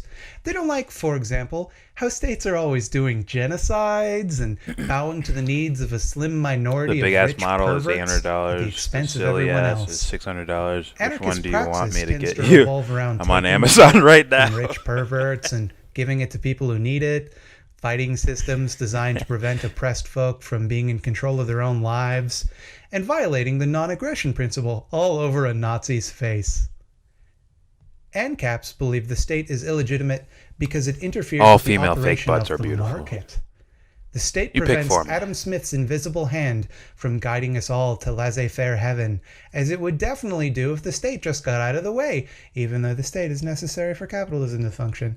Also, they believe the taxation is theft, and boy, do they want to tell you about it. Their praxis tends to revolve around protecting property rights and making absolutely sure that people who own shit get to keep it, even if that mad sucks for everybody else. You own the only well in town? Well, sucks for all those thirsty chumps. That's your property, and you earned it fair and square by inheriting it from someone else who built it and maintained it with the help of all the people you now prohibit from using it. ANCAPs believe that all rights derive from property rights. The reason you have a right to autonomy over your own body is because you own yourself, and you're allowed to do whatever you want with yourself, even sell yourself, which, I guess if you sold yourself, the money that you get wouldn't belong to you anymore because you don't belong to you. Following from this position, their reasoning is that if property rights are not protected, no human rights are possible. So while we may share a disdain for the government, anarchist and ANCAP ideologies are not compatible. That's it. Part 3. But what if they're the real anarchists and you're fake I don't know. anarchists Shit. pretending to be anarchists, but they're the real ones? About political Remember theory. Proudhound, the first person For who me called personally, themselves an don't be anarchist? offended. He was I rather find it fond of the saying, like, property is theft. Anarchists tend to agree because allowing roaming in property groups to like be this owned anyways, privately like- inevitably results in the I accumulation get why you would of want to property learn by it, the few but the only at reason the I expense would of the take many. interest in learning it is That's because other an people claim economic to be hierarchy, this thing. my dude. Hierarchies But even that, I don't have even think it's rulers. required in You order can't to have subscribe discussion. without Like, rulersism. is this really if the you want most, rulers, like, even if you think those is this the rulers way to go? deserve to rule, you're still a ruler. You dingling. Just saying. ANCAPs are quick to assure us that in the absence of the state, all agreements would be made between voluntary free actors for some reason. So while it's a hierarchy, it's not coercive, like it is when the government wants you to vaccinate your children. Except, like, if the alternative to accepting an exploitative agreement is starvation, as has been the case for most people whenever unregulated capitalism rears its ugly head, that's, a little coercive. Maybe, not all that materially distinguishable from state violence. Also, vaccinate your kids, guys. You're gonna get smallpox. And I don't agree with what you say, but I will defend to my death your right not to get smallpox. Part 4. You, sir, are biased. Yes, that's true. I don't much care for ANCAPism, and I do very much like anarchism, and I want to kiss Peter Kropotkin in that beautiful broom face of his. So let's hear it from Murray Rothbard. Oh God, did I say that? Murray Rothbard is the libertarian economist who you might recognize from those Six Flags commercials.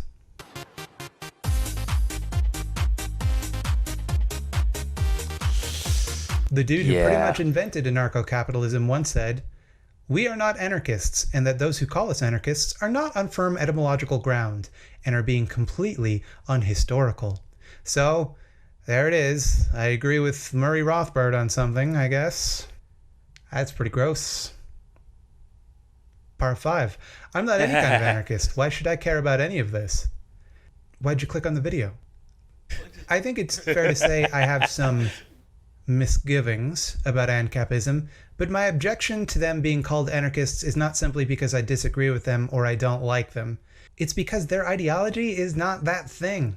They're more like turn-of-the-century liberals than anarchists, which is probably why they stole the word libertarian, because it sounds kind of liberally, and liberal was taken, well, I mean, I guess libertarian was taken too by anarchists, but who cares about anarchists? You can take anarchist words, nobody minds. Probably part of the reason ANCAPs want to co-opt the term is to get into anarchist spaces and drown us out. Our beliefs present a threat to theirs, or I guess they would if anyone took our beliefs seriously, and I find that a little galling. I don't like the idea that groups who don't like my ideas are trying to make them more difficult to talk about or conceive of by changing the meaning of words to suit their agenda. It'd be Orwellian if it was being done by the state or by smart people, but it's actually being done by supplement-chugging Econ 101 anime avatars, so it's just kind of irritating. Also, by the way, you can't have capitalism without the state, because without the state and police and the military, there's no way to protect private property from the collective force of the working class. In fact, I'd go so far as to say that the state currently exists only to serve the interests of capitalism.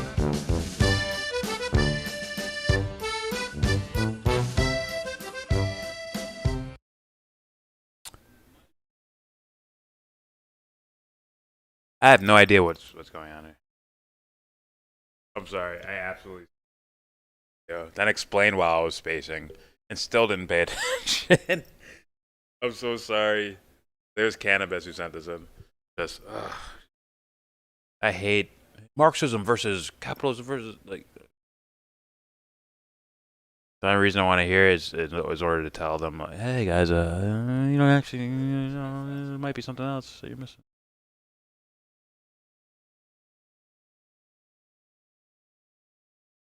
Let me jump towards right feet. Swear.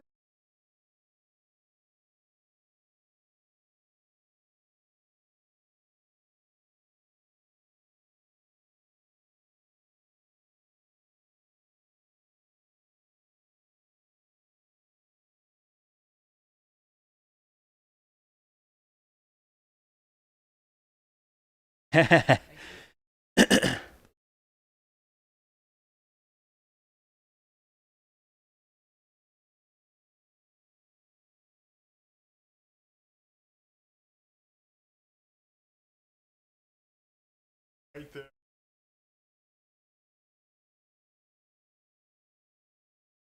But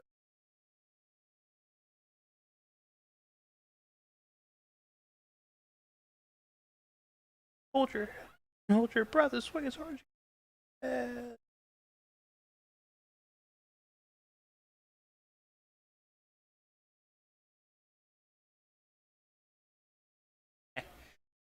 Yeah. That's who she reminds me of. Oh, that's funny. Stevie reminds me of fucking Daria. La la la la. NCAPs, right? Libertarians are Republicans without balls. Yeah. I do not know.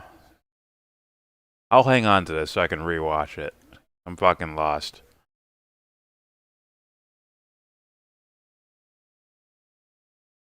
Remember when, I don't know if you were there, Cannabis, but I said this thing to Shy Nazi. Literally jumping out. I said this to Shy Nazi where I was like, So yeah, but if we focus more, like really looked at like what the individual was, he's like, what? It's one of the silliest things I've ever heard. Like, you didn't even hear the rest of the idea. Like, do you even know what that is? Do you know what I'm talking about? Like, hey, Shy Nazi, do you even know what I'm talking about right now? I talk about individualism. So something tells me if I brought up psychology and all these things, he'd be like, what? You mean libertarian? I'm like, no, I mean psychology. Libertarian? So it's like, fuck. If those bread tube type of guys are that, like, I don't know what to do. Alright. Next up is Ruin Leon. But I'm gonna go to the bathroom first. La la la. This is I forgot the words.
But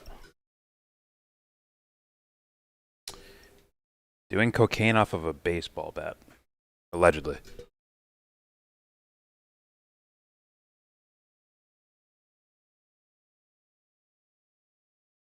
I'm pretty sure he gets decent backspin. Justin Turner. What do you got, Ant?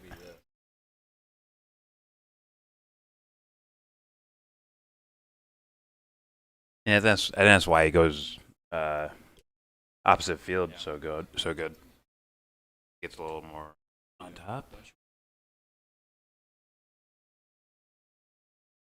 As the COVID variant continues.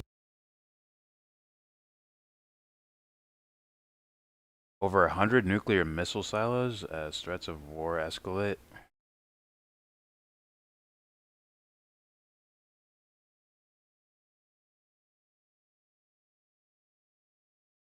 But I knew ye well.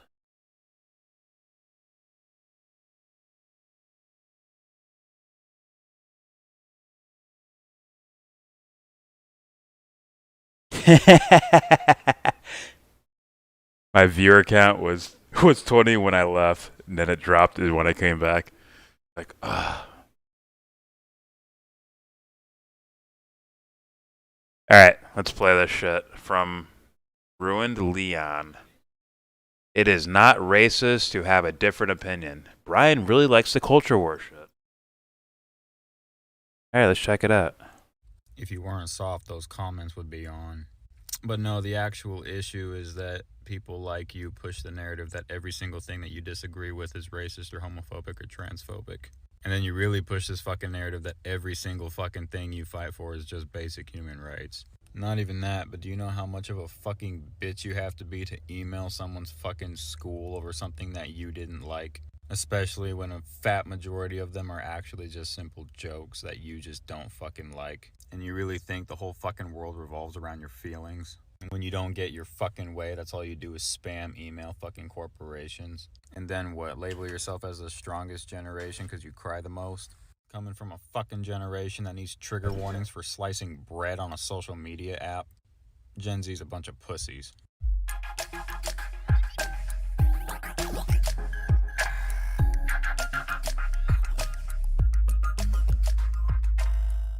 I want someone to explain this to me. What is so racist about having a different opinion? What is so bad about thinking differently from somebody on social media? What is so morally unacceptable from thinking differently from a pack of people who don't even know how to explain their own fucking point? How is it that there are so many people who are readily accepted into this weird little society of people just based off of them agreeing with some random thing? But if you challenge that random thing, you are immediately ostracized and labeled as anything obscene out of the book. Racist, homophobic, transphobic. You have internalized racism. You're a colorist. You're an Uncle Tom. You're all these different accusations that you are obviously not. But the reason you are labeled that is not because you've done something heinous, not because you've committed a crime. It's because you disagree with some random check mark on Twitter. There are a lot of bad hot takes that exist on social media. It's a chef hat. We can but, agree you know, with that. There are a lot of people who spew hatred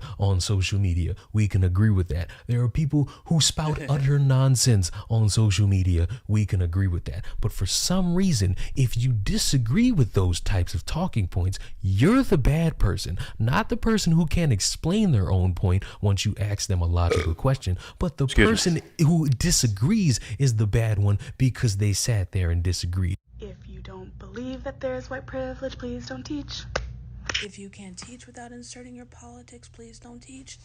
It is the philosophy teaching children about white privilege. You're just perpetuating racism. That was 70 something, then it went 83 right there. By making judgments and assumptions on children's lives based on the color of their skin. Children are naturally empathetic, like they have a desire to connect with people on an emotional level, especially if they see someone they care about, their friend, struggling. And this ruins that.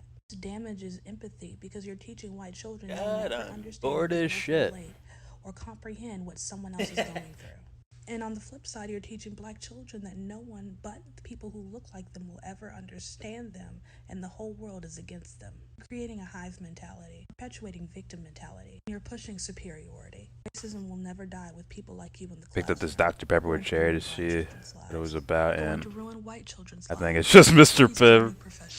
What type of loony bin are we operating here? I get that everyone has different opinions, but you should at least be able to defend it or create some sort of talking point. I was drunk as shit inside of a taxi and was just like, why you don't see me dude, on any debates with people is because I carefully decide who it is I'm talking to. I get that people like to send me DMs of their dick pics and their pussies and want to have open conversation with me, but genuinely ask yourself, what is it you're sending me and why do you think I would respond to you? I have been challenged by people in my DMs who have openly directed their conversation at me. They didn't have to sneak diss me. They didn't have to at me while calling me a bitch. They didn't have to call me out of my name. And they openly wanted to hold conversation with me. And they disagreed with my talking points. And you know what we did? We talked for 30 minutes or maybe even 2 hours. We sat there and wanted to understand our viewpoints together because we come from two different backgrounds. That's how you hold conversations with people who disagree. You don't call them fat. You don't say they're cunts. You don't sit there and label them something they're not.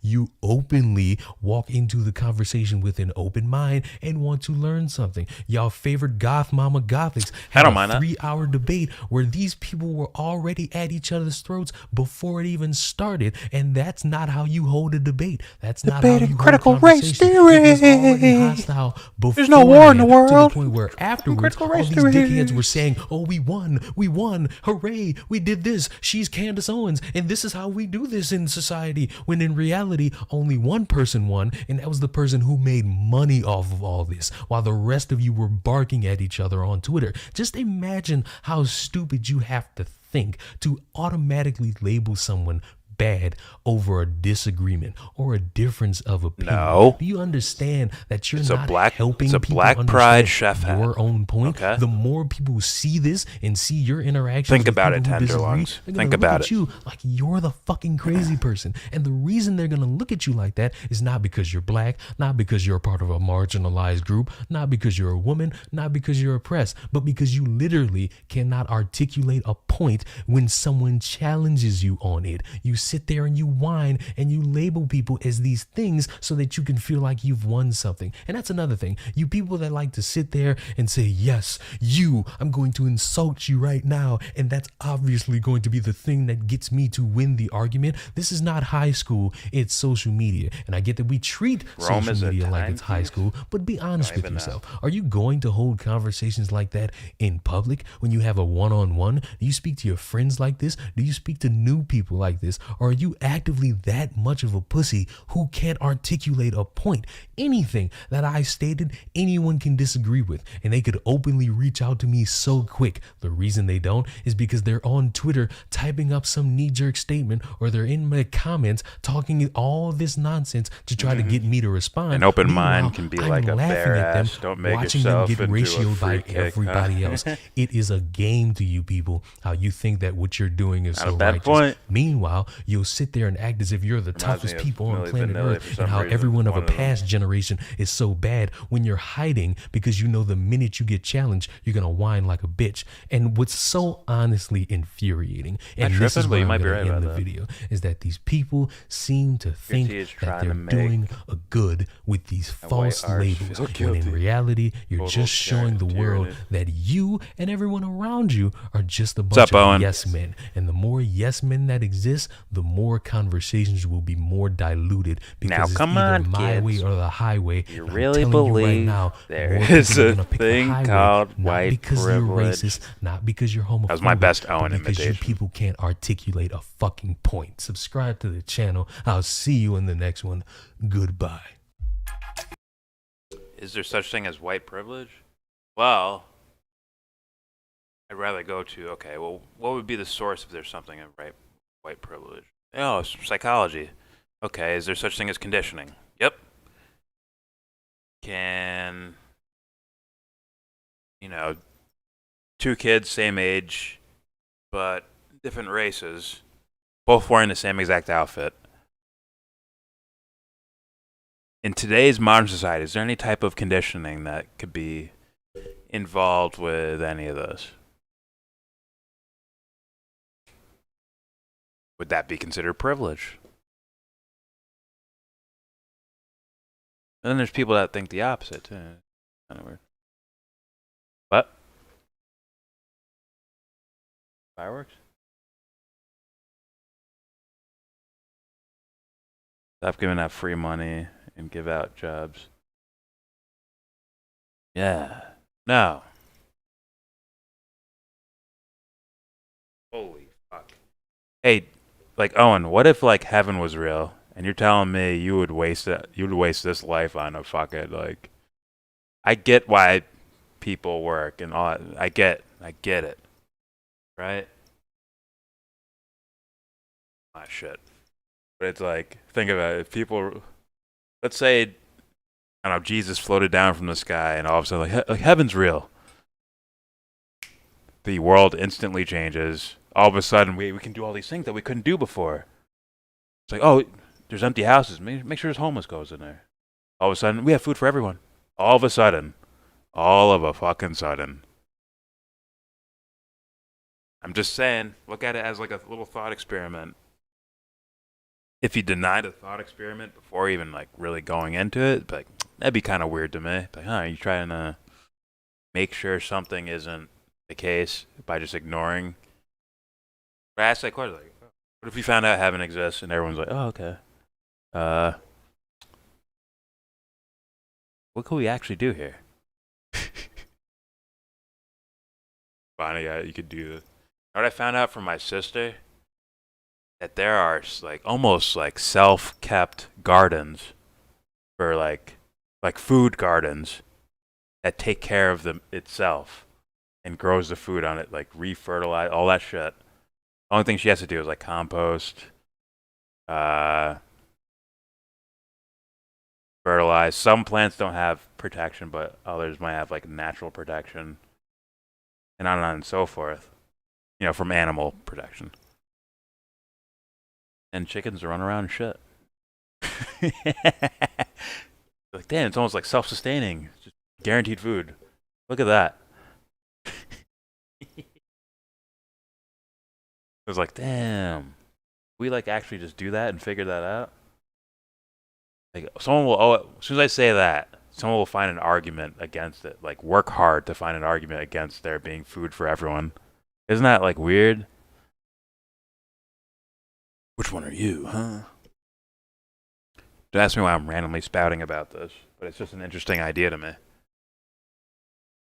Like, what if, whatever, spirituality, heaven, something along those lines was real? Like, there's guaranteed afterlife. I wonder if things would just change. Well, obviously things would change here overnight, right? But I'm kind of wondering, like, would all of a sudden things that we considered limited today would start happening? You're like, well, why not? Why not enjoy the shit out of this and then go enjoy more shit in heaven? Oh my god. I love thought experiments like that. See, look. See all that shit I just said? All that shit I just said, right, James? Here's the response I get.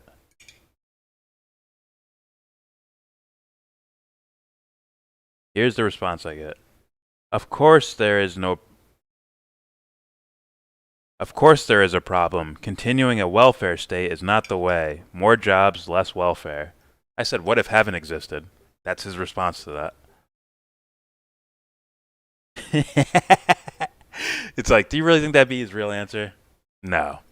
If Jesus floated down, like flew around, like, yeah, I'm real. I can do magic here. Here's magic. Makes the fucking shit appear in front of you. Fucking heals some cancer patient, like, instantly. Like, find someone in Owen's life that he knows is sick and just heals them like that. Like, yeah, magic's real. Yep, I'm doing this. Whoop. Fucking flying and shit. Here, the Atlantic. Boom, wine. It's all wine now. Like, I'm going to turn it back to water because I'm probably killing a shit ton of wildlife in there. Shit ton of fishes. Oh, where? And then produces fishes out of nowhere. Just like, psh, and bread and shit. Well, Jesus, you ever... There needs to be a tax code for this. Yeah, too much abundance. Like, come on, bro. You know you're going to rethink everything you've ever done in your entire existence. You know you're going to do that. Thank God I already did it to myself. I don't have to worry about that shit. But everyone else, for those who haven't done that, oh my goodness gracious. Is that going to be fucking The most beautiful, horrifying thing ever. Wouldn't hell be real as well, causing many to freak out en masse? Ah, but if heaven and hell are relative, meaning like there isn't just one heaven and one hell, more like it's, hey, you like punk rock, so there's punk rock here. You like this, so this is here. You like that, so that's there, rather than fiery demons here, harps and angels here. Which doesn't even make sense. So if there was a real heaven, it would be relative to the individual, which means there wouldn't be any need for hell. Then it's like, oh, fuck. Well, is there taxes in heaven? Come on. We'd be taxing someone. Come on. Overabundance of imagination. It can make a kid lazy. Give a man a fish, feed them for a day. Teach them how to fish, feed them for life. It's like, alright, never mind. Goodbye, thought experiment. It is now gone. Moving on.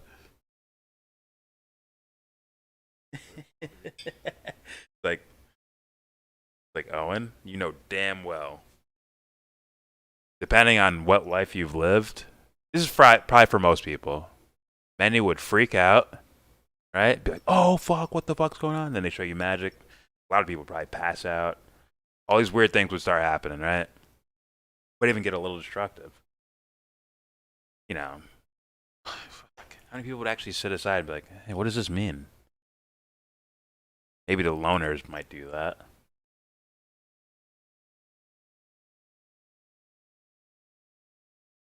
Well, there's those types, but he's like, hey guys, look, you just grab someone's gun and go, poof. Can't kill me. All right. I'll kill everyone else then. You're all forgiven. You're all going to heaven. Like that's the first thing it announces. They don't fucking just nuke the world. Like, no, you're never taking me alive. I just told you there's an afterlife, so you can't really die. Hit the nukes.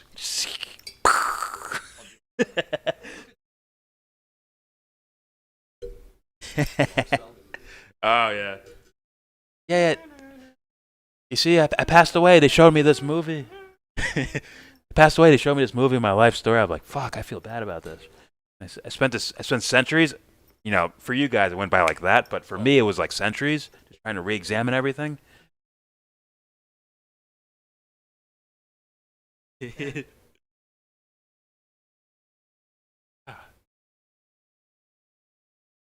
think this is the next one. And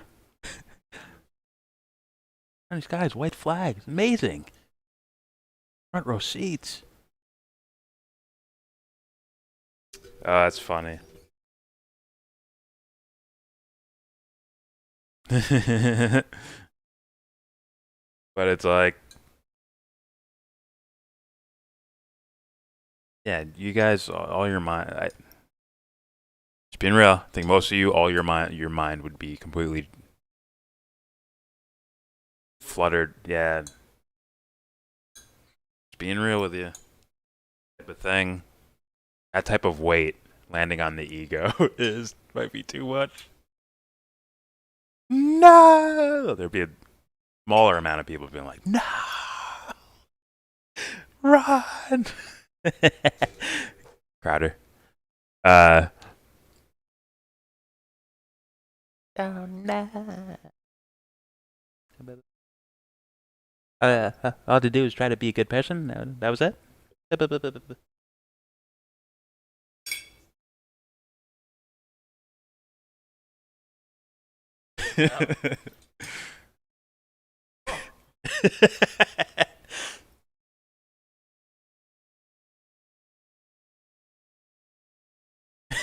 Yeah. Takes his yarmulke. Yeah. Throws a shit. I won.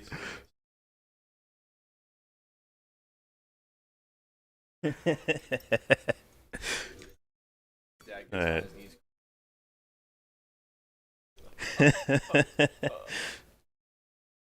What will what will the Bill Maher types do? What would the Israel mass murders think of when they explain to Jesus why they mass murder? There's no way around it. You wouldn't even have to actually read their mind or whatever, see all their actions, and he'd probably get the truth out of them because he did something that fascinated the ego enough. I turned this TV into a fucking lemon. Like, oh, that's enough for me. I know he can read all my thoughts in mine. It's over. I might as well just confess right now. Others might be like, hey, please be aliens, please be aliens, please be aliens. Run! Hoping it can find out that it's aliens or some shit. Find some way to make sure this is not the case. Because then we have to be moral. So you'd have to actually think about morality quite deeply and think of good deeds and bad deeds.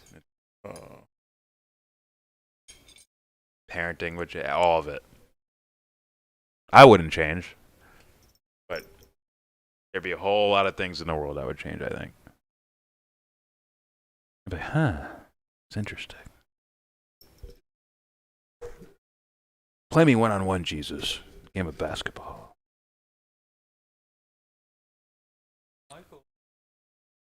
Yes, basketball American. Right, my hunter was correct the entire time. You just have lower IQ. Increase your IQ, you can come into heaven. Pause.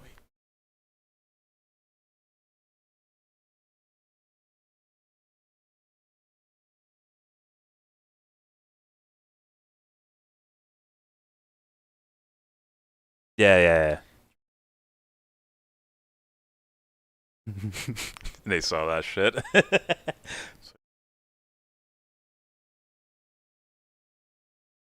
Yeah. He sued his friends? I think so. I thought you were joking about fucking suing them. Of course. Gary. Yeah, I know. Like, have fun with that.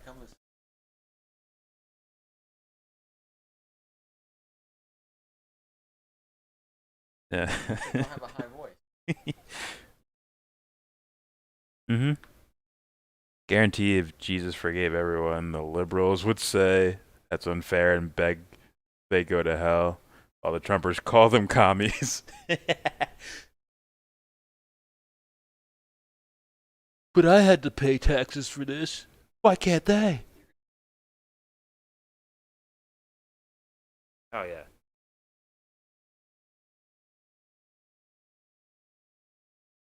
What? This?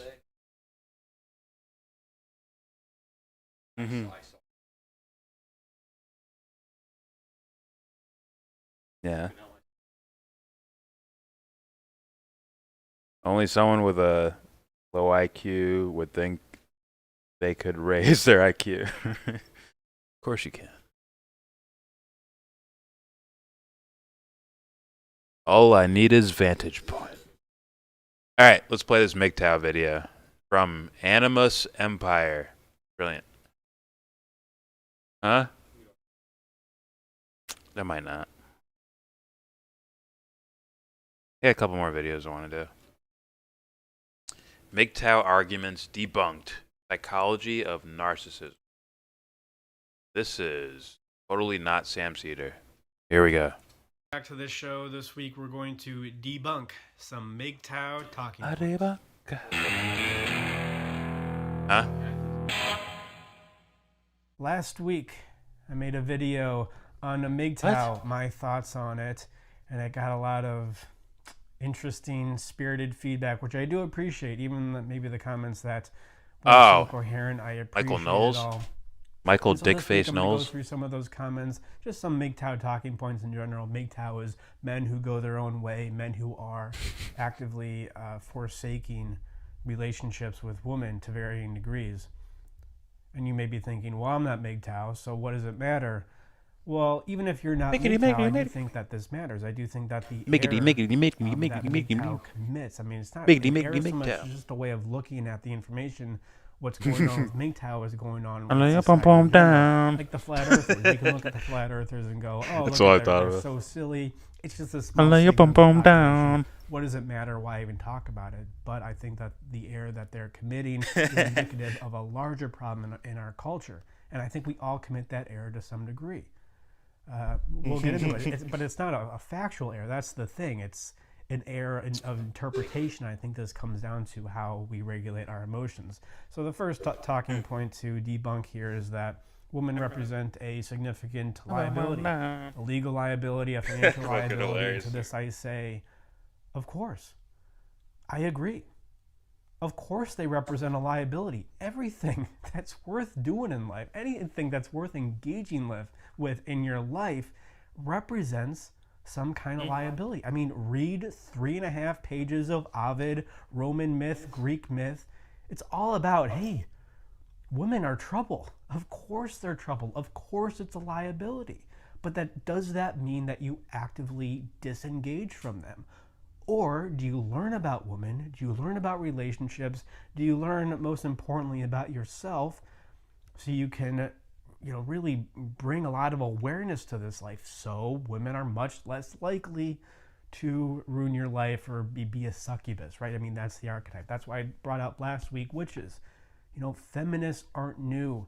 MGTOW aren't new. That this is just the next iteration of something that society has been dealing with for a long time. A certain segment of the population just disavows the opposite sex. I disavow the opposite sex. Just chooses not to engage with it, and then takes all their issues and puts them on them. But yeah, of course it's a liability. But that doesn't mean, buying a house is a liability. Having a dog is a liability. Buying clothes is a liability. Does that mean that you just not engage with it? No. I think we have to learn how these things work, and I was trying to empathize or sympathize with what MGTOW are going through, because you go out on the internet to learn it's wet snowing. How to interact with the world in a better way, and all you get is stoicism, which just makes it worse. And of course, MGTOW is stoicism in action. Next talking point: if you marry a girl and she I can't pause this video. Another man and gets pregnant. Okay. You're legally click on the fucking liable for that kid who wasn't yours. Now I looked this up. Now, granted, I didn't do that much research. You're not even Asian. I came with these across characters. A few cases like this, and fucking 121 million views. Man was made financially liable for this children that wasn't his. He wanted it. I'm very sure Jesus would eliminate TikTok. Just by existing. Wife goes, and it was when they were separated. They're still married, but they're separated. The wife, and then it would come back years later. Not cheated, maybe because they were separated. I don't know. However you define cheating. We have fun now because Jesus allows us to. She had the kid, and she's fucking tool. Take on responsibility. But nowhere did I see, and I saw a few lawyers write about this specifically. Nowhere did I see that if the child isn't yours, you have to take care of it. I mean, wasn't that the whole point of Jerry Springer? This guy's feeling relieved that the child wasn't theirs, so they didn't have to take care of it and take care of the woman. That was the whole point. But look, maybe you could find some case. There's some acting in there. Just saying. Some poor schlub was forced by the court to take care of this kid that wasn't his. But there are ways around that. There are ways of dealing with that, and we'll get into it. I understand the legal system is a mess to some degree.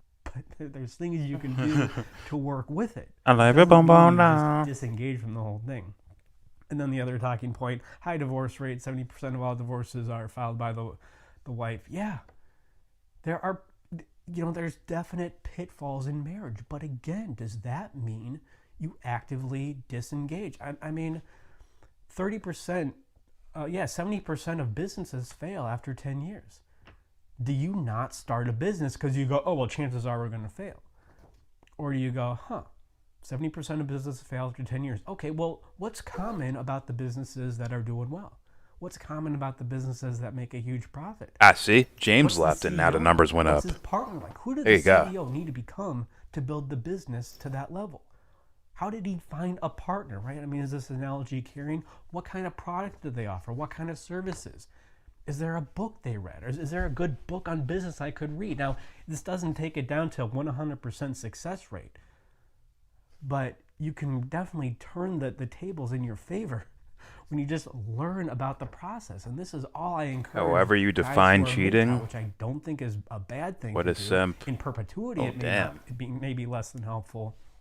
But just, but in the short term, it can be helpful. He's a sensitive guy. All I encourage you to do is just keep going. You're doing the MGTOW thing. You're going monk mode to improve yourself. Another aspect of improving yourself is going to begin to be, I think, engaging more with women, engaging more with who you are to engage more with women. That's what's going on. And there's great resources out there on how to do this. I mean, I went through this process, right? So I know what you guys are going through. I was, I guess, de facto MGTOW for a while because I was working on myself. I didn't think I was ready for a relationship, and that was probably helpful for me to go through. But then I had to realize, geez, you know, part of the reason why I'm avoiding women here is because I'm afraid with them.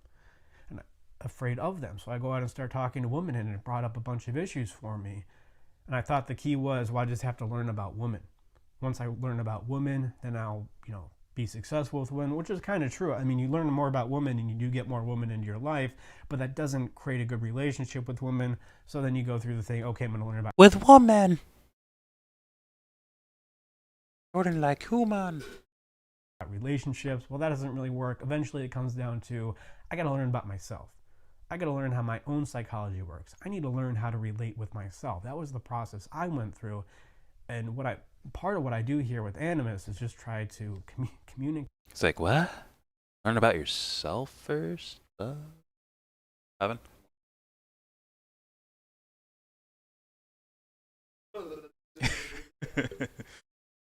I need your bum bum down.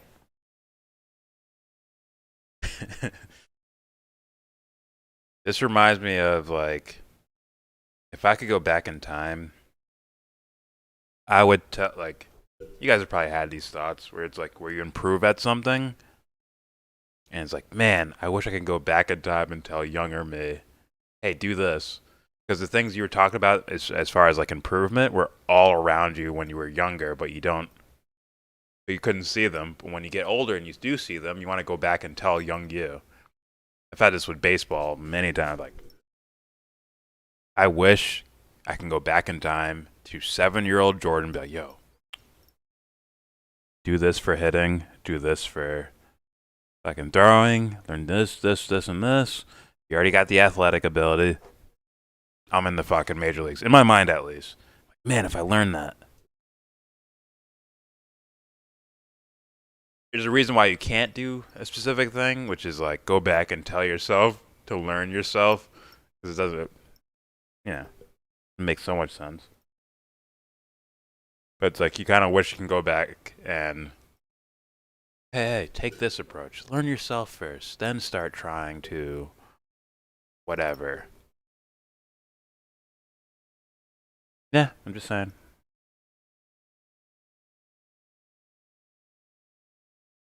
Older Jordan wish he could tell younger Jordan, keep your shoulder in. As far as baseball goes, I'd be like, hey kid, I know it's cool to emulate your favorite players, but it's not going to help you in the long run. It'll help you be dynamic and be comfortable with a baseball bat in your hand, but you kind of got to come up with your own thing that's practical for you, your body type, all that shit, your motion, your mechanics, and memorize this one stance and use it over and over and over again. Do not change it. Instead of trying to be Griffey and Andrew Jones and fucking Derek Jeter and trying to be like all these different fucking players, I was just completely lost about. I bet if I see, look, that's actually the perfect metaphor. I spent my whole younger life. I probably didn't figure this out in regards to like hitting, like a baseball hitting, until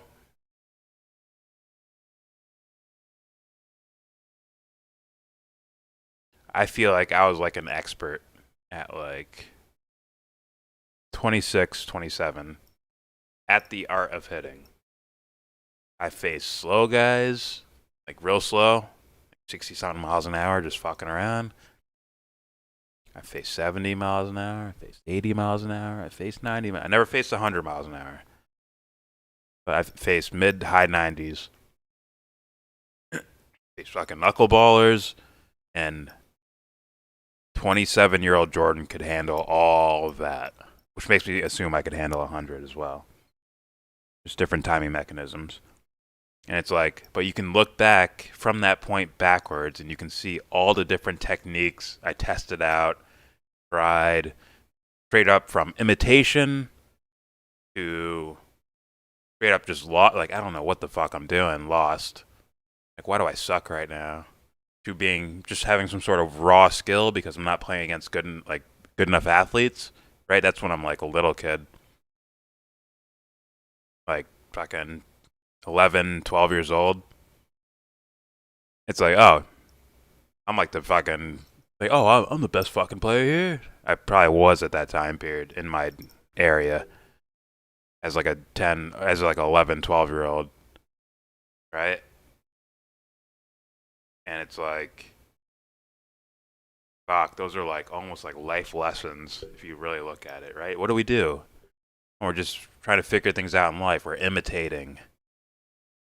We're saying, fuck it, I give up. I don't know what I'm doing. We've had, I'm going to try to do my own thing, but I'm fucking lost. There's sadness about it. Like, I don't know who the fuck I am when I have a baseball bat, man. I'm fucking lost, right? Then there's that one little seed of like, okay, shut up, stop, and just put some real effort into it without discouraging yourself about it. And then that's when I started developing, little by little, that fucking swing and those swing mechanics. And now I could recognize what the fuck Griffey's doing, or what Manny's doing, or what Pujols is doing. Now I can recognize it because now I can speak their language. Now I can see what they're doing there.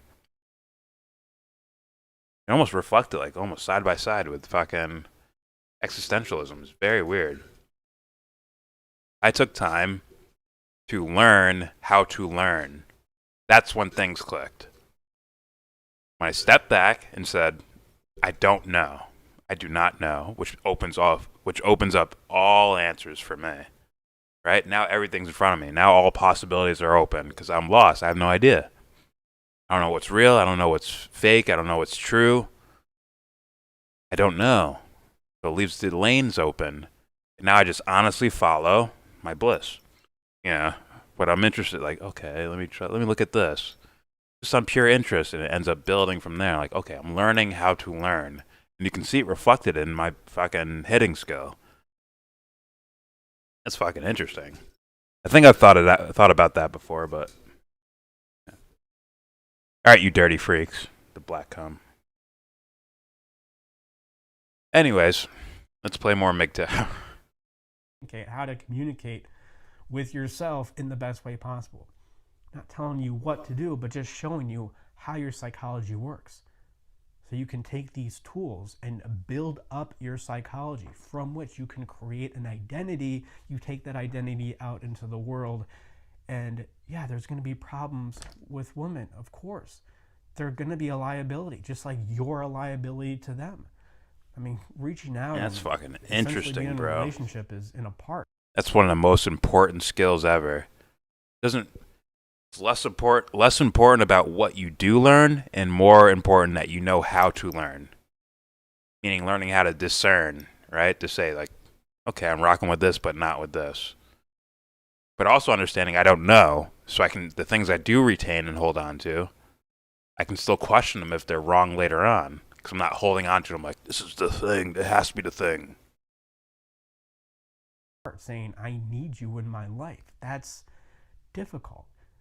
But there's a way to look at your psychology. There's a way to build up your psychology to make that process just a lot easier and to make the resulting relationship a lot stronger. And you're not going to get that if you just go into monk mode for the rest of your life. For a few years, that may be helpful. But for the rest of your life, maybe not so much.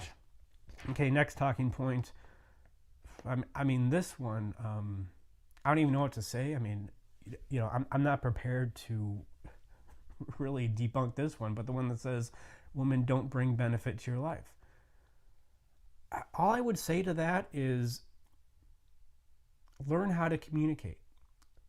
I think women can be very. I mean, I understand. I mean, women can be overwhelming if you can't communicate with them. If you can't feel like you can get through, if you don't feel like you're on the same. I don't know why it's this thing of women. I get it. If you're like a heterosexual male, or cisgender male, or whatever. If you're a heterosexual male, right, and you want to, whatever, you're single or you're lonely or whatever, and you want to be with a girl, I get the idea, like, hey, that'd be wonderful, but you kind of have to be authentic about it instead of making, like, whatever thing some sort of end goal, right? Sort of strategy to get to the fucking whatever throne room. Sometimes guys build that up in their mind. They're like, that's the throne room. That's where it's at. I mean, which in a way it can be. If you find the right one. But let's be real. A lot of these guys are just looking for companionship or even more minimal to get laid.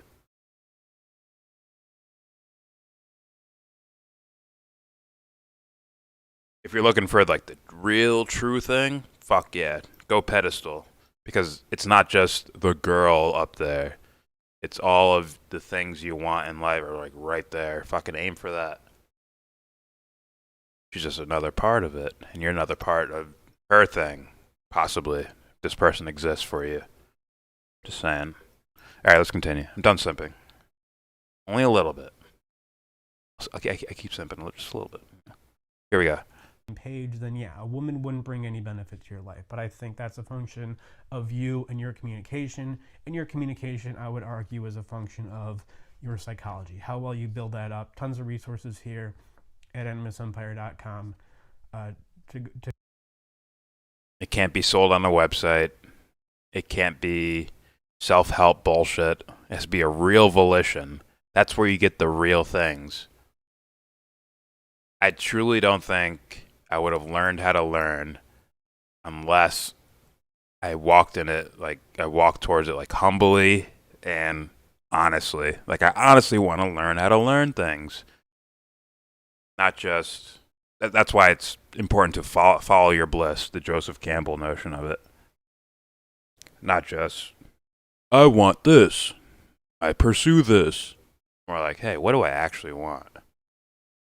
If you say, I don't know, which I have done before, yeah, you should go figure it out. Wherever that takes you, you go for it. Here we go.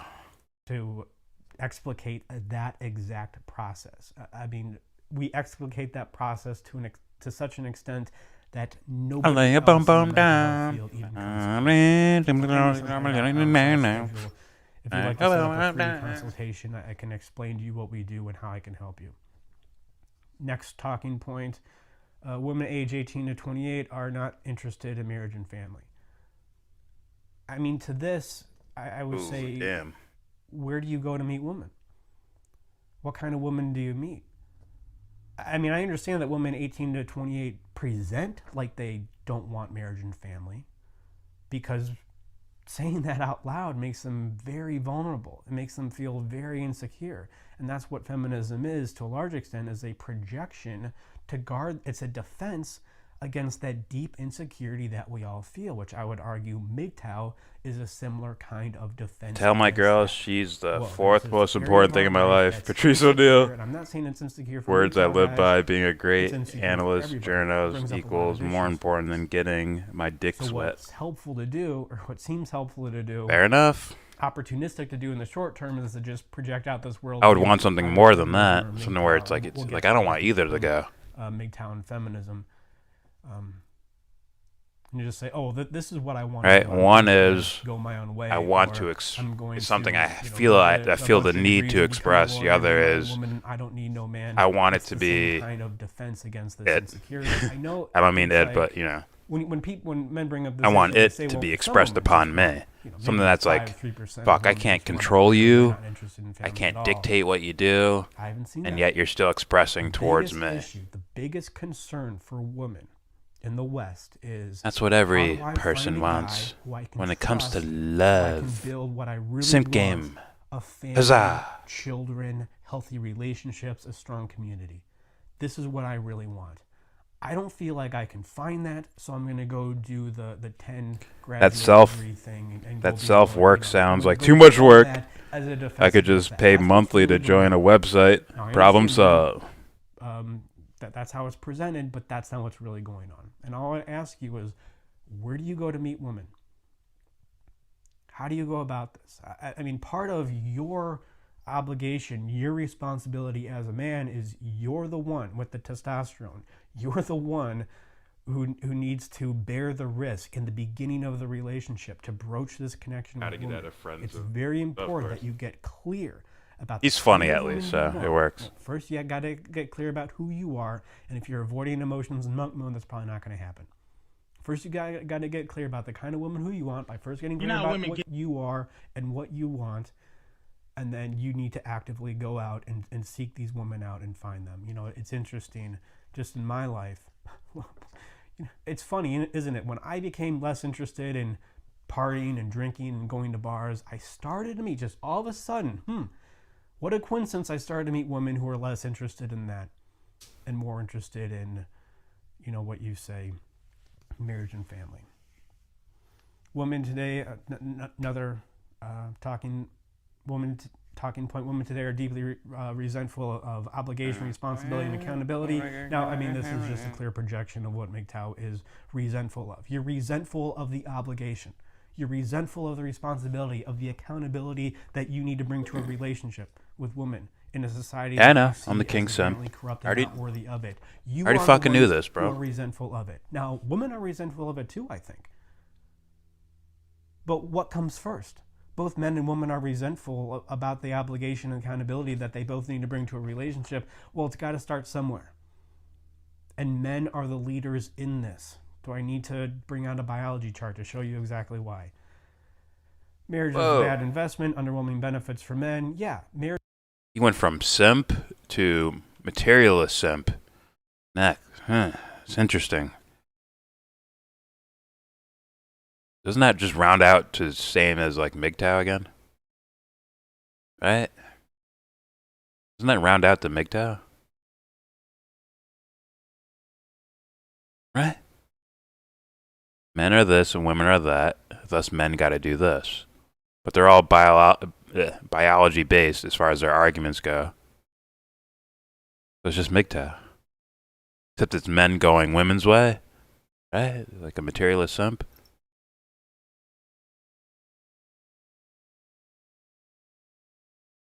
I have no idea what he's. Yeah, he lost me there. I kind of tuned out for a second. But, Football! Go watch these all day, can't we? Fucking. Marriage is a bad investment, I agree. And all the facts about it, you guys are correct. And I guess this is a good time to bring it up, and this is what a lot of people do. I mean, this is the foundation of a lot of narcissism, is just focusing on the facts that you know are correct, while completely ignoring 90% of the other facts, 90% of the other facts that give context for the facts that you're right about, and using your resentment to just focus on these. I mean, I tried watching some of these MGTOW channels, and it just feels to me like resentment porn. Oh, look at what this one short-haired feminist woman did to this one guy and all this torture he put him through, and I'm just going to focus on this for 16 minutes. But what's interesting about that is you're right. That does happen. That did happen. The facts of that situation are right. Just like the flat earthers. The materialist simp is winning. I will let him win. Flat earther video. You do not have the intellectual, scientific wherewithal to debunk what they're saying. But what do flat earthers do? They focus on these three facts that they know are right, and they completely ignore 95% of contradictory information. Materialist atheist simp. It's like a new category. Interesting. This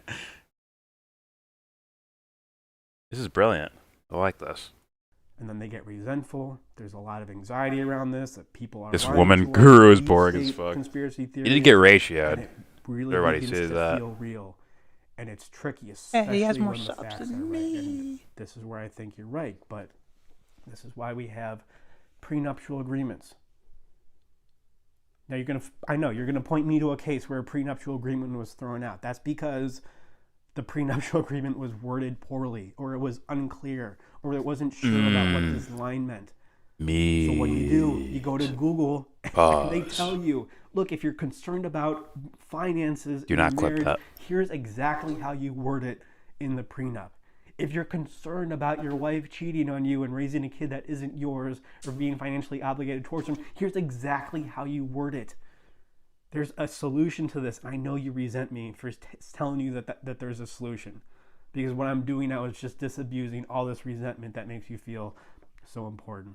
And I'll just end with this because it's going kind of long. Whether MGTOWs are feminists, Hey, he does. Feminists have political aspirations. MGTOWs 1.65 thousand. Officially, I have no. What do I have? 1.1. This is a psychology channel, and I do know MGTOWs and feminists are the same psychologically. They take all their issues that they're not ready to take responsibility for and project it out onto the other. On the other sex, on the other gender, and say, "Oh, they're the ones now." I need to step my MGTOW content up. That by doing that thing, you and are simp exactly it out. like that thing who you supposedly revile. You know what's the ironic or paradox about this is, I can be their court jester that they throw fucking rocks at and shit.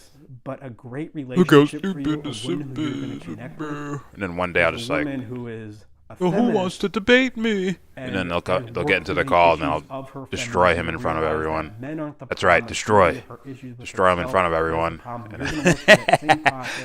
Hey, okay, yeah, never step to the king simp again. A woman's going to resolve her feminism and all the issues that she has around. He finds a way to say the most Canadian things ever. Probably going to be the most difficult barrier. Miggy Tiggy. When relating with women is better idea. Don't marry except for the purpose of raising children. you the most despised. But again, that's just a reflection of the issue. Damn, Grey Walker. I'll leave it there. Thank you guys for watching. I'm sure this will get some interesting comments. Don't marry for anything other than love. But I do think there is a small percentage of you out there who are. But Jordan, plenty of people do that. Plenty of people marry for love. Do they know they're in love? You got to know yourself to know you're in love, right? To know yourself is to recognize the other. And if you can recognize the other inside of yourself, pause, then you know you're in love. Or just break out that credit card like Jesse said and just... I'm getting weary. Great show as always. Always a pleasure. Good night, y'all. Good night, cannabis. You dang Boston fan. God.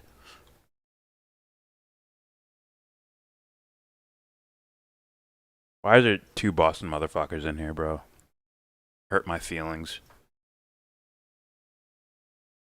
I can't ban you on here because I have principles. But mentally, you are banned. Boston. Listening. And so that's who I'm speaking to. Like and subscribe. And as always, if you have an issue with women, it's first important. Okay. So I guess this is like kind of like a self-help type guy, I guess. Thank you, self-help guy. Let's continue this just for a second. Let's continue this MGTOW thing with, I'll play that after. Look at this shit, just for a second. Random title with random shit in it. Don't even understand what any of that fucking means, but it has 121 million fucking views. Unreal. Actually, let's watch this real quick, because if it's stupid, I'm going to be embarrassed for humanity.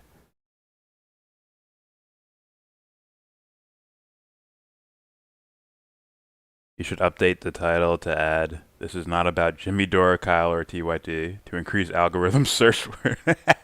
That's what Prop was doing. Right. What's up, Amy? Hard Bastard has a take on Kyle, on Jimmy / Aaron versus TYT on BitChute. You could probably check that out. That is kind of young. I remember Hard Bastard from the early days. Back when he had like no subscribers. And fun music. Alright, here we go. Oh wait, I gotta click on the image. Like, if I click out here, it doesn't work. I gotta click on the image.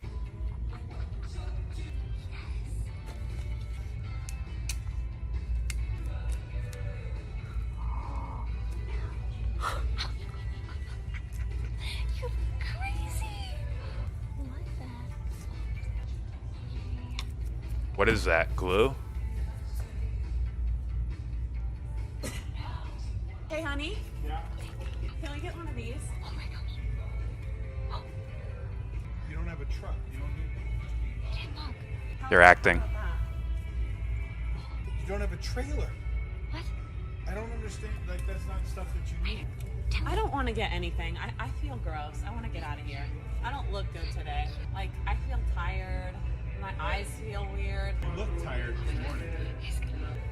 You don't look at me anymore. Okay, I don't. You never look at me anymore. Yo, jeez. That was terrible. Anthony, that's the worst video you've ever sent in. That was terrible. That was not funny. That was clearly acting. Disappointed in you. Mets fans, bro. Can't stand them.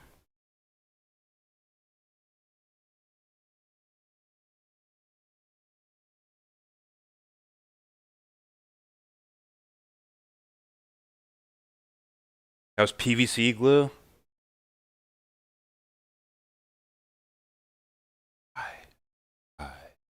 It did kind of look like that. You should have put some like that fucking primer cleaner on first. And funnier. That, like purple shit dripping from her.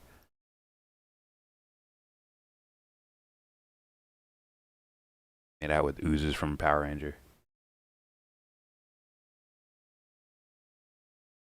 The absolute war that... Oh, that's loud. What if they ban you for using BitChute? Actually might. Someone tell me. What's that, mad mom? Mom's mad. I better open this link. I don't have a virus either. See, glow. Is it glory? Global resistance. We're on drugs. We're on terror. What about?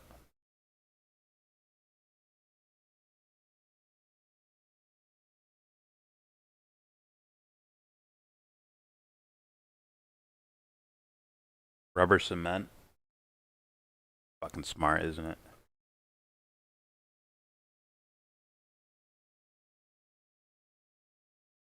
Sensor prop. I do more. I would say sorcerer prop. He's a wizard. Man witch. Pause? Alright, I am playing Patrice. He gave me like 3 in a row. Yeah. Go from right to left here. How to get out of the friend zone, Patrice O'Neal. Here we go. I've been in the friend zone. It's, first of all, it's pathetic.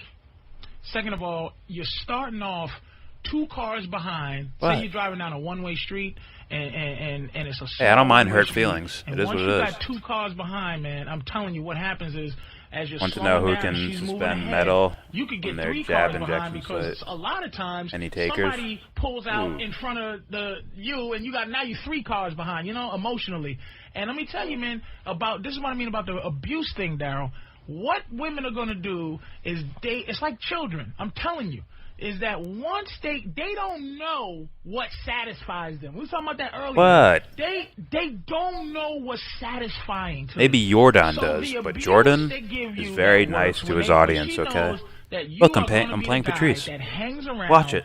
and is going to be unhappy about not getting the pussy, but yes, still it is, hanging Josh. around. She By does. the late like, great like Patrice O'Neal. When you do comedy, okay, and I've been doing comedy a long time. Let me tell you something about my theory on bombing. Okay, when you bomb, you don't try to pull out of it by making the crowd happier. Trying harder. You get out of it by making it worse. You just take 2 grenades and you toss them into the ground and you kill everybody. Because what you don't want is to give the audience the power to know that they can affect you, because they will not do what you think humans do, which is go, oh, he's having a bad time, let's help him through this. They go, ooh, I get to take my foot right in his neck and control him and have him beg for mercy. And they will fucking let you flail. So what you do is I control my destiny. Here's what you got to do, and I'm going to tell you, you started off backwards. There's no way to turn that around except for, like Dante said, take the chessboard and throw it in the air and start all over. I don't know with her, but you cannot start behind, dude. You cannot. Let me tell you something. You can't play a basketball game and spot the opponent 20 points.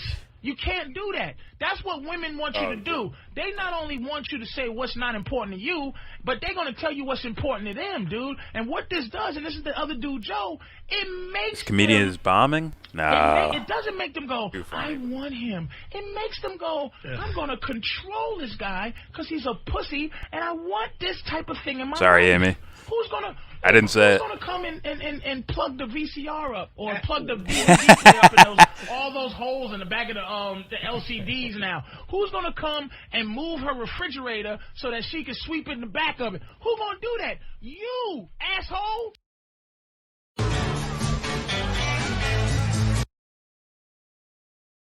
Shake it up, baby. Shake it up, baby. Twist and shout.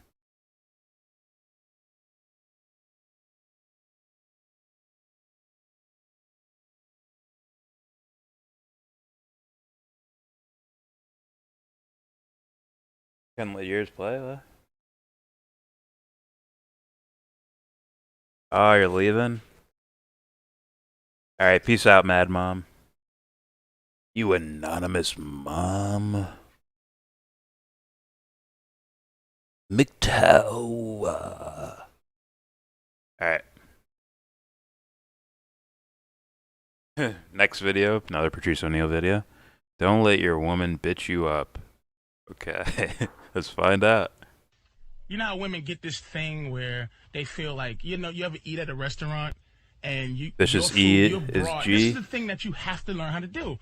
If the waiter, you go, I want french fries, the waiter brings you rice. Is he in the fucking chat? And your girlfriend goes, he didn't order rice, he ordered french fries. Excuse me, I'm looking, and you gotta go, bitch, I'm sorry. I can be in control of my own fucking carbohydrates, bitch. Do not feel you need to protect my fucking plate. Holy soon they try to wiggle in and figure out a way. I gotta be in charge of my own carbohydrates. All you have to do is have them look at you like, you know what? This motherfucker's all man. I don't need to step in unless it's fucking necessary. I'm in his corner when he needs it, like a cut man, like a boxer. The fucking the trainer doesn't get in and go in the dude's ear while he's boxing. Come on, fucking jab. At the end, he goes, "You all right, man? Listen, you don't need help. You need help." That's what a woman is. It's like she's in your corner trainer to go, all right, he don't need my fucking training right now. He's a boxer. He's a man. Knows what he's doing. He knows what he's doing. It's little fucking things, man, that you have to let them know. You know what? I don't need that.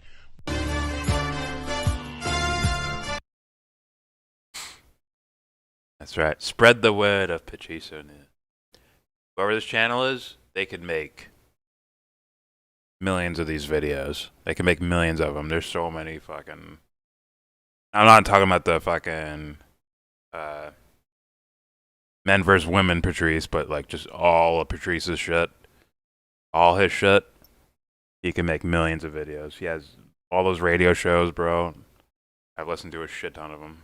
There's a bunch of material in there. Alright, one more Patrice. Patrice O'Neal, football got soft. Oh, we're not doing MGTOW? No. Oh. All right, here we go. Football, it's not like the game. When I came up, dude, football was it was gladiators. It was angry. It was angry. It was just. There's two more? If you hit somebody, when I played, if you hit somebody and he didn't get up, like we didn't hold hands with the. I'll look through it. With the other team and pray, like hold hands and everyone prays for him to get up. We used to do a Indian, like sell a hump dance circle around, like yeah, look at oh. And be like, and our crowd's like, he's paralyzed. That's right. We be looking for his mother crying, be like, that's right, lady. That's what you get for letting him out here with killers. He can't even wiggle his toes. Take his socks. Take his socks. We would tie his socks around our helmet for the next week. Like the next team, they knew, oh, that's the team that be tying paralyzed niggas' socks around their helmets to scare them next week. Did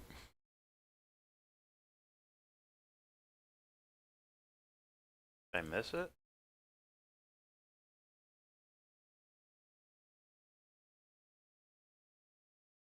Those are the only three I had, Aunt. Those are the only three I had. Shake it up, baby. Shake it up, baby. Twist and shout. Okay, I haven't played this one. I know everyone's dying to see TYT versus blah blah blah and Hard Bastard. Lighting a cigarette with the Wall Street Journal paper. Suck. Today's not Monday, prop. Sorry. Okay. Knock these out. That one's gonna be tough to do, bro.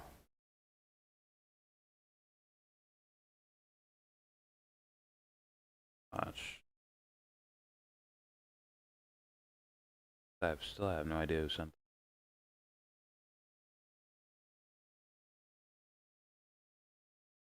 Appropriating morality. Through Judeo-Christian tradition takes false credit. Be a history lesson or a moral lesson? Yeah, Tim Time Jimmy Jam.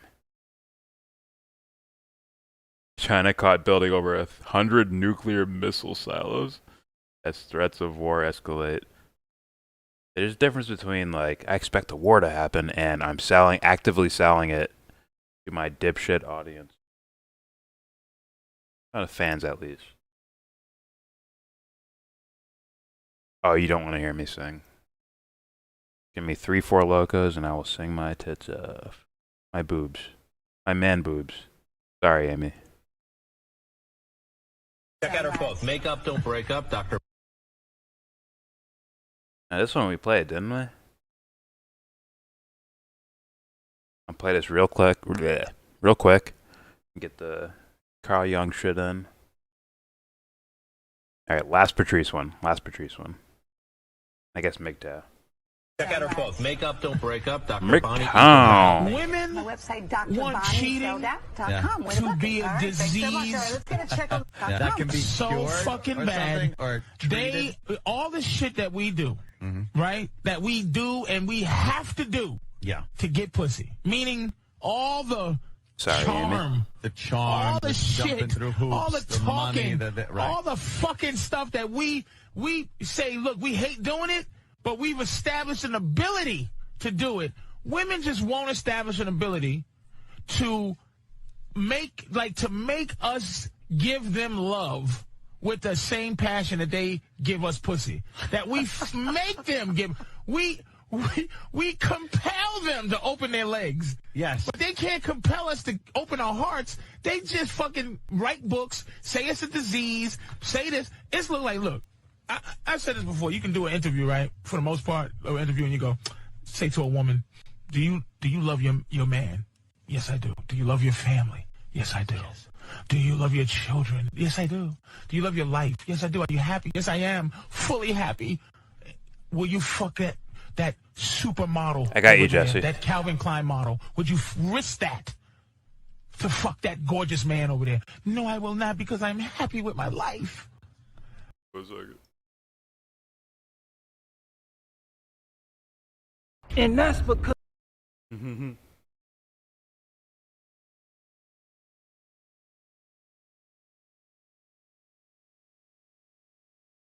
Where is it?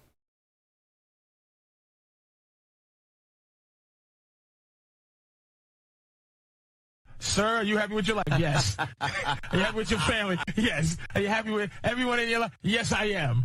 Would you fuck that woman thrown up behind a dumpster and risk everything to fuck that girl peeing in the middle of the street? Would you risk your family? Yes. Yes, I would. Risk it all to fuck a pig in the mouth behind a dumpster. Why? I don't know. I don't know. I do love my wife. I do love my children. I don't want to lose them, but I want to fuck that pig. Holy shit. It's not a disease. It just is what it is. That is fucking. It's a fight to not fuck other women. Why is that so bad? It's a fight. Yeah, with those books, they'll write books. They'll put out fucking. They'll put little practices in place of therapy and everything like that. But it's simple. It's just simple. It's our one thing that keeps us from being perfection. That is true. Is the constant barrage of wanting to stick our dick in something. There's no such thing as glory holes for pussies. Women won't just stick their pussy through a hole against and the have hole. Somebody do something to it. Right. There's men that'll stick their dick through a hole just so something happens to it. What is this? Do you understand? This is not the only thing. LV has AIDS. If we were faithful, White Boy Summer, Slim Jesus. I didn't know I was doing music requests. I am legend monsters running around trying to find dick. You never heard of the late great Patrice O'Neal? That's what we're watching right now. Thank you for the $2, man. Look, man. I've never seen you. Have I seen you around here before? We don't have periods. We don't fucking have children. It's for MGTOW. There's nothing to slow a man down from moving. And there's a lot of things that keep Slim Jesus copyrighted? Like, If so. I mean, PMS. If so, there's no way I can play that shit. Makes them fucking irritable. Freaking out. It's rough being a woman, man. There's a lot of things that we deal with, but I'll give it a look, they're though. visual. If you see a baby come out your girl's pussy, you go, whoa, that's real. You see a bitch bleeding and she's going bananas, you go, that's fucking real. But you say to a bitch, baby, I need to fuck something that ain't you. That ain't real in him.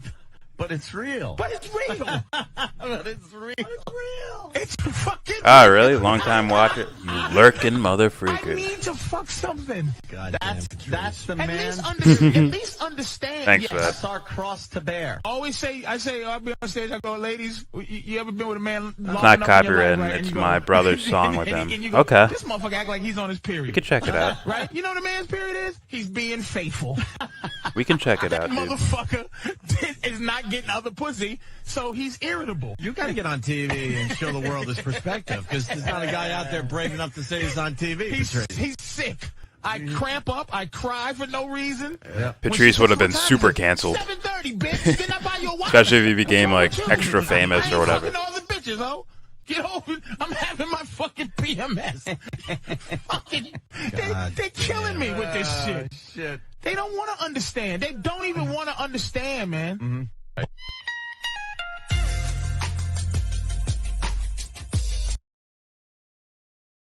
Okay.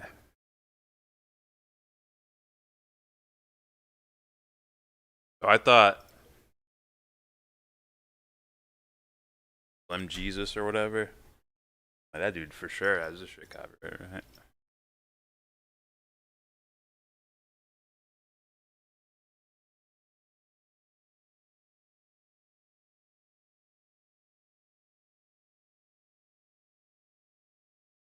I will take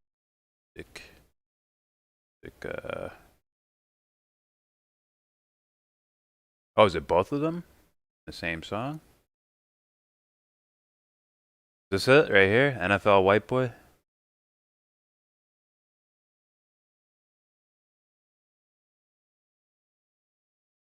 I'll give it a play.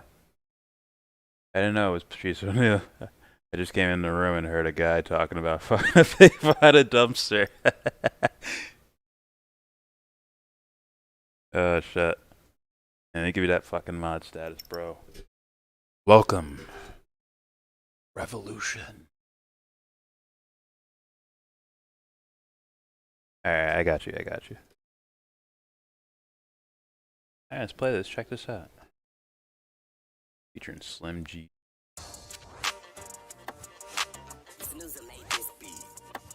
Yo, it's NFL White Boy. I know you ain't heard of me yet, but you wanna buy my rookie card now, cause ain't gonna be no sophomore slump. Police come around, we got a runner.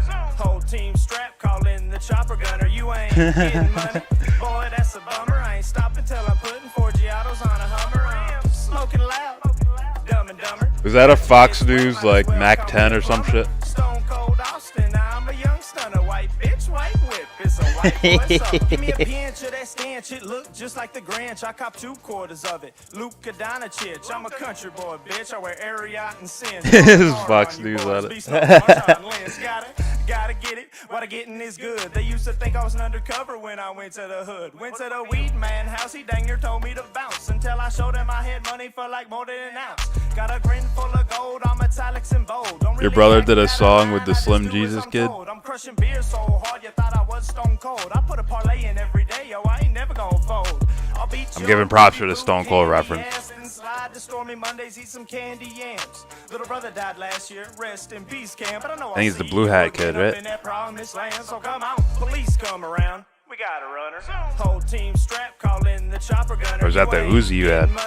Boy, that's a bummer. I ain't stopping till I'm putting 4 Giottos on a Hummer. I'm smoking loud, Dumb and Dumber. Got your kids wet, might as well call me a plumber. Stone Cold Austin, I'm a young stunner. White bitch, white whip, it's a white boy summer. Yeah, it's gonna be a hot summer, we outside on the block. Underground people's champ, you could call me the Rock. Out here serving elbows, yeah, we setting up shop. And if the boys start creeping, we gon' need a new spot. I done ran through some bands in these Air Force Ones. And the purple jeans on me where I'm holding my gun. Pass the plate to my bro like I don't know how to run. We been focused on our bread and y'all ain't getting a crumb. Heard some thoughts trying to slide, so we gon' have us some fun. Drinking Henny out the fifth until the bottle is done. I got family tied in from the bricks to the sticks, so we gon' party all Daddy night Longnecks is the goat. Wake up in the morning, we gon' do it again. We turned up till the fall, can I get an amen? Every day you can find me posted up with my brothers. Been grinding all winter, it's a white boy summer. Police come around, we got a runner. Whole team strapped, call in the chopper gunner. You ain't getting money, boy, that's a bummer. I ain't stopping till I'm This reminds me of like smoking loud, Dumb and Dumber. like Juvenile, Manny Fresh, Young Lil Wayne. Like the style of the song.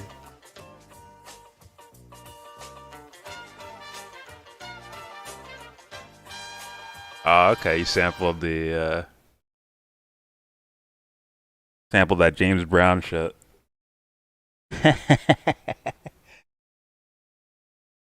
Oh, that's cool, man. And funny. The fucking Stone Cold references, man. That's fucking dope. That's cool, man. That's your brother with him?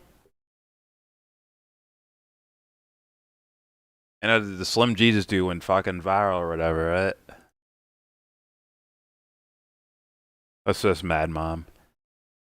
Is there more music requests? What's going on here? Who's this? Walt Jack? Oh,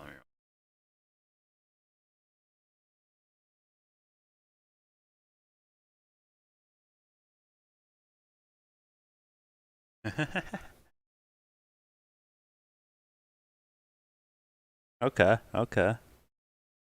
What do you got for me, Amy? What's going on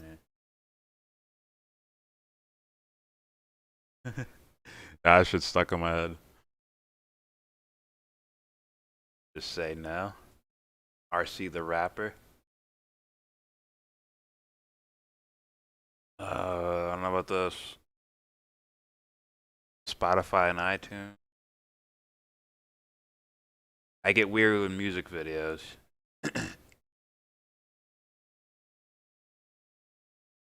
Can't Breathe by Walt.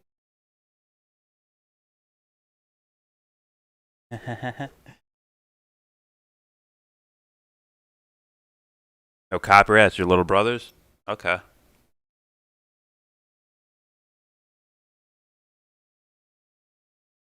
Alright, let's play it. The last two songs I'm playing, because I don't want to turn to MTV and shit. But so far so good. I'll put it that way. Alright, let's play this shit. From Walt Jack, I Can't Breathe. Alright, this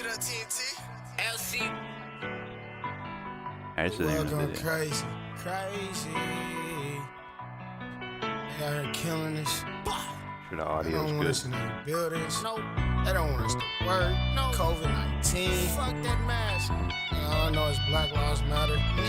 I know I played a Immortal Tech song, Immortal Technique song once, and it got the whole stream taken down because of the video. Probably saw me harassing who got the sack on me. Fella keep blicking beside me like a bitch, so I say fuck the world. That's on me.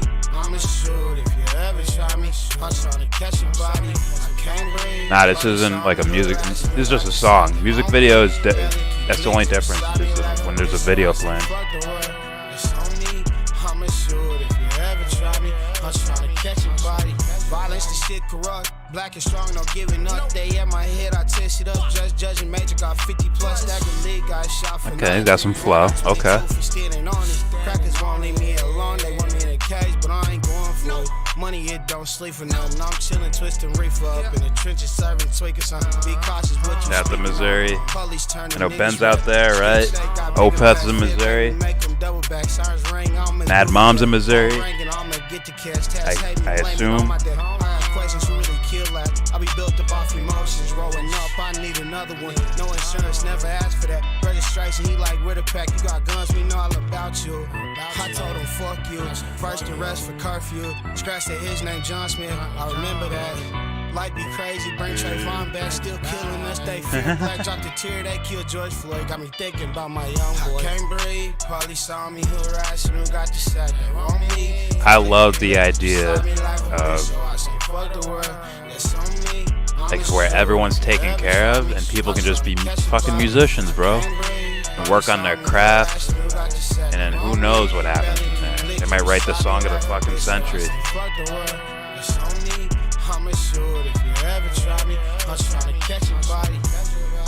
You were in a movie with Immortal Technique, really? Jesus.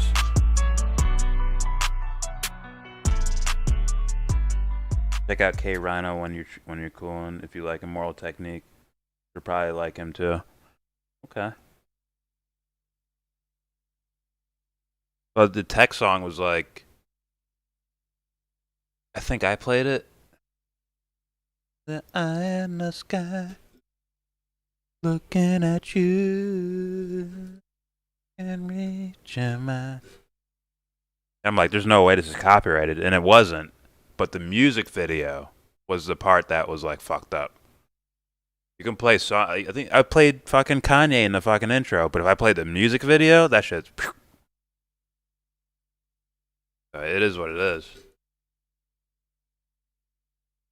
Where we at? Thank you, Mad Mom. I still got your video, Jesse. Don't worry, I'll have it.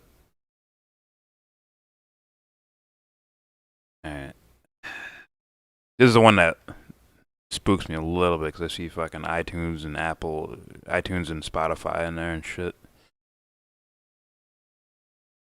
I'll give it a shot though. It's gonna give me a notification if I'm copyrighted. So, if the stream dies for a bit, that's what happened. Okay, it should be able to come back though. All right, here we go. RC, Just Say No official video. Got 200,000 views, man. This might be great for sure. K Rhino drops knowledge. Okay. I was more in the intro part from protest footage at the DNC protest in 2004. Okay. Protesting John Kerry? Okay.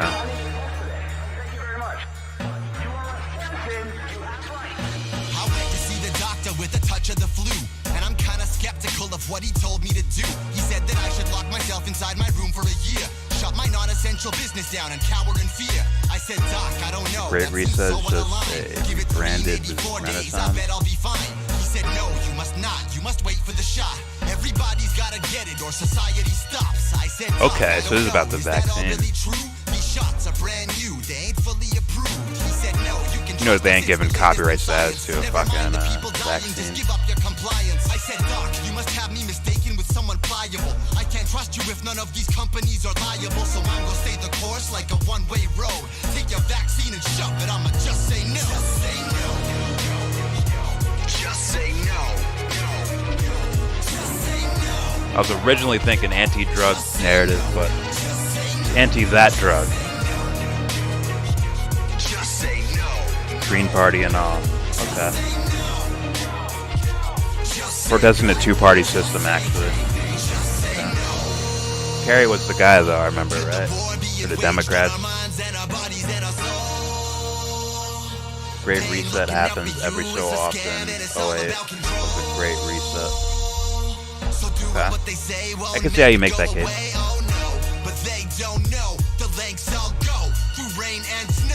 What else would I send you, YellBRo? Oh, just music you like, people you know who's making music. I tried to make a post about it. They deleted the tweet. Undeterred, I stood on the corner holding a sign. The cops showed up. Yeah, I doubt this is copyrighted. Just based on what he's talking about. Next, they'll be coming for the thoughts in your mind. I knew they were wrong. I took my ticket and left. They're trying to make it difficult for those of us who resist. And with every headline, the propaganda continues. Now they say I'm gonna need a shot to step in a venue. All according to script. Where's he out at? Ohio? Put a microchip in our hand. They say conspiracy theory, and that's Pittsburgh? but it isn't just a theory if it keeps coming true. And that's why I'm gonna just say no. Say no to drugs, prop. Say no to drugs, Josh. Say no to drugs, everybody!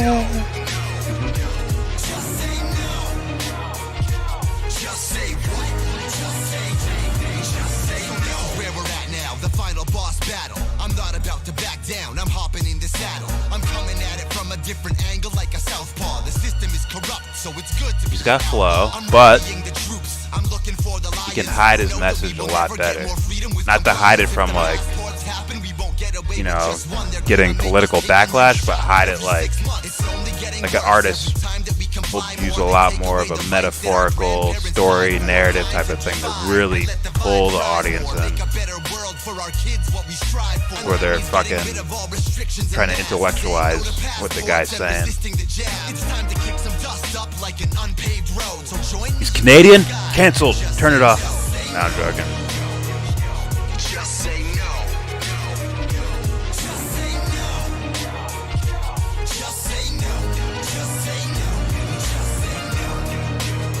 Canada, stand up! Canada, Jesus.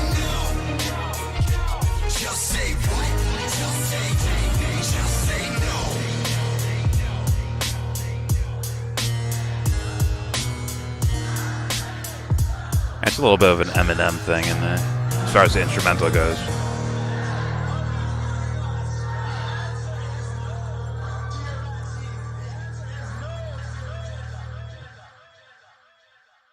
And, bro, hip-hop's global.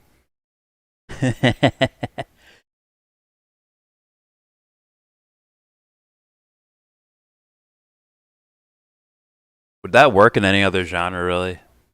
Right? Other genres would have to be less blatant about it, right?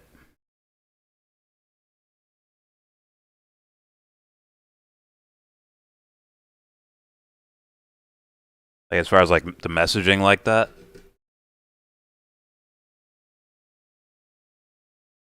Dare to say no to human guinea pigs.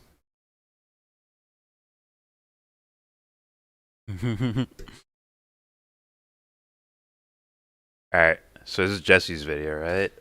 The arcade garage. This is what the biggest gang in the world does. Let's find out. The hair is terrible, but I still love him. That part of the instrumental was definitely Eminem-esque. Yeah. Eminem, like, sometimes it'll just be like a normal sound beat, then when M's verse comes up, you'll start hearing like extra instrumental shit start popping into the song. That's why it reminded me of Eminem. Alright. Alright, so this is what the biggest gang in the world does. I have no idea what this is. Let's see. And that's because we gangsters. We can't let them fools from Trace Leche jump one of ours. The homie with the best retaliation idea is how we gon' G-slide. I got it. We could dress up in Nate colors, go to they hood, terrorize they community. That way when we go to war with them, they own hood help us get them up out of there. It's about cops. Yeah, that sound like ideological subversion. I think I'm down with that, cuz. Ideological I got an even better idea. We can force sterilize that whole neighborhood. I was not expecting that. Right. Because if they women can't produce soldiers, then we'll eventually win this turf war, cuz. And I can falsify court documents indicating that he snitched and turned that whole gang against their own leader. And I got a homie in that neighborhood qualified to take his place. That's called regime change, cuz. Hey, cuz. Where the hell y'all getting these weird-ass ideas from? From the government, cuz. Yeah. But we still need to gain support from the rest of our homies. They might think our ideas are too radical. We can kill one of our homies, then blame it on Trace Leches. Then all our homies gonna be on board, cuz. Oh, you genius, cuz. Then we use neurolinguistic programming on our ally gangs look so like they the West accept our Coast, narrative and go to war on Trace Leche with us, cuz. Yeah. Yeah, let's go tell the rest of the little homies. Yeah. Ready for war. Where the big homie at? Hey, big homie. Cicilla Productions. I thought they were gonna like say all of that, like, oh, let's dress up like I'm an infiltrate or whatever. I thought they were gonna dress up like police officers or something.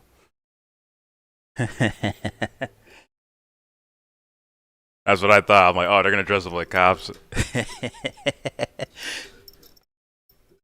That's not bad. That surprised me a bit. That was not bad. Let's see. T-shirt. Tim Time Jimmy Jam. Like all the shit we just watched, it's like hard to go back to like Carl Jung or something like that. Yeah, Russell Brand, Assange shit. Let me bookmark this so I don't fucking lose it.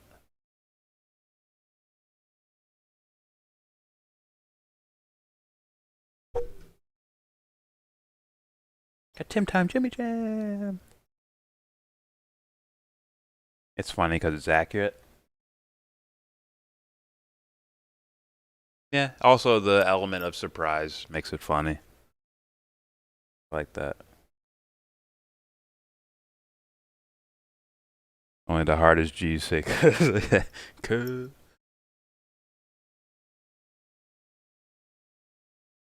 What am I playing? I don't even know what I'm playing. What are archetypes? That's gonna clear the room. No one wants to hear that shit right now. Appropriating morality. How does the Judeo-Christian tradition? False credit. Alright, here's what I'm gonna do. Time is it? Okay. A little more time.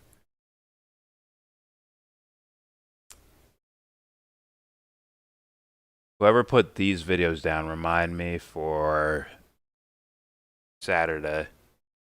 And we'll do the videos and shit like that. And then we'll fucking check out the fights. Can't wait for that shit, bro. McGregor, Poirier 2, or 3, my bad, 3. So we can, when we go with videos on Saturday, we'll start with those. Something jumps over. Maybe the Marvel shit too. Add that in. I'm also curious what this hard bastard has to say. I'll play this, and then that'll be it for me. Get some actual sleep tonight. Do my best, get some sleep. Y'all see that? I hope they don't have something against fucking BitChute on YouTube.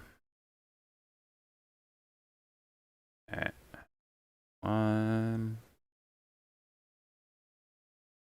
Alright, let's play this. The absolute war that's happening on the left between Jimmy Dore, TYT, and now Kyle Kulinski. It looks like there is a very large portion of Kyle Kulinski's audience that are not happy with his coverage. It's a fucking hour 30 minutes. TYT I doubt we make it all the way through situation. this, but I'll play it. Depending on how you look at it, I would argue that the worst thing about the Jimmy Dore Meet Young in Turks MGTOW. thing was Anna Not two Kasparian of- trying to blackmail Jimmy Dore Two of the one thing? with a Me Too Fuck that up. allegation. Whatever. In the history of channel independent has a lot media, of funny I'm not videos sure like that. if anything One-man on show that level has where he happened. plays Maybe all the there's characters. some things that I don't recall, but I really... Really? am- The one dude, the at fucking least as far as, like, with the bandana. larger creators... Like you look TYT lighter is a skinned or huge channel. something. Maybe just in more Well, light. not as much anymore. Jimmy Dore has a huge channel. As far as larger creators, Hard Bastard is that's streaming really- now. Unless someone can come up with an example, that's one of the more disgraceful things that I've seen. And Woo-woo so for the to me, fight that's the warm-ups? number one issue. You could argue I say yes. an equally important issue depending on how you view these things. There's gotta be other shit on, smearing too. There might be Aaron some Mate, boxing on. also a disgrace. Whatever. Lying Hey, about him, claiming if y'all that are he's fight paid by fans and I Russia, trust you, like I see your he's name paid around and by shit like that, Assad, and I it's trust you. Cenk Uygur, just one of the Can dumbest allegedly people on the internet. He watch came that out UFC today pay-per-view and with made us, a comment allegedly. about, oh, how could you believe that Assad got 95% of the vote? Cenk Uygur believes Joe Biden got more black Can put it votes than down, Barack Poirier? Obama. So Do what a do you mean? parlay or What the fuck something? are you Okay. talking about? You believe insane bullshit about the Okay. American election. You got But Poirier anyway, again. Okay. So, Kyle Kulinski tried to cover. I hate making decisions the until I see them subject, walk out. and, I want to see the look on their face. Looks like he I want to see all of it. self-humiliated. This is, I mean, certainly some of his audience. shit- are going plus that shit gets along, me But hyped. he has 18,000 dislikes and 20,000 likes, and so we have a couple of videos here. So first, I can play that This faster is his speed. initial video. And then Jimmy Dore responds, and I have I'll go 1.25. his coverage of that, because it basically covers, there's a lot of videos about this, but these two basically cover the gist of it as I've seen it, or at least as far as I'm personally up to date on it. Maybe there's some things that have happened that I've missed. But so we'll begin here. I don't know why I Kyle find this topic addresses so fucking the Jimmy fascinating. Dore and Aaron Because of all the Mate things that have versus spurred from TYT. it. Not just And, amongst well, these you're pop probably gonna YouTube notice, guys, but just there people is I a talk key to part in this on a whole normal thing basis. that Kyle Kulinski omits, As Steve would say, and, on the It's interwebs. likely because Secular Talk, I believe, is part of the TYT Very, network. So let's begin here. So this segment is being recorded Weird. pretty go to weird. late at night. I actually didn't have the time to You don't trust prep a McGregor, normal so show what? for you all. Too much money? I was gonna prep a normal show for you all. You but get that then money a against giant Floyd, it's like, wrench fuck it, got I'm good. thrown into those plans Endorsement deals, because, the fucking, the there whiskey I was heard Twitter was drama that tastes like unfolded. shit, though. There were some passive-aggressive shots that were taken at me. I didn't take kindly to that. The left tube drama is cringe, So now but I feel like my hand is being forced, and I have to weigh in on an issue Yes. that I don't want to weigh in on. And so I'm a little cranky. watching I'm a little all of tired. it is just don't such really a wanna be weird doing thing this that's segment, but happening. now So I don't like Shit the has tactic like here straight, of like kind I'd of, say shit about painting trickle down. yourself This shit has as trickled a victim down of some sort. It seems all over the Okay, fucking so place. here's Pause. the thing. It is reasonable for Kyle's audience, or a majority of the audience, it is reasonable for them to want him to weigh in on the Young Turks, particularly Anna Kasparian, smearing Aaron Mate and trying to blackmail Jimmy Dore. I think that if you look at in the independent media, there's a couple of cardinal sins. Now, some people get away with the cardinal sins, the David Pacmans of the world, but it does seem like Jimmy Dore's audience, some of the TYT audience, although most of these types of people have left TYT, and some in Kyle Kulinski's audience, regardless of what you think about progressives or whatever, or these types, there is a contingent among them that do not want to be lied to, and they will take offense if you lie to them, which is a reasonable position. I like that. And so when you're out here doing news analysis, it is reasonable for certain things to be discussed or your audience wanting your opinion on it. So it's not like this is a situation where Anna Kasparian maybe has some marital problems and she's getting a divorce, but she doesn't talk about it. You know, and Kyle wants to take the position of I don't want to get involved. Okay, I could see that. I could see that. But when people whose network you're a part of have been deliberately lying and attacking, in the case of Aaron Mate, a credible journalist, they're clearly going to want your opinion on that. And they're clearly going to want your opinion on Anna Kasparian trying to blackmail Jimmy Dore, which is a huge no-no. I mean, that's I'm going to have to hop in my car and go to D.C., and I don't have enough time to prep and do a show and get all that stuff taken care of. But anyway, enough on the backstory and the current situation. Let's dive into it. So obviously I'm going to talk here about the drama between Jimmy Dore and Aaron Mate versus the Young Turks. Trickle down from So I just want to reiterate, I don't want to do this segment. I don't want to talk about it. I've been to... Well, then don't, though. That's the thing. Too If much you don't want to, money. don't talk about it. And more than But that, if you're talking hubris. about it, then- I don't then think you're he's talking about got the hunger backwards anymore. I think to stay Poirier out of still this has fight. it and wants to Now, some prove of you a might point. not like that. But Gonna if Jimmy be Dore some is your good friend, fights. why would you stay out of I it didn't when even look someone at the tried rest to of the blackmail you? card. It's not like this is a minor But I knew, disagreement like, between obviously, two friends. This if is McGregor's fighting, it's going to be a disgraceful, fucking event. deal-breaking So. behavior. I mean, it's That'll be it's fun like to I get said, into. I can't really come up with anything. There have been tiffs and disagreements in independent media. Aaron Mate is someone over Amy attempting Goodman to blackmail someone as with well, Me to Too his allegations. credit. That's top of the list. That's pretty fucking crazy. I don't care. I don't. Okay, so when people say this, you're making a video about it. Anna's you obviously getting care divorced. about it. Who knew? You Not can't me. make a video or talk about something and be like, guy's yeah, I a don't real care. Well, you political obviously care because you're TMZ. talking about it. Care. I'll never hide a single thing from any of you when it comes to policy. But when it comes to personal shit, I don't want to get involved in it, and I want to stay out of it. And that's always how I've been. That's always how I will be. I'm an introvert. I hate drama. This is some fucking drama shit, and I want nothing to do with it. So, the reasons why I want nothing to do with this, number one, it's obvious. Jimmy, Jenk, and Anna are all personal friends of mine. So it puts me in a really weird place. Now, you can pretend like that's not a good reason, but you all know it's a good reason, and you all know if you were in my shoes, you'd feel the exact same way. But the second reason is probably the more important reason, which is it's ugly and it's personal, which is all the more reason for me to stay out of this. And by the way, I should also add, I'm speaking on behalf of Crystal as well here, because she also has desperately wanted to try to stay out of this. But clearly I can't. She's somehow managed to still... Well, you can if you want to. You can. I mean, I think people are correct in asking you to comment on disgraceful behavior of basically the owners of the network that you're associated with. I mean, certainly I think it's reasonable to do that. And I saw someone pointed this out on Twitter, that if MSNBC had smeared Aaron Mate the way TYT did, he would be all over that. So it looks like there's a different standard that he has for TYT. Not have to really dive into it at least as much as I'm about to right now. All right, so we're going to break this down. Everybody understand, and please, for the love of God, listen to every word that I'm going to say here. Don't listen to parts of it and then get triggered and then shut it off and fucking freak out or whatever. He's not on my team, and he fucking tweeted him. I'm not going to read your shit. Everybody calm the fuck down. Well, then why even preface it if you're not going to read it?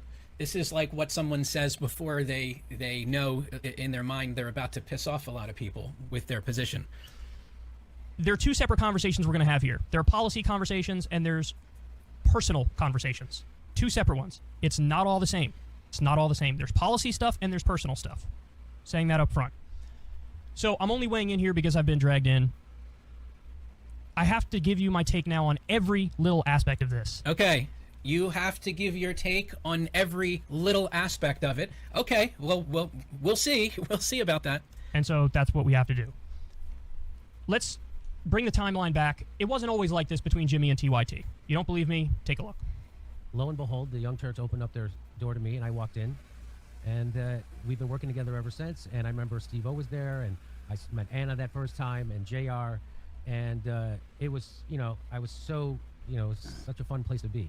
And so I was real thrilled and flattered that they invited me to be part of their group. I fucking hope so. And one of the funnest times of my life. I care more. I want to see the fights be fucking so I just want to thank Jay fun, Kruger awesome. and I want to hear TNC about, oh shit! I've I want to do a blessed bunch of with that. people in my career. And it was a real stroke of luck that I was able to work with the Young Turks.